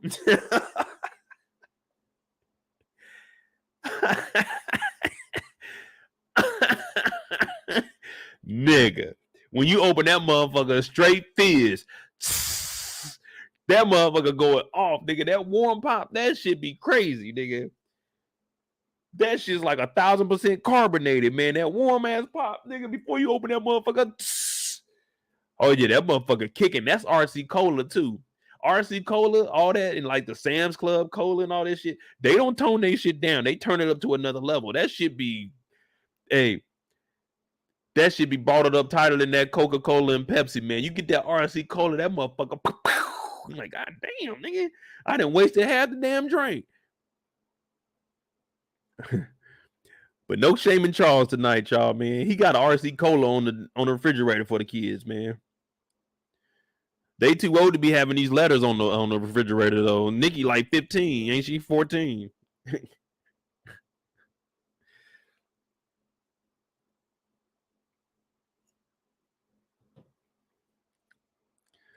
Damn, I didn't know how bad they cabinets were. Did y'all notice that? This drawer right here. Now I know about drawers like this. Y'all might not have grew up with drawers like this. But like this drawer right here, it works. It may not be on the track, but it works. When you pull it out, you got to lift it up a little bit and then pull it out. You know what I mean? Yeah, these drawers right here, they still work. You just got to wiggle them a little bit. Sometimes you got to yank them a little harder, but they still work. The doors up here are crooked. So when you close the door, you got to actually open up this right door. You open up the right door and you close the left door first. So when they meet, you know what I'm saying? It'll kind of level it back up. It'll still be off a little bit, but you just got to open up the right door and close the cabinet like at the same time so they can line up. Man, all that shit works. Hell, they got a toaster oven. We didn't have no toaster oven growing up. Trying to see what else they got up in here. They got a coffee machine. My mama didn't really drink no coffee then. My dad don't drink no coffee. Okay, they pretty much had the same setup. They just got the little toaster oven. We ain't having a toaster oven. Okay, this house is cool. Yeah, it's just straight. They got the lamp over here because they ain't got no lights up under the cabinets. We been there. Yeah, they living a normal life. Ain't nothing wrong with this. I like it. Oh, no, Kendall. They good. Rick James, OT, Eric, they cool. It's just no shaming Charles tonight. Anybody shaming Charles, we got to get him out of here. To anybody that's new in here, thank you for tuning in. This is BMF After Show, episode 6. I'm J. If you're new, hit that subscribe button, hit that like button. Typically, we don't put anybody in timeout. It's just right now, Charles has been through a lot. So we're trying to let this man have his day. As you know, when I see Charles, the first thing I think is, hey King, how you doing, King? You know what I'm thinking, King. King. Now, Charles and Lucille, she's been showing some respect up in the house. My nigga Charles is getting his haircut in the motherfucking living room. He don't give a fuck what Lucille talking about because he the man around here. He got the respect to be here. She ain't nagging him about painting the walls no more. He getting a fucking fresh fade. He don't care. She talking about, y'all need to do it upstairs in the bathroom. He's like, we're going to do it right here. And Terry going to sweep that shit up. So now he feeling himself. Now he's back in that power position. Now this is Charles' house. Fuck what Meech talking about. This is Charles' house. I'm in here, babe. Make that, hey. Yeah. None of that turkey bacon. Give me pork today, baby. Yeah, that crispy bacon. I want it crispy. I want that eggs. Cheesy. Ooh, put some cheese in there. What Ty Dolla $ign say? You gonna make them eggs cheesy with them grits or no? Yeah, I want all that. I want the potato. I want them a little bit burnt too, baby. You know, put them in that. Put them in the skillet a little bit. You know what I'm saying? Brown them up a little bit for your boy. You know what I'm saying? Charles on this shit right now. Charles done leveled the fuck up. Look, Charles took down Miss Mabel. His wife is giving him respect. Man, this man, Charles, man, let me tell you. Charles is on another level right now. Cloud 9. Business is booming. Got the fresh fade. But then it all goes dark because Terry tells his parents he wants to quit school. They're like, quit school? We can't have that, Terry. Not up in this house. You need to finish school. You need to get out here and be different than your brother. You don't want to be an uneducated black man like me because it's hard out here. And Charles is right. But then Terry tells him, he starts talking back. But man, there's all these celebrities. They ain't had no education. In fact, 72% of the millionaires in America don't have a college degree. But the age was a different time. Now, Charles doesn't want his son to be in the dope game. And everybody's saying he's such a horrible father, but he doesn't want his son in this. He's doing any and everything he can to pull his son away from this nonsense. Everybody overlooks the good to bring out the bad. Yeah, Charles may have made a mistake in the last episode, but right now he's standing up for his son. And right now he is a real man. He is a real father. This is what fathers do. They step up. He said, Terry, listen to your mama. You need to finish school. And Lucille is giving Terry that respect that he deserves. But at the same time, she got to pull that away from Terry and let him know you're just a kid. And now my respect is going back to Charles because he done laid it down the other day. So these two, they on cloud nine. They making it through this because, you know what I'm saying? It is what it is right now. We all make mistakes. But the thing about being an adult is admitting to that mistake and moving forward. Moving forward. If we keep thinking about the past, we're going to forget on who we are today, right now. So Charles ain't worried about that shit. What happened with Miss Mabel was an accident. It ain't going to happen again. But my son right now, what's more important is my son finishing school so I can have an educated young black man in my household, knowing that my son, I did the most that I could for him, getting him away from the streets and into the books. But Terry said, Daddy, I don't want to do that. And everybody's looking at Charles because he may have made one mistake. I keep saying he made one mistake. It was one mistake. It was an accident. He wasn't in his right mind. You know, he had that demon and it been a while. He wasn't getting no loving at home. Miss Mabel tried to drug him. All kinds of stuff happened that night. Come on, PTSD. But right now, he's trying to take care of his son. Now, I know everybody's saying, oh, well, Mo, what about him going back to Miss Mabel's house? I'm like, well, he went over there and maybe she seduced him or something. But Terry quit school. And Charles, he sees his bae in there. He says, that's my wife now. I don't know about y'all. Because I know some people were saying that Charles is the worst husband on TV. I was going to say in the universe, but on TV. And I said, we can't do that because we just seen what Boom did. We seen what Boom did. Boom put Markeisha outside with the kids in the rain, allegedly. Maybe it was just her and she took the kids, but we don't know about that story. But Charles sees his wife over here down and out because her youngest son, her baby, is going to always be her baby. Just told them that he ain't going to school no more. She's down and out. Charles has to change her day. And look at Charles. He comes in there and says, honey, I know times are hard, but we're going to do exactly what we always do. We're going to pray. We're going to get through this. So one thing about Charles is he's real with himself. He's real with the Lord. He brings the Lord into this to let you know he's serious about being the man that you need him to be. Doing what he needs to do to provide and protect so he can get that respect from you, babe. She's like, well, I'm just not in the mood right now. He said, no, you know what? I want to put you in your best dress. And I want to take you out to eat at that steak place because I've been stacking money. And what is Charles doing? Hands up on my hips. So when I dip, you dip, we did. Because this nigga got to think about what the fuck he did. You know what I'm saying? Like, what the fuck is going on here, man? I got to tiptoe in my Jordans. Because I done fucked Miss Mabel. But I still want to be there for my wife because she, you know what I'm saying? She giving me something. So, damn, what the fuck am I going to do next? Because, man, I ain't going to lie to you. Miss Mabel was throwing that thing back. Whew. Nigga. I went to Miss Mabel's house.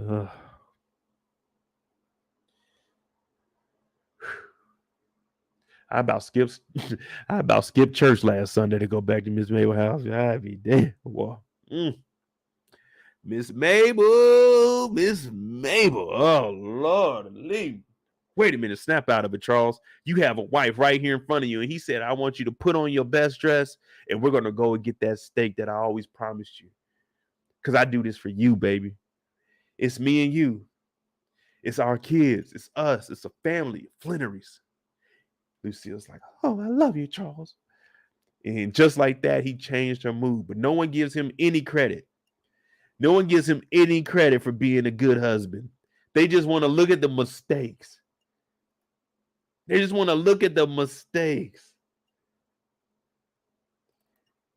Then we finally get to the steakhouse. Oh, Charles. Oh, Lucille. And they're holding each other's hands. And she comes clean. Now, I don't know why Charles was looking like this. But that nigga was nervous. That nigga was nervous as hell because Lucille said, I got to come clean with something. Ooh, wee. Now, hey, you've been there before. We're all adults. We've been there before. We done heard some news. You're like, whoa, wait, that's serious. Now you can hear everything. You can hear all conversations by you, but you're tuning in directly to what they're saying. She said, yeah, Charles. I talked to Sister Riley because I thought she was having an affair. That nigga said, an affair? What would make you think that? She said, oh, because them dirty magazines. He said, now this nigga, he's sitting sideways now. He didn't cross the leg. He's sitting sideways like this. Like, wait, all right, let me see what the fuck she know before I tell on myself. So he said, why would you think that? Well, you know, I seen the magazines. He's like, no, I'm a devoted husband to you, to our family, to the Lord. I would never step out on you, and I'm not stepping out on you now. Now, technically, he's 1,000% right. As of right now, he just redeemed himself because technically he said, I won't step out on you, and I'm not now. Well, technically, he's not stepping out on her right now because he's out on the dinner with her. And when he's saying, I won't step out on you, he means starting from right now. I'm not going to step out on you. What we did in the past, before we just made up. What we did in the past, and we just made up. So he's sitting here. She said, yeah, I talked to Sister Riley. So he nervous as hell now. So now this is where the lies got to kick in. He's like, nah, I wouldn't do no shit like that. Why would I do that? She's like, I know, Charles. I'm sorry. I'm just trying to get right. He's like, man, it's all good, baby. You know, we're going to work through this. I told you at the table, man, prayer.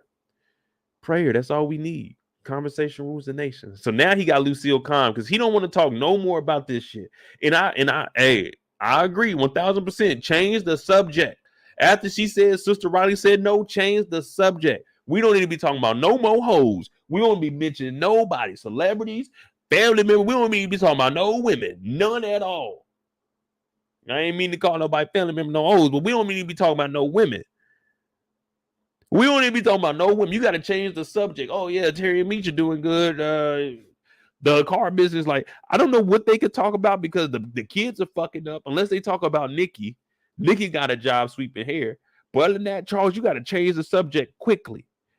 Say something about the band. I saw you walking in the rain. Yeah, you got to change the subject quickly. You don't want to let her mind linger on that bullshit. Especially if you know you've been raw dogging. They call you Charles Raw on TV and Instagram and what I've been seeing. I don't even know how they spell it. Like Charles. It ain't even Charles no more. It's Charles. Like, man, you wilding out, Charles. I'm doing my best to defend you right now. And right now I'm winning. Right now, everybody in the chat, they agreeing. They like Charles is a good husband. He's the best guy we ever seen. Everybody's agreeing right now. Hopefully Charles don't mess it up this episode.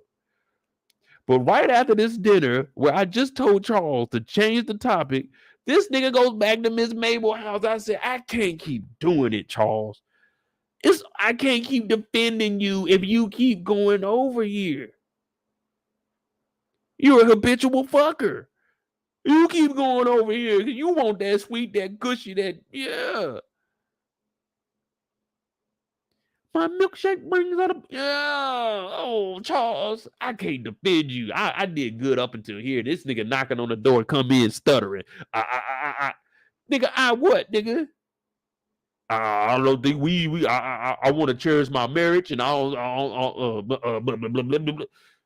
Charles, nigga, you should have just not came back over here. I tried to defend you.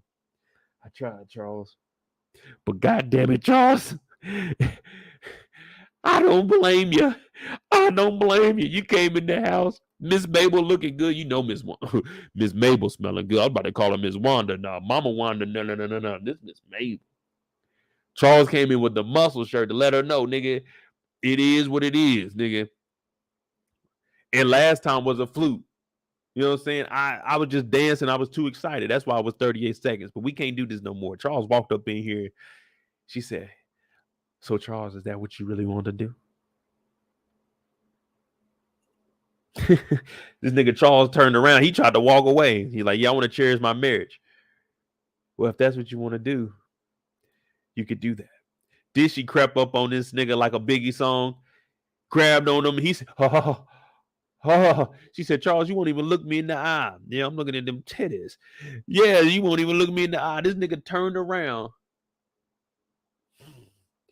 All it took was the warmth of her body next to him. This nigga said, let's get it on.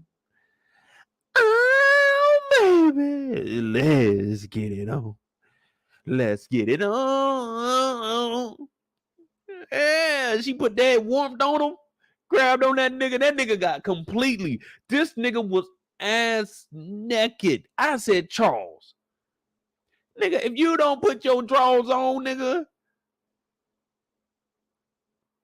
This nigga was ass naked in the living room on the couch. I said, Charles, I can't defend this. They didn't caught your ass at 720p. Because, you know, they didn't have no HD back then. Nigga, it probably wasn't even 720. They didn't caught you in 320. 128, nigga. They got the big ass VHS motherfucking recording you, man. I can't defend this shit, Charles. Charles went over to Miss Mabel's house and got nasty. This nigga just doesn't care. I said, fucking Charles, nigga, I stood up for you. This nigga did it in front of the white angel, too.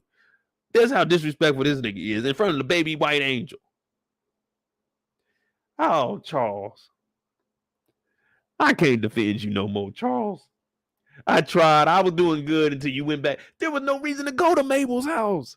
Would y'all go back to Mabel's house? There's no reason to go back to Mabel's house unless you telling her to shut the fuck up. Hey, man, don't be talking to my mind. Don't be talking to my wife. No. Don't be trying to come over no more. Charles had fucked all the way up. He got up in this thing. He was giving us some strokes this time. Pause. I said, okay, Charles, you making up for that last time. How you get 2 sex scenes in under a minute? But, you know, I gave you credit, man. I gave you like 1:03. You know what I'm saying? 1:03. But, you know, hey, Charles will put in some work this time. But Miss Mabel, come on. We got to put some blame on Miss Mabel now. Miss Mabel, no, this is a married man, and he is very vulnerable. Miss Mabel don't care. Miss Mabel don't care. She was going to let him walk out of there, too. But she knew once she put them titties on his back, Charles then wild the fuck out. Little baby angel right here in front of him. Little baby angel. Little baby white angel, man. Right in front of them. They having sex. They doing the nasty. Who has a baby angel in their living room? Charles, you deserve it, man. Shout out to Charles this week. Shout out to my boy, man.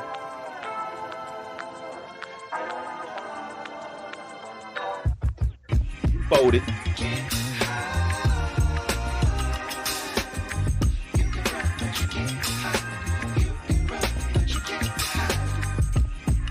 Look at Charles, man. Charles is in there going crazy.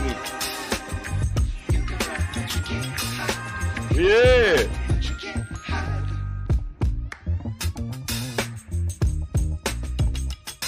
Hey, let's be real, man. Are y'all folding with Miss Mabel? At first I said if you got a Miss Mabel run, but now I'm thinking like Miss Mabel might be it. Miss Mabel seemed legit. She knew what she was doing, man. She came in with nothing on up on that road. Nigga, I just came here to motherfucking fix the light bulb in the refrigerator. It ended up getting rubbered up dub.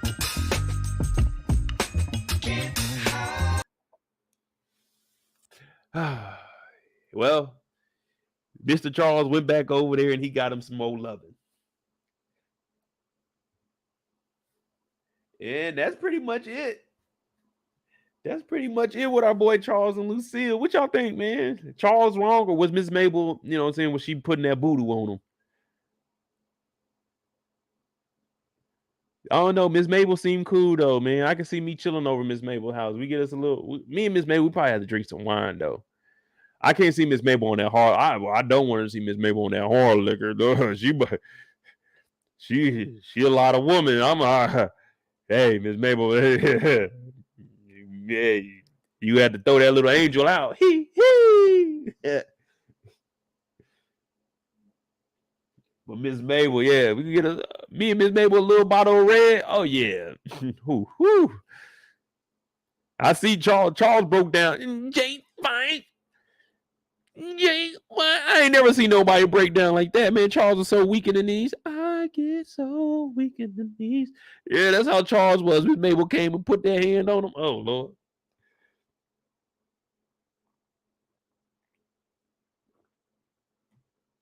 So what y'all think, man? What y'all think about Charles? Is he gonna come clean? Yeah, like not literally taking a shower after Mabel this time, but is he gonna come clean with Lucille about messing with Mabel, or is he gonna keep it a secret and she might expose it? How do y'all think the whole not Lamar, the whole Lucille and our boy Charles storyline is gonna play out? I don't think Charles is gonna. I don't think he's gonna give up that information. To be honest,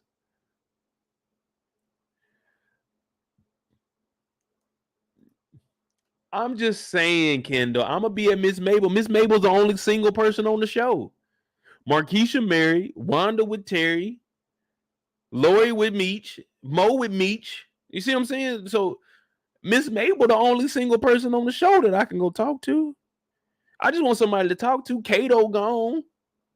Veronica about to be giving it up to Brian. So the only option is Miss Mabel. Oh, Sister Riley. I like Sister Riley, but she too far in the church. Man, and on Sundays, man, you know, typically Sundays are our power Sundays. So I can't be getting up early to be going to church. Got to watch it on BET or something.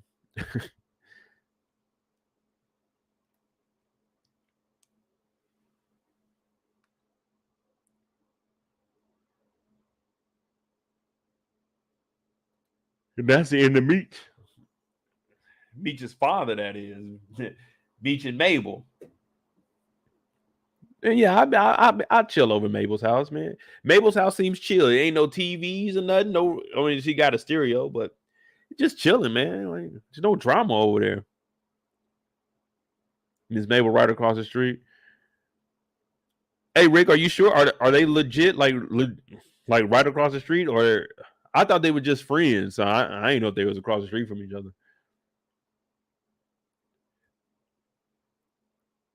Oh, hey, the Nasty Nancy. Yeah, Nasty Nancy, the neighbor. Yeah, I forgot about her at the party too. She was grabbing ass. Man, that was a crazy ass time at Miss Mabel's house. We might have to relive that. We might have to have another party at Mabel's. I'm not gonna lie to you. Miss Mabel's house, hey. Miss Mabel's house may have been the spot back in the day. I ain't gonna lie to you. Now, of course, I was too young, but man, believe me, if I was like 21, 22, I'm trying to get a Miss Mabel spot. I ain't gonna lie to you. Miss Mabel house on a Saturday. What the Italians say? Forget about it. We there. We in the motherfucker. I'm gonna be so cool with Miss Mabel. Miss Mabel ain't gonna be wanting to give me none because she knew me as a kid, but she gonna be putting me on the other girls. Thank you, Miss Mabel. Yeah, this is he's like a son, you know what I'm saying? He's good people. Oh, okay, cool. How old y'all is? 26, 27. All right, bet, Miss Mabel, thank you. Because I already knew, like, I already peeped Charles. When I came into Miss Mabel's spot last time, I already knew Charles. Like, she came and hugged him. When I came in, she didn't give me no hug. She didn't give me the two-hand hug. She gave me the little hug on the side, like family. I'm like, damn, Miss Mabel, we ain't family. You just know my mama. You know what I'm saying? We ain't family, girl. So I already knew Charles was with her. I'm trying to get that Nasty Nancy, the neighbor. Nicola says she smokes Virginia Slims. Hey, my grandma used to smoke Virginia Slims.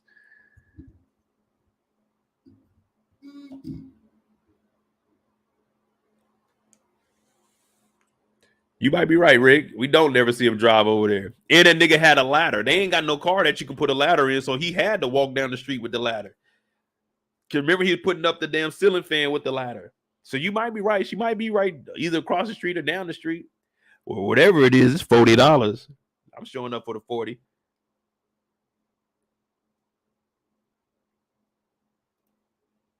Renee says he's going to keep a secret, but it'll come out. My boy OT said, man, y'all know OT tell the truth. He going to tell it like it is. The realest one in the chat, Miss Mabel going to get invited to a dinner. That's what I'm saying. Lucille's going to invite her. And I think Charles is going to be like, nah, we don't. She's cool. She don't need to come through. And then Lucille's going to probably figure something out. Now, she already asked Sister Riley, so I don't know if she would ask Mabel just because, well, I think she probably would ask Mabel, but this would hurt Mabel more. I mean, not hurt Mabel more. This would hurt Lucille more because Mabel was supposed to be her friend. Sister Riley was just at the church. She calls her Sister Riley. She calls her Mabel. You see what I'm saying? There's a difference.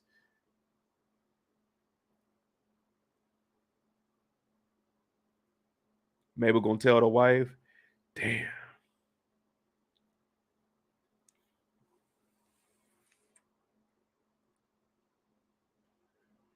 See, this is back in the day, man. Charles, like, dog, you got that car, man.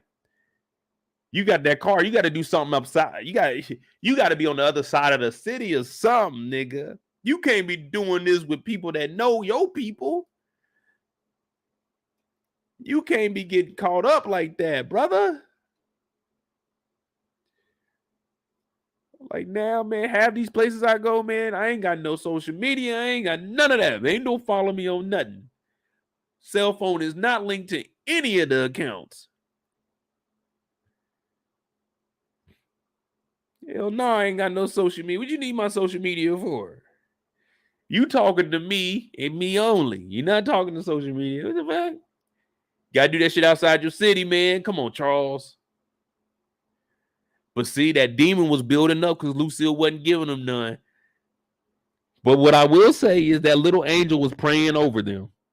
That's what that was indicating. What y'all think the little angel was? You think it was saying the Lord was watching, or this little angel was praying over you, Charles? You might be in the clear.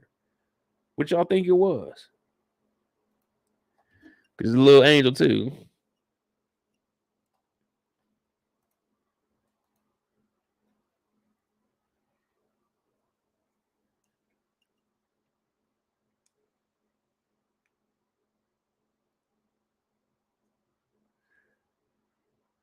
I'm not rationalizing. I'm just Kendall. I'm just saying to all my brothers out there listening, don't do it in your city. You go out of town, oh, okay, cool. You know what I'm saying? Nah, man, don't take no advice from me, man. Don't fuck up your life fucking with me, man. The only time you fuck with me, man, just hit that subscribe button. If you're new, hit that like button. I'm Mo.J. We're about to talk about our boy Lamar. Damn, nigga, we got so many people. We still got Lamar. We still got B-Mickie. Hey, let's go. Hit the like button. Hit the subscribe button. We have 4.5 hours. Then we're going to hit us a 5 hour tonight. Damn, didn't expect that. Let me get some water real quick. Yeah. We're going to pick this up. We're still going to have some fun with it, but we're going to pick it up, though. Because I ain't expecting to do no 5 hour. But y'all know me. Y'all give me a task. I'm going to go out there. If I fail, just tell me I ain't shit. But if I pass, just give me another task. You ain't got to give me no awards or nothing. Just hit the like button.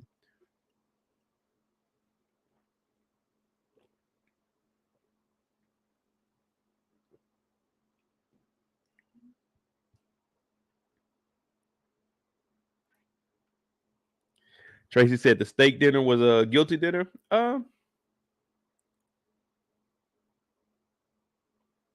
I could see that. And then it was a guilty dinner, and then it was a selfish dinner because that's what he really been wanting. Let's not gloss over that. Charles been wanting to get this steak. Lucille's like, she never said anything about that. She was like, let's worry about the shit at the house. This nigga said, man, let's get us a steak, man, that you know what I'm saying, that you used to always like. So Charles is really doing the steak for himself. He just found a reason to go. And now he's getting that respect. So it's like, man, fuck it, let's do it. But you could be right with that, Tracy, though. It definitely at the end of the dinner turned into a 1000% guilty dinner. Especially when she's talking to him about Sister Riley. So she at least on the case. Miss Mabel paid for that dinner.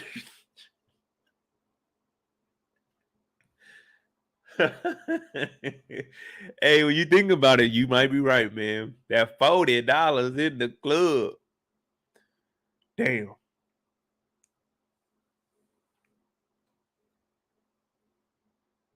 All right, we got our dog Lamar. Lamar in the house, man. This was actually kind of disgusting to me.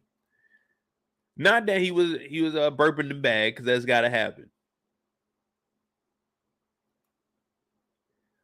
But he was in the kitchen. Alvin came in and said, this nigga, this shit stink. Then he was like, man, the Flennory boys is back and they got guns. That nigga said, oh yeah, that's what I like. It clear. This nigga grabbed this football with them nasty ass hands. Nigga, look, he got the football in his hand talking about, yeah, nice and clear. That's what I said, Lamar, what the fuck is wrong with you? What the fuck are you doing? He said, yeah, that's how I like it, nice and clear. I said, hey, yo, are you wiping your hands off on my football, nigga? See, Lamar's the cousin I was telling y'all about earlier. What up, T Sweezy? See, Lamar is the cousin I told y'all about earlier, taking your Sega Genesis over everybody's house. There was one cousin's house that I could take it over. There was a couple of cousins' house I couldn't take it over. Because it was a lot of people in those houses, and I didn't want a controller coming up missing. It's the end of the night. Y'all about to leave. Y'all ask her, all right, who got the controller? Nobody saying shit.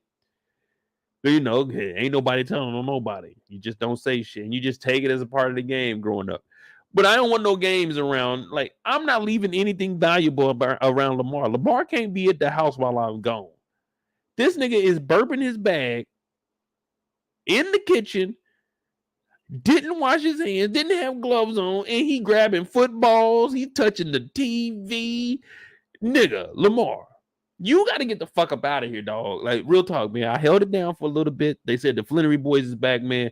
If you can go get another spot at like Monique's or something, dog, Lamar, you can't be up in my kitchen with that shit, dog. It's stinking here, man.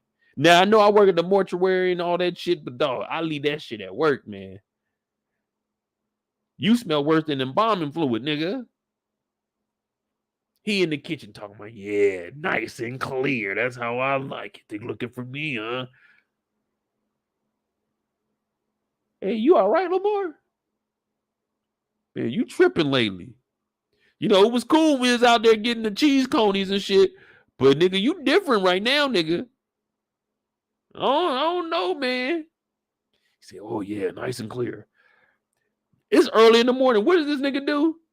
This nigga gets up, leaves here, goes down to the record shop looking for Meech. Man, it's like 8 in the morning. This nigga Lamar does not care. He got up, grabbed his shotgun, and went down to the motherfucking record store. He didn't know who he was going to run into, but he did know he was going to shoot somebody because this nigga walked down there, open carry. That's what it was. He was just walking down the street with a shotgun. La-di-dee, la-di-da. We're at the record store. He get there, and outside, what does he see?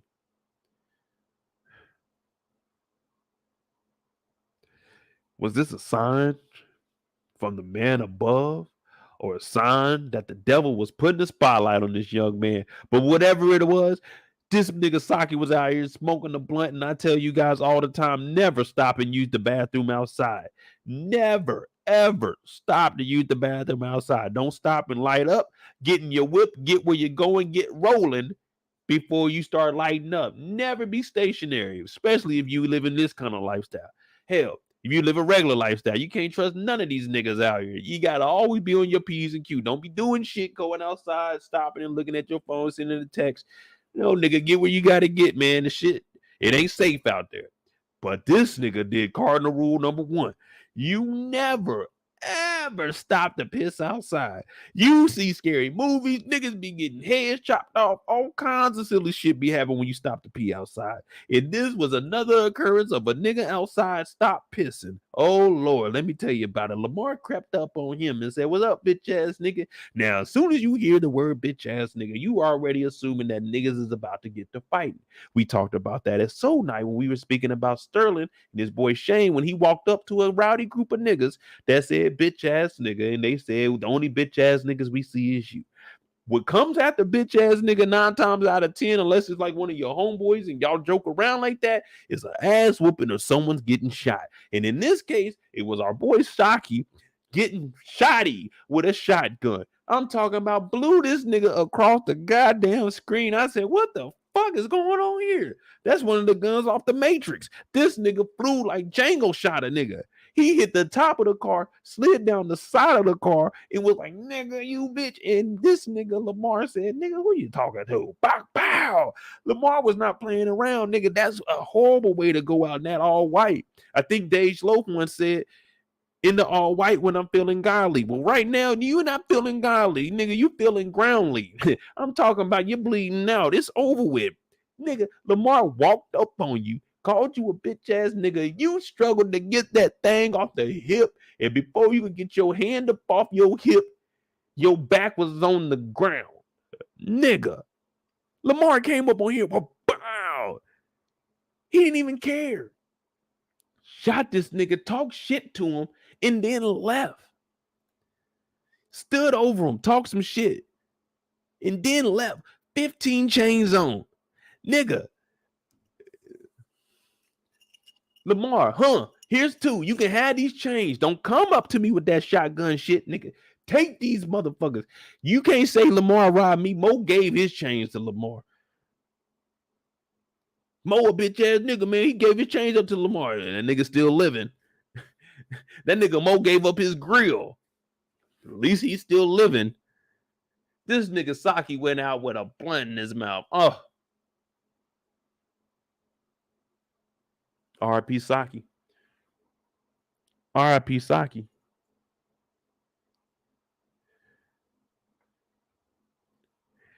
And just like that, Saki is out the game and Lamar is on a fucking rampage.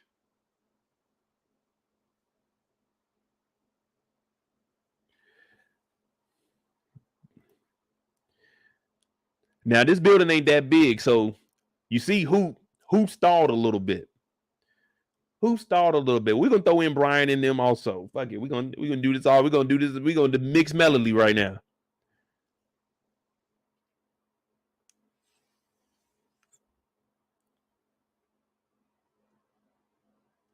Detective Brian and Veronica, they had a question Meech about this, but Lamar is on the loose right now. Now, Lamar is walking down the street because it's a regular day for him, and it's a dog out there barking. Nice little black dog. It was kind of beat up a little bit, scratched up a little bit, and Lamar's like, damn, what's wrong? You're beautiful. I'm going to name you Blackie. And then we start thinking maybe Lamar is a little slow or something. Maybe Lamar ain't all the way there. He's saying, 'cause you're beautiful like me. I'm going to name you Blackie. Like, Lamar, this isn't your dog. Lamar, what are you doing to this dog? And he's like, if you bite me, I'll bite you back. Now, this is true. If a dog get ready to get on your ass and you ain't got no other option, go ahead and give it your arm. Go ahead, give it your arm. Get your arm in there, let it lock on. Let it lock on real good. And then what you do with your other hand, you got to keep your heart rate down. With your other hand, you just grab the bottom jaw. And right then, once you get that bottom jaw, you controlling the dog, man. You just got to be strong and hold on. Just got to be strong and hold on. Let the dog get that arm. And then you grab the bottom jaw of it. And you just hold that bottom jaw. It's going to start crying because it ain't going to be able to get loose. But you got to have to hold on that motherfucker. You control the jaw of a dog. You control the dog, man. You got to, hey. Shit. So you let that motherfucker lock on and you try to get it above. Or just be fast. But Lamar's looking at the dog, man. Blackie. Dog is hurting. Now, this owner comes about it here. This is what Detroit looking like. Like, where this at? This is over on 8 Mile where Eminem is from, ain't it? Where we at right now?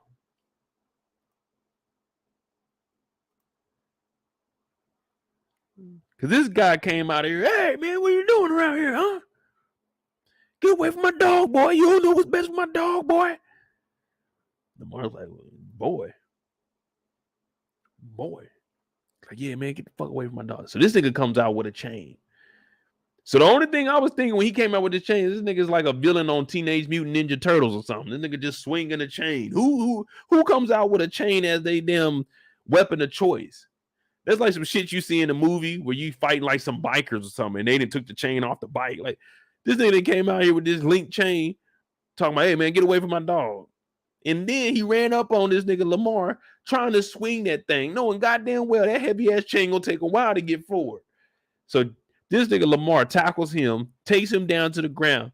He's kicking and screaming like, hey, man, get off me, man. And Lamar bites this nigga's face like a goddamn dog. Tears this shit off, too. But hey, man, I told y'all, man, these street fights, everything legal, man. Everything legal. Because at the end of the day, you won and you got up out of there. This is a street fight, man. You fighting for your life, man. Any given moment, this shit can turn deadly. So you fighting for your life out here. He bit this man's face, but this guy did come out here and attack him, even though Lamar was trespassing. And he did just steal from him. But that's neither here or there. Lamar is an upstanding citizen, if you ask us. Because Detective Brian and Veronica, they ain't got shit on him. That's why they let him out of jail the other day. But he ends up taking Blackie from this white man. This white man's face is all bit off. I don't know how you're going to explain that to your homeboys. Yeah, man. Like, that's a legit conversation he would have and say, man, some nigga bit me in the face. Like, he would definitely say that. That would definitely be, hey, man, what happened to your face, man? Some nigga bit me. And I'm looking at it like, man, that nigga Lamar, man. I call him that nigga Lamar, so. That nigga Lamar did that shit. If they said Lamar bit somebody, Lamar did that shit.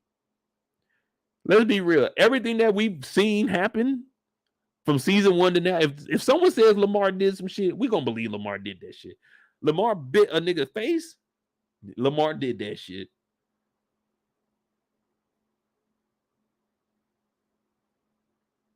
Lamar low-key a clicker. Man, shit, man. He worse than them motherfuckers. At least if you get bit by the infected in The Last of Us, at least you convert to something. You just gotta live with this ugly ass bite wound on your face for the rest of your life. Nigga, sign me up for the zombie, nigga. I'll be damned. I got a chunk bitten out my face. Hell no. It's already tough enough to talk to women. Now I'm trying to, hey, what up? Now I gotta cover my face up because she see that half motherfucker. I'm walking around like this. They talking about what's wrong with you? Oh, nothing. You know what I'm saying? Nothing wrong with me. Hell no. Go ahead, turn me into the zombie, nigga. It's over with for me. And the nigga that stole my dog, oh yeah, it's over with for me. I'm done. I'm not a human no more. Then I'm a zombie, nigga. No. This nigga that bit my face, nigga. I need to be converting over, turning into something, nigga. The infected. I need to talk to a doctor, nigga. Spider-Man, some shit. The Beast with something. This nigga that bit me in the face, y'all. I'm over here trying to, hey, what up now? Why you wear your hat like that? Oh, man, you wouldn't even believe me if I, like, what story could I tell somebody? Hey, nice to meet you. Damn, what's wrong with your face, nigga? Oh, man, a nigga bit me. Somebody bit you? Yeah, man, he bit me good, too. And I ain't had no insurance, so I didn't get any skin grafting on my shit. It's just, you know what I'm saying, bone. And hell no. You can't even...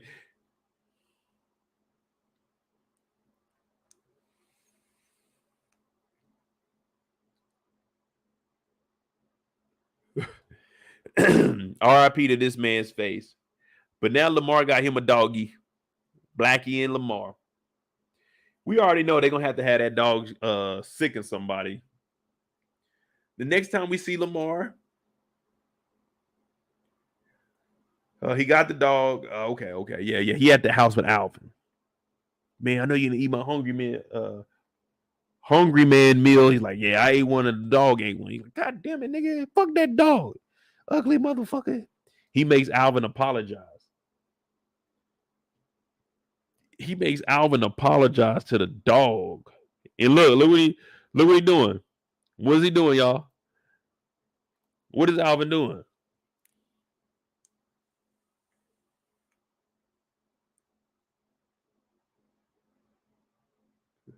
Hey, matter of fact, I'm gonna get that, man, because every time we see a nigga putting their hands on their hip, we gonna play though. I put my hands up on my hip. When I dip, you dip, we dog. This nigga thinking about where he done fucked up at. I told you, there's only 3 things you can do. You can't be happy with hands on hip. There's never a moment hands on hip is happy. You tired as fuck. You done fucked up or you trying to figure something out. There's nothing good with hands on hip. When you get done running, you tired as a motherfucker. Hands on hip. When you see a baby fuck some shit up, hands on this motherfucker. When your football team losing, you watching TV, you stand, what these motherfuckers? When you lost your phone, where the fuck did I put my phone? It's only 3 things you can do, hands on hip. Unless you're doing Pilates, you going doing some exercise and shit. But other than that, no regular motion. 3 things. Kendall said, "Yeah, you can when you posing for a picture. Yeah, but that's a fake smile. That's what the gymnastics people be doing. They be doing the but they ain't got hands on hip. They doing like the little fist thing, ain't they? They doing like yeah." That's what I always thought. Like cheerleaders, they either had to have like a straight hand or they had to have like. I don't know, man. I ain't know shit about no cheerleading. We had cheerleaders at our school, but man, we went to the hood school, man. But it was a hood school where nobody participated. It wasn't like a hood school you see on TV, like on Coach Carter, where the girls is out there, they getting it and shit. Nah, our cheerleaders wasn't like that. They were just, let's go, Bulldogs. I said, burn, it's cold here. Nigga, we getting beat by 30. We getting the shit beat out of us. The cheerleaders going crazy. Like, nigga, I don't know if you just seen coaches yanking the star player out because he's mad at him. Nigga, we down 30 and the cheerleaders just like, do y'all not know we losing? Who the fuck is the cheerleading coach? Y'all ain't taking this shit serious. If the cheerleaders would get on our page, nigga, we might win something. But no, the cheerleaders are cheering for the other niggas. The other niggas winning. The other niggas are getting the cheerleader numbers at the end of the game. We ain't getting it. We go to school with them. They ain't fucking with us like that. Fucking cheerleaders getting hype as hell.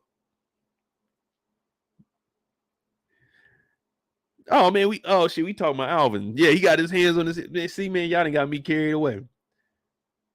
Fucking cheerleaders. And shout out to the cheerleaders, man.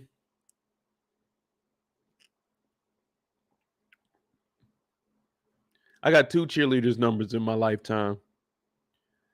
One my senior year, and then I was out of school for 2 years and went up to Ball State one weekend. Met a cheerleader up there. She was cool people. Think she married with kids now.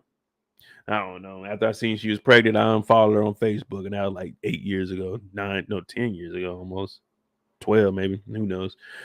It is what it is. But Alvin's trying to figure it out. How the fuck is he going to survive with this nigga Lamar up in the house with this motherfucking big ass dog that you already know in the middle of the night? It ain't too comfortable here. It's going to hurt.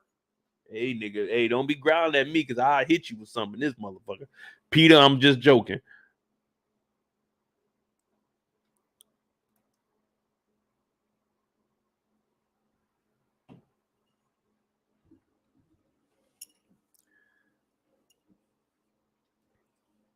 But now Lamar is over here one-on-one with this damn dog. So everywhere Lamar go, the dog go, my buddy, wherever I go, he goes, my buddy. The next time we see our boy Lamar, he pulling up on Mo. Now Mo came out, she had a little sweat in, you know what I'm saying?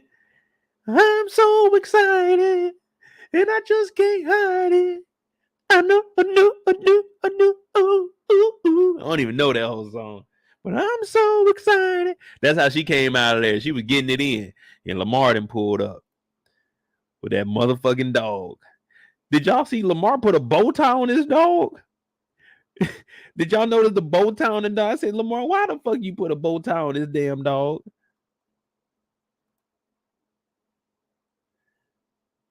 The dog that came up, it got a bandage on his leg, is wrapped around his chest, and this nigga got a bow tie on Blackie.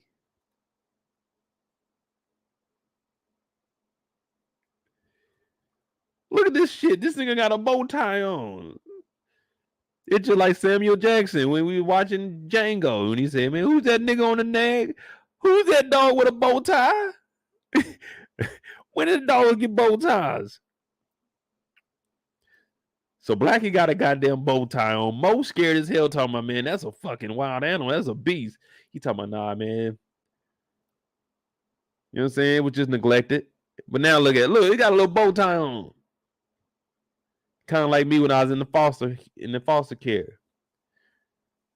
Had to defend for myself, man. Sometimes you get beat up, but that builds character. And here I am today, and that's why me and Blackie are so close. So Mo was looking like, man, nigga, you tripping. She already know how this nigga Lamar is. But for him to be walking around with a dog, nigga, you can barely take care of yourself to be worried about a dog. So Blackie got a goddamn bow tie on, ready for soul night. Bandage up. And Lamar's up here talking to Mo and letting her know, man, look, this is my dog. You know what I'm saying? It is what it is. I'm going to rock with this dog forever. She's like, oh, well, Okay, you need to get out of here because right now she's kind of nervous. I'm not gonna lie, I'd be nervous around Lamar too. I just don't see. Well, it would never be a reason for me and Lamar to be like in the same spot, but he's basically telling Mo, look, baby, I'm sorry for what I do. I'm sorry how I've been treating you. But I just want to get close to you and Zoe with this rabbit ass dog. This motherfucking dog got a bow tie on and look crazy as hell, nigga.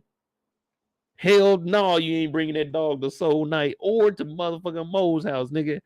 This dog getting in the Mo's cocaine pouch. Ooh, it's gonna be a long night in that house. This motherfucking dog gonna be off the chain, literally. This motherfucker gonna be tearing up couches, shoes, Velcro. It don't matter. Whatever you got in that house, this dog on Mo's cocaine is gonna be acting a goddamn fool. This nigga that opened up the refrigerator and ate all the shit in there. Like, oh Lord, Blackie. Fucking Blackie. But Blackie's a good dog, man. Blackie trusts Lamar. And Blackie also gives Lamar the heads up. When I mean the heads up, is when they try to set our boy up, he comes about the spot. Now, these be the best gas stations and liquor stores to go to. Now, you got to know where you at in the city. And you can't just pop up at all of these because you never know what the hell going to be going on outside. Now, there's already a couple of cars congregating up there.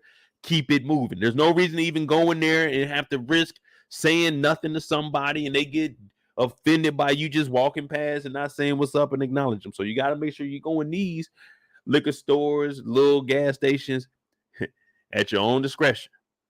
Now, Lamar done went in there, got what he got. All his chains on. We don't tuck our chains. We with Lamar. We ain't tucking our shit. We done went up in this spot. Lamar come out smooth as the other side of the pillow. And the young men from the PA boys, they come outside. We like, oh shit, nigga, this might be the end of Lamar. We kind of had a theory of maybe they gonna get him, you know what I'm saying? Maybe Sterling gonna do it. But we looking at like, damn, the PA boys, they own that shit. The PA boys own that shit. Now, Blackie, it's time to test your loyalty. Blackie gets to barking.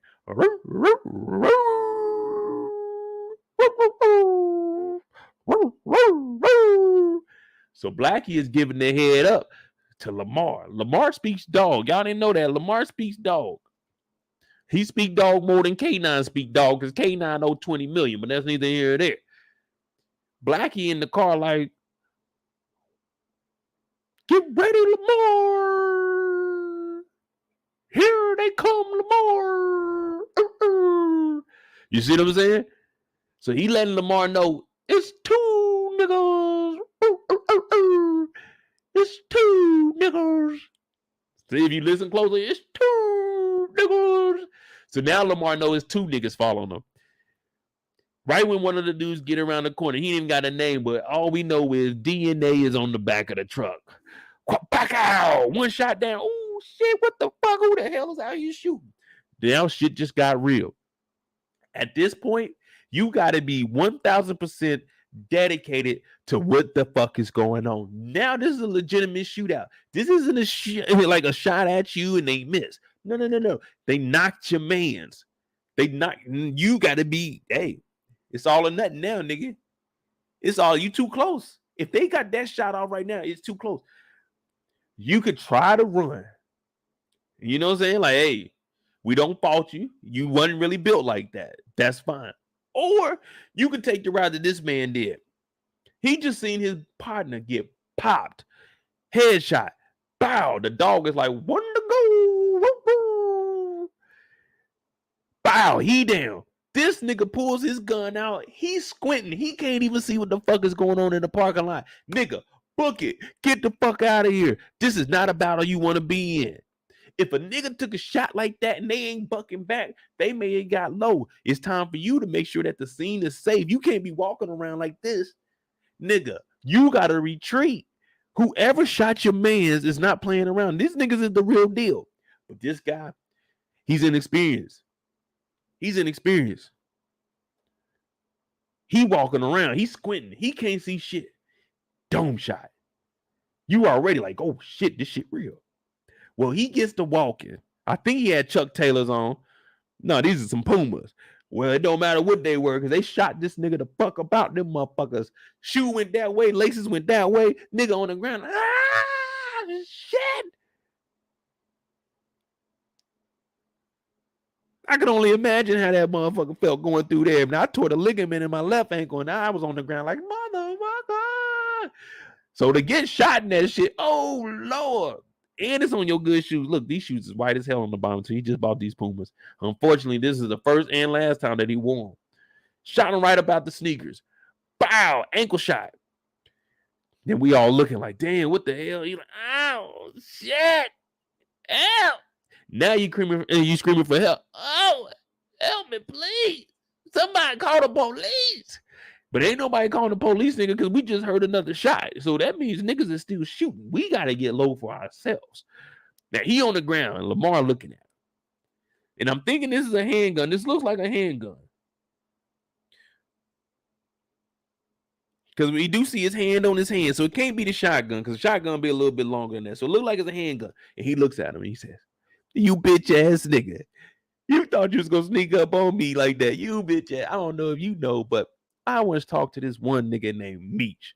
Looked him in his motherfucker eye and told him, Batman and Joker, nigga.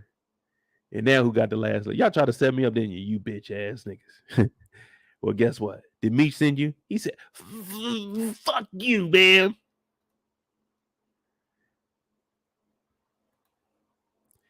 I told you he inexperienced, man.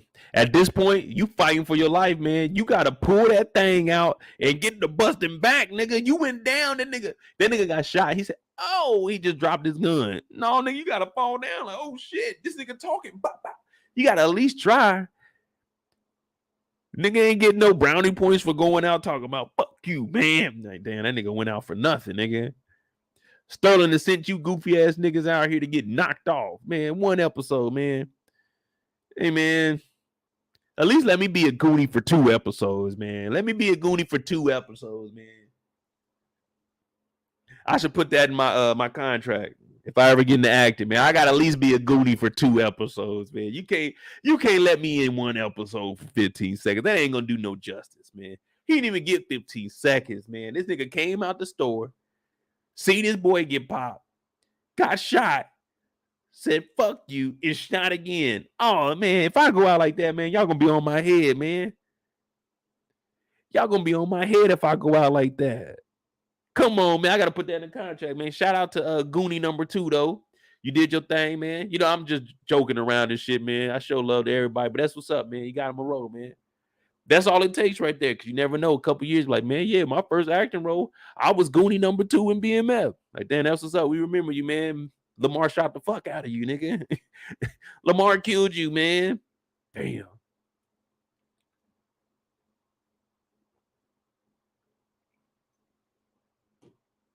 Lamar ain't playing around in these streets, so he comes out untouched. Lamar comes out untouched.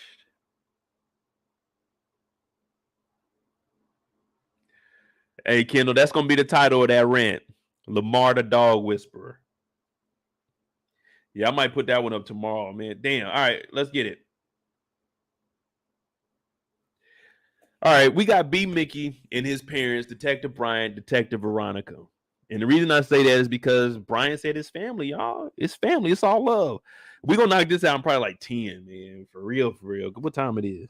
Oh, it's 11? All right, we cool. I ain't got nothing to do tomorrow. We cool. We cool.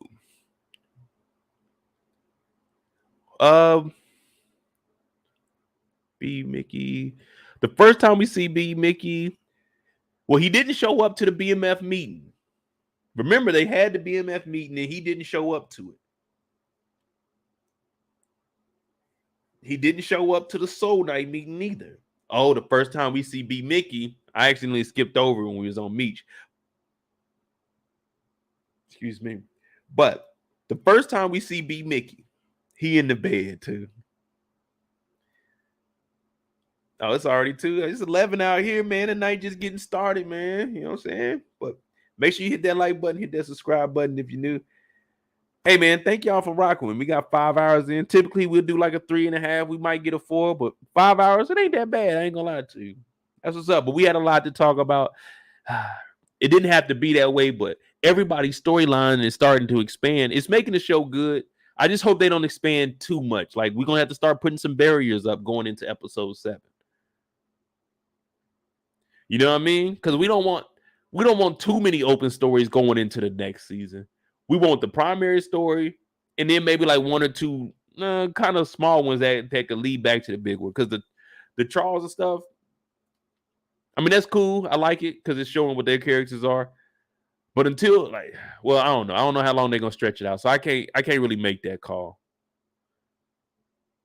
Because if they go 4 or 5, I mean, if they go 5 or 6 seasons, we already know they're doing a season 3. So shit, they could be stretching. All right, man, let's get back to it. B-Mickie in the bed, y'all. B-Mickie in the bed. Sleeping.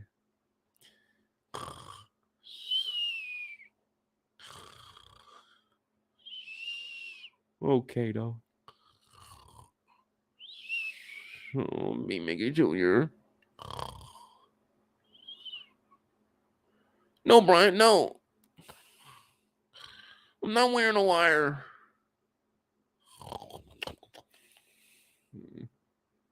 It's 2 people. 1.5 bricks. You can get off the street, Brian. Just go over there on Saturday. So B-Mickie in here sleeping. He's sleeping good. To be somebody giving up all this information to the police, he in here sleeping good. You know you sleeping good when you got the hand. It ain't balled up. It's kind of faint like this. Because you didn't really need that support. It's just comfortable. It's just so B-Mickie sleeping good. The sun is shining on him. Ooh wee.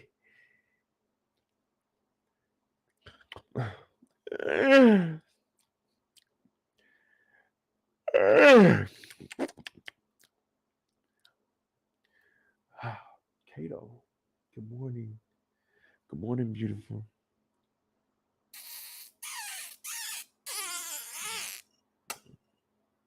Good morning, B-Mickie Jr. He in the bed just dreaming about the good life. Him, Kato, holding hands, hopping into the sunset. Wee, wee, wee. Wee, wee. Yeah, that's what he thinking. They hopping off into the sunset. I got a video back when I used to do skits. It's me and this white girl. We skipping down the street. Wee, wee, wee. When I was over in Croatia, because I was just clowning around, man. But that's what he think he doing. Wee, wee. Jumping down the street, him and Kato. But he murked Kato. And allegedly, he murked his child. Because his father, Detective Bryant, is not his real father, people. We just call him that because it's family business now. It ain't no longer snitching. It's family business now. Allegedly, he killed his baby mama and his kid. Now, it's already one thing to kill someone you love. But to kill your unborn with a gun? So he's sitting in the bed. He didn't kiss his belly. I said, okay, is that Kato over there? Okay, she's showing she looking good. You know what I'm saying? Some pregnant women, they be looking good. I'm like, okay, cool. Cool, cool.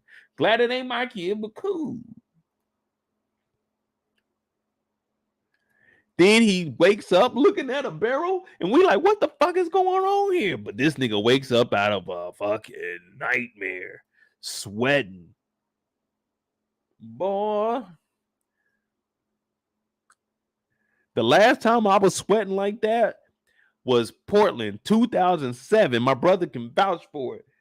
He knocked on my door, man. The AC went out in the hotel I was staying in when we was up in Portland. Nigga, I woke up sweating. The bed was like, God damn, nigga, it's hot in this motherfucker. Dog, B-Mickie woke up sweating his ass off. That nigga was scared. He said, oh, Lord, K9's about to shoot me. So right now, this nigga, he ain't no YNW Melly. He ain't got murder on his mind. This nigga's regretting the murder that he done did. This nigga's like, he all out of breath now. Meech done pulled up. You know, Meech ain't about to be bullshitting. Meech is in here like, hey, nigga, what's up with that connect, dog? He said, man, you didn't even call me when you was gone, man. I was holding it down for BMF. Nigga, you wasn't holding shit down, B-Mickie. Fucking Dink done ran off. Niggas ain't fucking with you. Man, niggas wasn't respecting you. I heard how Tiny and Nito was fucking talking bad to you. Nigga, you wasn't holding shit down. Shut up. What's up with that medical grade? He said, man, you didn't even call me. Me said, nigga, I don't do the fucking phone, cuz. You know that. We don't talk on the phone. These niggas be getting jammed up because they buying drugs on Instagram. Nigga, you on Instagram buying drugs? How? How are you that dumb? Hey, man, let me get some of them drugs. And you typing it on Instagram like niggas ain't gonna get in that motherfucker when they jam you up. Meech said, I don't talk on phones. Plus, nigga, we were laying low. Nigga, I can't be calling your ass, nigga. So B-Mickie's like, man, that's fucked up, man. Is it gonna be me, you? In the game, it's gonna be me, you, and Terry. Said, shut your ass up, B-Mickie. Sit down, nigga. Man, you know Kato was pregnant with my baby. There's one baby mama, man. Killed her with my own gun. Shut the fuck up, nigga. You killed Kato. Nigga, Kato wasn't your first body, so you know who to kill and who not to kill. You thought that you thought that was the right thing to do, nigga. Don't be telling me, nigga. All I told your ass, she was working with Lamar. Lamar was up in your house, nigga. You knew she was working with Lamar. So don't feed me that was my baby mama bullshit, because I don't give a fuck, nigga. That's your issue, nigga. Just like I told my own brother, nigga, that boom, that's your issue, nigga. That ain't got shit to do with me. So B-Mickie, don't be pulling that shit on us when you killed J-Mo when Meech told your ass not to, nigga. Because when he told you not to kill somebody, you did it, nigga. So when he told you to kill Kato, you shouldn't have did it, nigga. You got choices. Meech been telling your ass this the whole fucking year, but you ain't listening. B-Mickie is fucking up. This is my baby mama. Well, nigga, you killed her. I didn't kill the motherfucker. I didn't put a gun in your head and tell you to kill the bitch.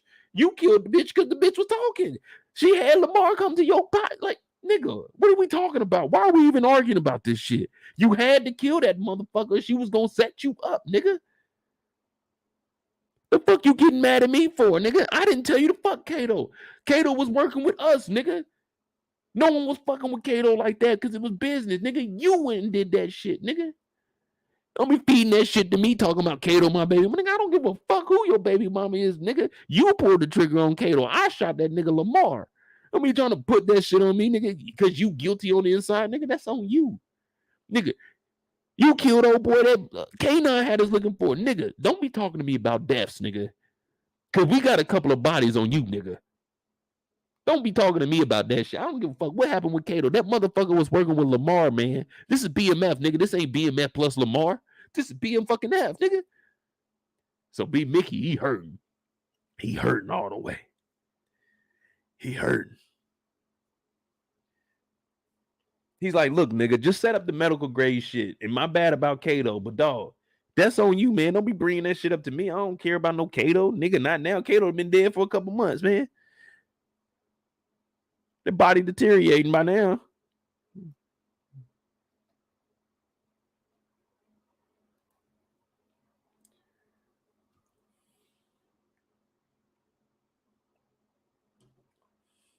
So B-Mickie, he's thinking about Kato, and he's thinking about the consequences of fucking with Meech, but also what's going on if he don't do what Brian say. So it's a lot, man. It's a lot on this boy B-Mickie right now. But what can we say? That's on B-Mickie. He put himself in this situation.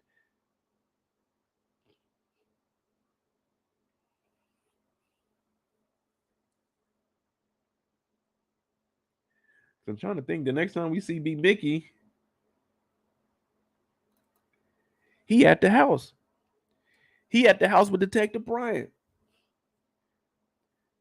He rolling up some weed. Detective Brian's over here like, nigga, what the fuck are you doing, man? And he's just comfortable too. B-Mickie's just comfortable. He's chilling in the house, rolling up. Hey man, this is family business. But I told y'all that this is family business. So I don't even look at B-Mickie in any kind of way no more. It's like, man, It hurt, man. It hurt me a lot.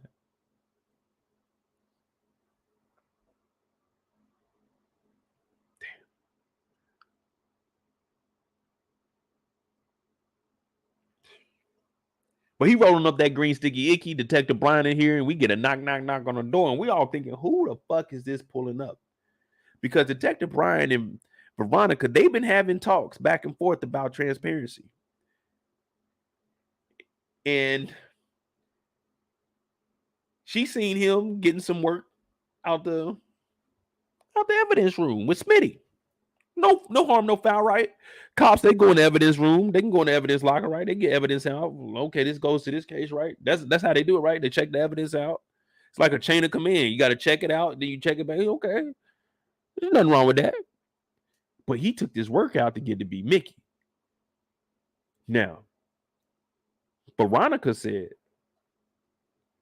you need to let me meet this criminal informant one day, nigga. We're going to be transparent. So she ends up following Brian over here. We're going to go back and talk about that. But she follows Brian over here, and B-Mickie just a chilling.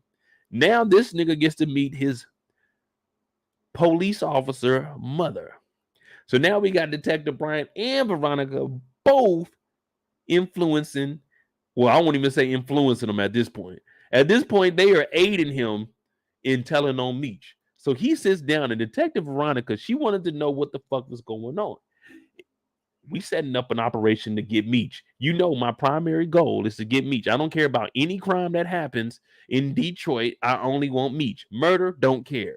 Robbery, don't care. I want Meech. That's all Detective Brian wants, and Veronica should know that by now. So B-Mickie sitting here talking about, I don't know what the fuck we doing. I thought we were doing one thing. Now you done popped up. I didn't expect you to come over. Brian is talking about, nigga, we your only lifeline. So Detective Veronica, she does the most professional thing throughout the whole show. She hands this nigga another card, and he just takes it willingly. Oh, thanks. She handed this nigga a business card. I said, I'm done with B-Mickie, bro. She handed B-Mickie a fucking business card. I'm Detective Jen. Homicide. Like, what the fuck? And this nigga just took it like, oh, thanks. Miss Zoe, hey, how you been? She said, don't mind if I do. Don't mind if I do. Facts. That nigga said, hey, don't mind if I do. You got two of them? I'd like to keep one here and one in my wallet. Nigga, what?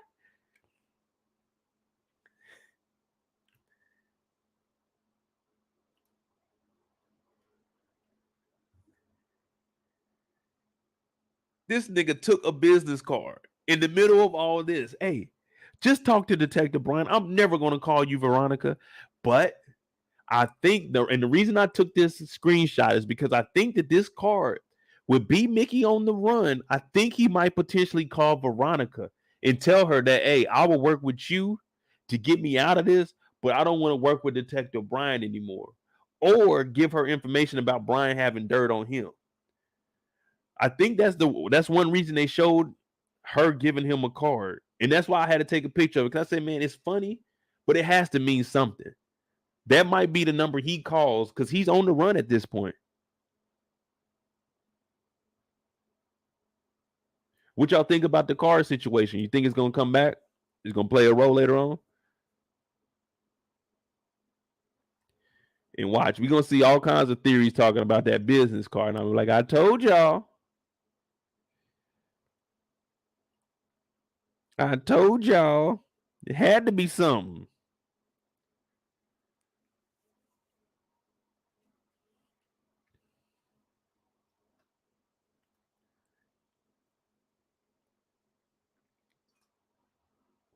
Hey, well, listen up, B-Mickie. We only lifeline, nigga. So do what we say, nigga, and set up Meech, bro.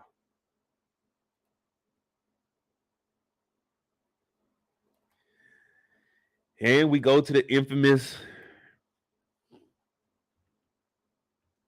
Gonna, I'm gonna tell. Gonna, I'm gonna tell.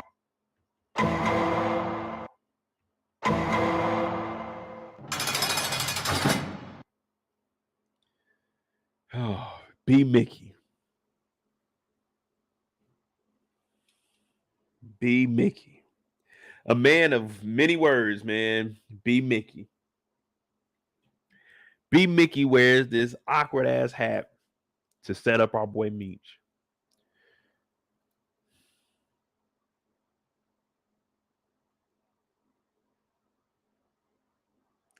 B-Mickie is in here. Two of them things, medical grade. What up, Meech? What up, Mickey? Why you got that hat on? Oh man, I always wear hats. Nah, man, that shit look kind of weird, man. Nah, we good though, man. Check this bag out, Meech. Let me show you what I got, bro. Oh, okay, cool. This that good shit. This that good shit. Meech is like, yeah, man. Thanks, bro. Let me holler at you real quick. Check these papers out. And B-Mickey's looking at the papers, wondering what the fuck is this paper? He said, man, it's burial plots for your mama, for Kato, and I can get you one so y'all could be together for life if you wanted to. The way Meech was talking to me, it was like he could sense that something was wrong. Now I know he meant good by this to be like, hey, B-Mickie, I got you. But then it could mean like I can get you a burial plot because I know you doing some shit. The more and more we replay it in our mind, it's like maybe Meech knew. Maybe Meech kind of knew something was going on because B-Mickie already hasn't been there whenever anything went on. Meech has called that out. Now he gets this burial plot, but if you go back and watch the episode, Meech is going to keep looking at the hat. It's like he knew something was up from the beginning. Now our boy B-Mickie is hurting on the inside. He's shaking right now. Tears coming down. Oh yeah, it's ugly right now because you know it's over with. You all the way in right now. We pot committed. That means it ain't nothing else. I'm all in, baby. He has a hat on with a wire in it. And he's crying. And now what is he doing? He's trying to find a way to get Meech out of this situation, out of this jam. Now I know a lot of people are saying, well, they both got away, Mo. But you got to understand, they got Meech on a recording. Now, B-Mickie did tell him, hey, they outside.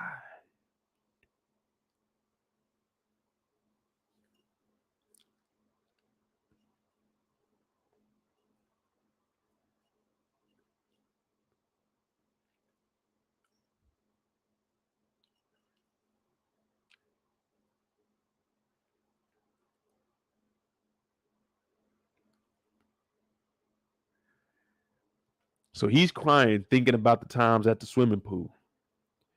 And Meech is like, bruh, we just expanded too, man. You got your own territory. This nigga takes off his hat.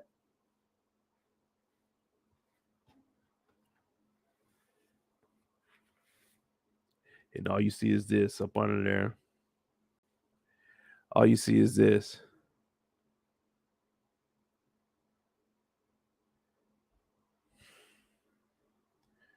B-Mickie takes his hat off and there's a wire up under there, people. Whole time there's a wire in there. It was a wire in the hat. He crying. Meech was smiling at first until he looked in the hat. And it's a fucking wire in there. Mo, but they got away. But B-Mickie dropped the hat on the ground. Detective Brian picks the hat up when they come into the building.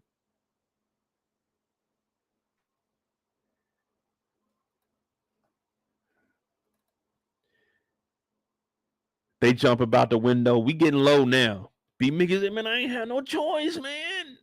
I ain't had no choice. Meech looked him in the eye and said, man, you bitch ass nigga, you always got a choice, man. Shut the fuck up.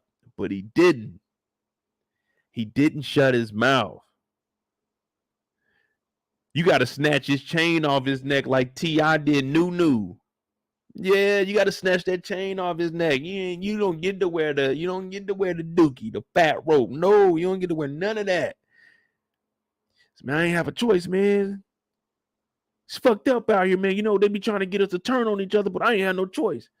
Thinking, what? You could have told him you wasn't wearing that hat. Meech took the dope and got low. And it hurt him too, because he treated B-Mickie like a brother, man. And I ain't gonna lie to you, man. That kind of did hurt.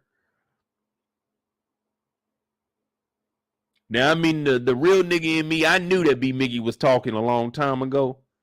But I was like, man, let's play it out. Let's see what he's on. But there's no excuse for this, man. This is just too far, man. Last time you got him shot because you was dealing with Brian, and now you didn't got him on a wiretap. Oh, Lord. Now B-Mickie is on the run, y'all. B-Mickie is on the run. You hear Veronica, he's not in here. Yeah, I know, I'm outside. Now, Detective Brian is mad as hell because 2 bricks is gone. B-Mickie goes to see his mama, talk about, mama, I'm going to go. I left the nurse. Nigga, you left the nurse some money? Of all the people, you left the nurse some money.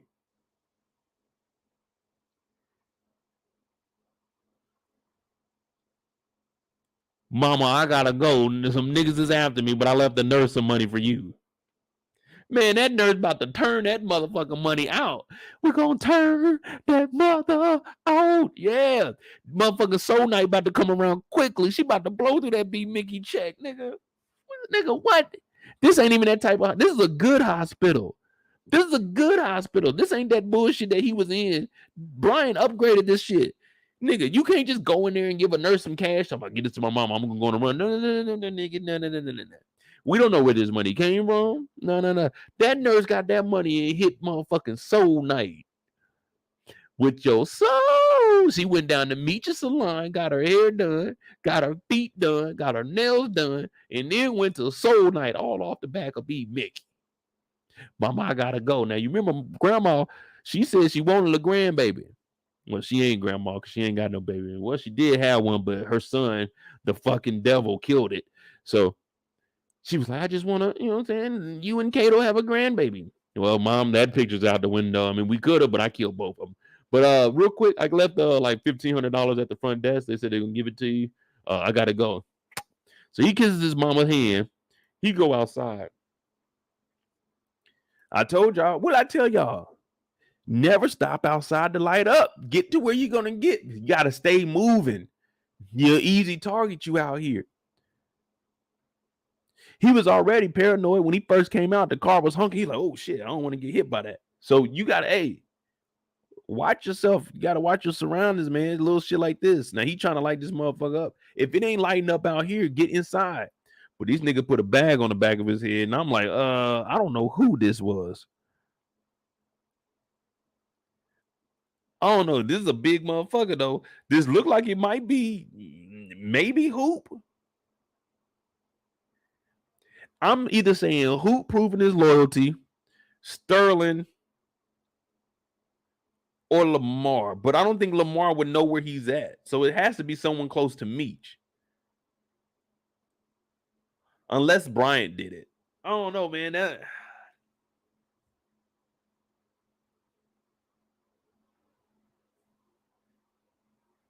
Man, I don't know, man. Who y'all think kidnapping? PA boys? Bryant? Well, it wouldn't be Bryant. Bryant would just arrest the nigga. Because, I mean, hell, he'd be going to the house. So, the PA boys, Hoop, Lamar. Those are the 3 I'm going with.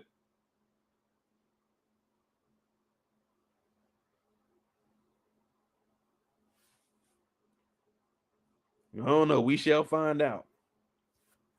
Oh, man. We shall find out. Oh, B-Mickie, they didn't kidnap him. So he's still alive for another day, man. You live to fight another day.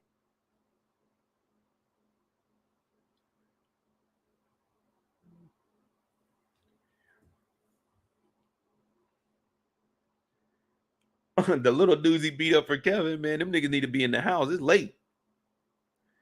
Boy, get your ass in the house. Nah, ma, we gotta go get this nigga B-Mickie. I forgot about them, but these dudes this man is big as hell. Look where his head is. His head's like the same height as the bag. So I don't know, man. This can't be the kids. That would be crazy if they came back and did something to him. But right now, we need bigger justice. What B-Mickie did was wrong, man. We can't stand with that. Damn, B-Mickie. Veronica and Brian. Now their part is real simple. They only have one real part that we really care about. We know about the transparency and she's seeing him come out with the bag, but that was to get it B-Mickie. So the big thing we want to know is what was going on in this hotel room. I want y'all to explain to me what happened in this hotel room.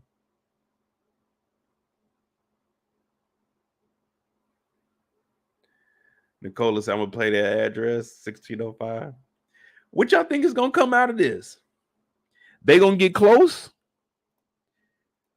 Because, hey, man, hey.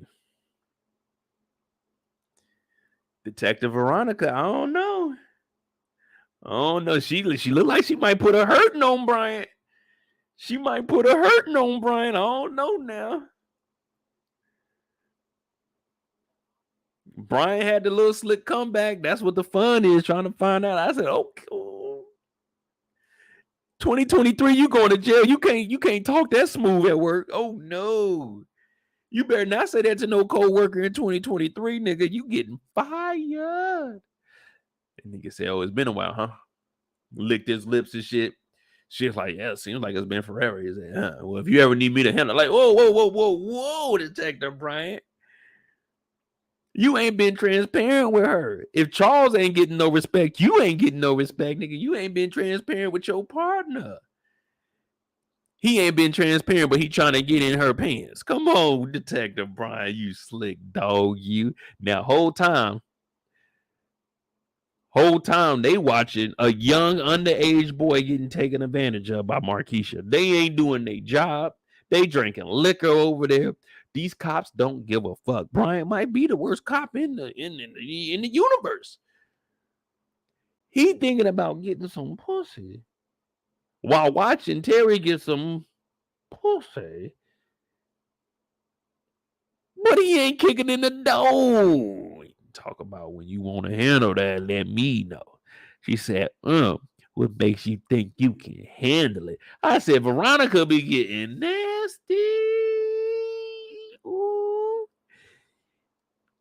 Ooh, Detective Veronica. Yeah, we're going to start calling her D-Tech. Yeah. D-Tech. Yeah, you know what you know what Sam said? D-Tech, yeah. Veronica, D-Tech. Mm-hmm. She said, what makes you think you can handle it? That nigga said, the fun is in trying to find out. I said, okay. I see where we going. Now, Detective Brian, don't drop the ball now, man. You being transparent. She just seen you flip out. Though. She was talking about, you know what I'm saying, getting close to you. Now, you shouldn't do this because this is your partner, bro. Like, if anything goes wrong, y'all still got to work with each other. So you don't want to do this. This is too close to home. And well, maybe one time you might try. Maybe one time y'all might just see where it goes. But you shouldn't do this at all. In the event that you mess up, you might just do it one time. But don't do this at all. So Detective Veronica just seemed like she with it. And the next morning, she's like, you know what? I was tripping last night. What we can do is we can use Terry's girlfriend, his baby mama, against him with Markeisha. We can go tell her that he messing with Markeisha and we got pictures. Maybe we could use that to manipulate Terry to give us some information on Meech, because now she's starting to follow everything that Brian wants to do. She wants to get Meech also, even though Terry's committing crime. Well, he ain't committing no crime since they following him, but she's following Brian's lead now. So it's like, uh-oh, what exactly we got going on here? She's thinking, oh, let me play. Oh, interesting. Show these photos to Wanda. Maybe Wanda can give us some information. Then we can use that on Terry, try to flip Terry, and Terry can give us some information. Now, Wanda is doing voodoo. Her and her mom and that witchcraft, but I don't know. Now, they can't talk to Mo because Mo is a legal representative. Well, she's an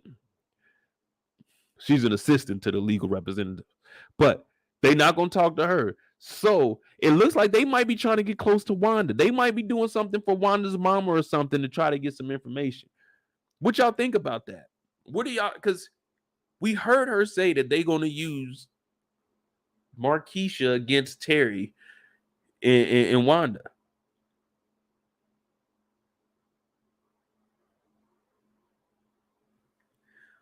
Nicola, I don't know how long they was in there, but Terry just went down for a couple minutes. It wasn't like he didn't get the smash or nothing. So they didn't need to be in there long. Markeisha got hers and told the nigga thank you, shook his hand and told him to go home. So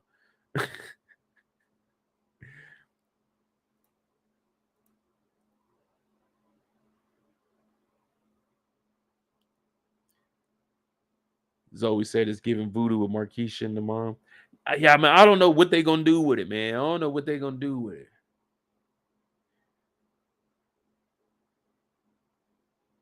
But that's pretty much it, man. We got 5.5 hours in, man. I'm definitely about to. I'm not recording nothing after this, but I definitely appreciate y'all getting on here with me. That was cool, man.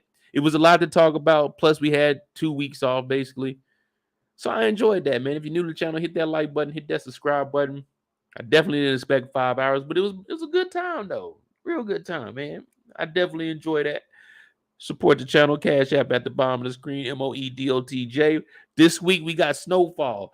Monday Sunday I got Harlem for y'all. That'll be the last time we do Harlem on Sundays. It'll be Monday, The Last of Us.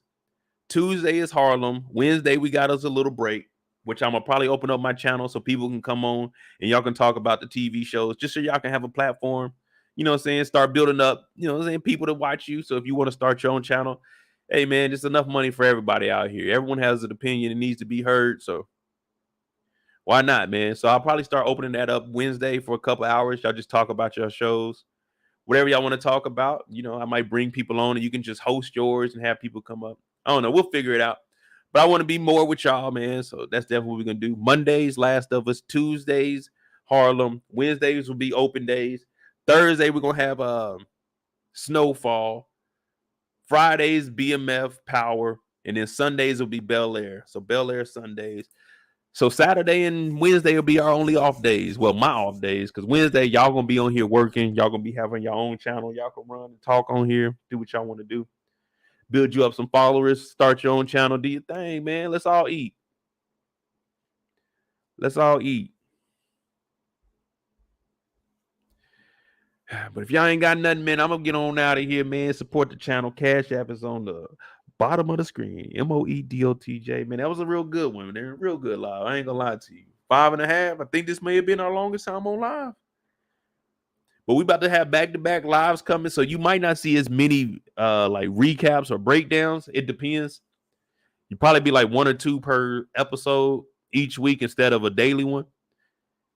Unless it's Power. Power will probably still be a daily one, but every other show, it probably just be like a quick little video or something. I don't know. We'll see how much time I got. I am off. This is week 7. So next week is my last week, and then I'm off for 2 months. So when I'm out of class for 2 months. So I'll be knocking out videos. I'll be going live during the day again. I just got 1 more week. Got my final next week. So after that, we'll be having midday lives. We'll be talking more about news. But right now, man, writing all these damn papers, man, that shit's annoying.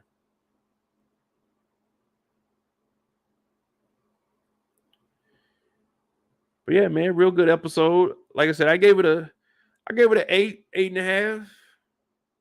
Carry me through. There's still a lot of questions I need answered. I'll probably do a what's next video once I get the trailer and break it down. I ain't gonna lie to you, man. I be getting lazy, y'all. I be getting lazy. What up, Wi-Fi? But yeah, 5.5 hours, man. We done knocked it out the park tonight, y'all, man. Good job, man. I'm gonna have to buy me another bottle. Bel Air Sundays, you know we're gonna have a bottle of Bel Air for each episode. Oh, we will be back to drawing. Bel Air, you know, every episode we gotta draw something. So I'm gonna start putting up a poll and y'all tell me what y'all want me to draw from the episode. Because hey, we own it. The year anniversary rolling around for the originals. The year anniversary is rolled around for the originals. They will be back on sale this time for real. I'm talking about flash sale, $1.99 on up. You never know. You might catch an exclusive piece. I might charge $3,000 for it. Man, you know, you never know with me, man. But we back drawing on Bel Air, man. Thank y'all for tuning in. Enjoy y'all weekend. Shit, ain't no game. Well, it got the All-Star weekend this weekend, but other than that, man, fuck it. Enjoy y'all weekend. Y'all be safe, man. Do everything I wouldn't do. So that means have fun. Have fun. I'm like a hermit crab. I'm in the house.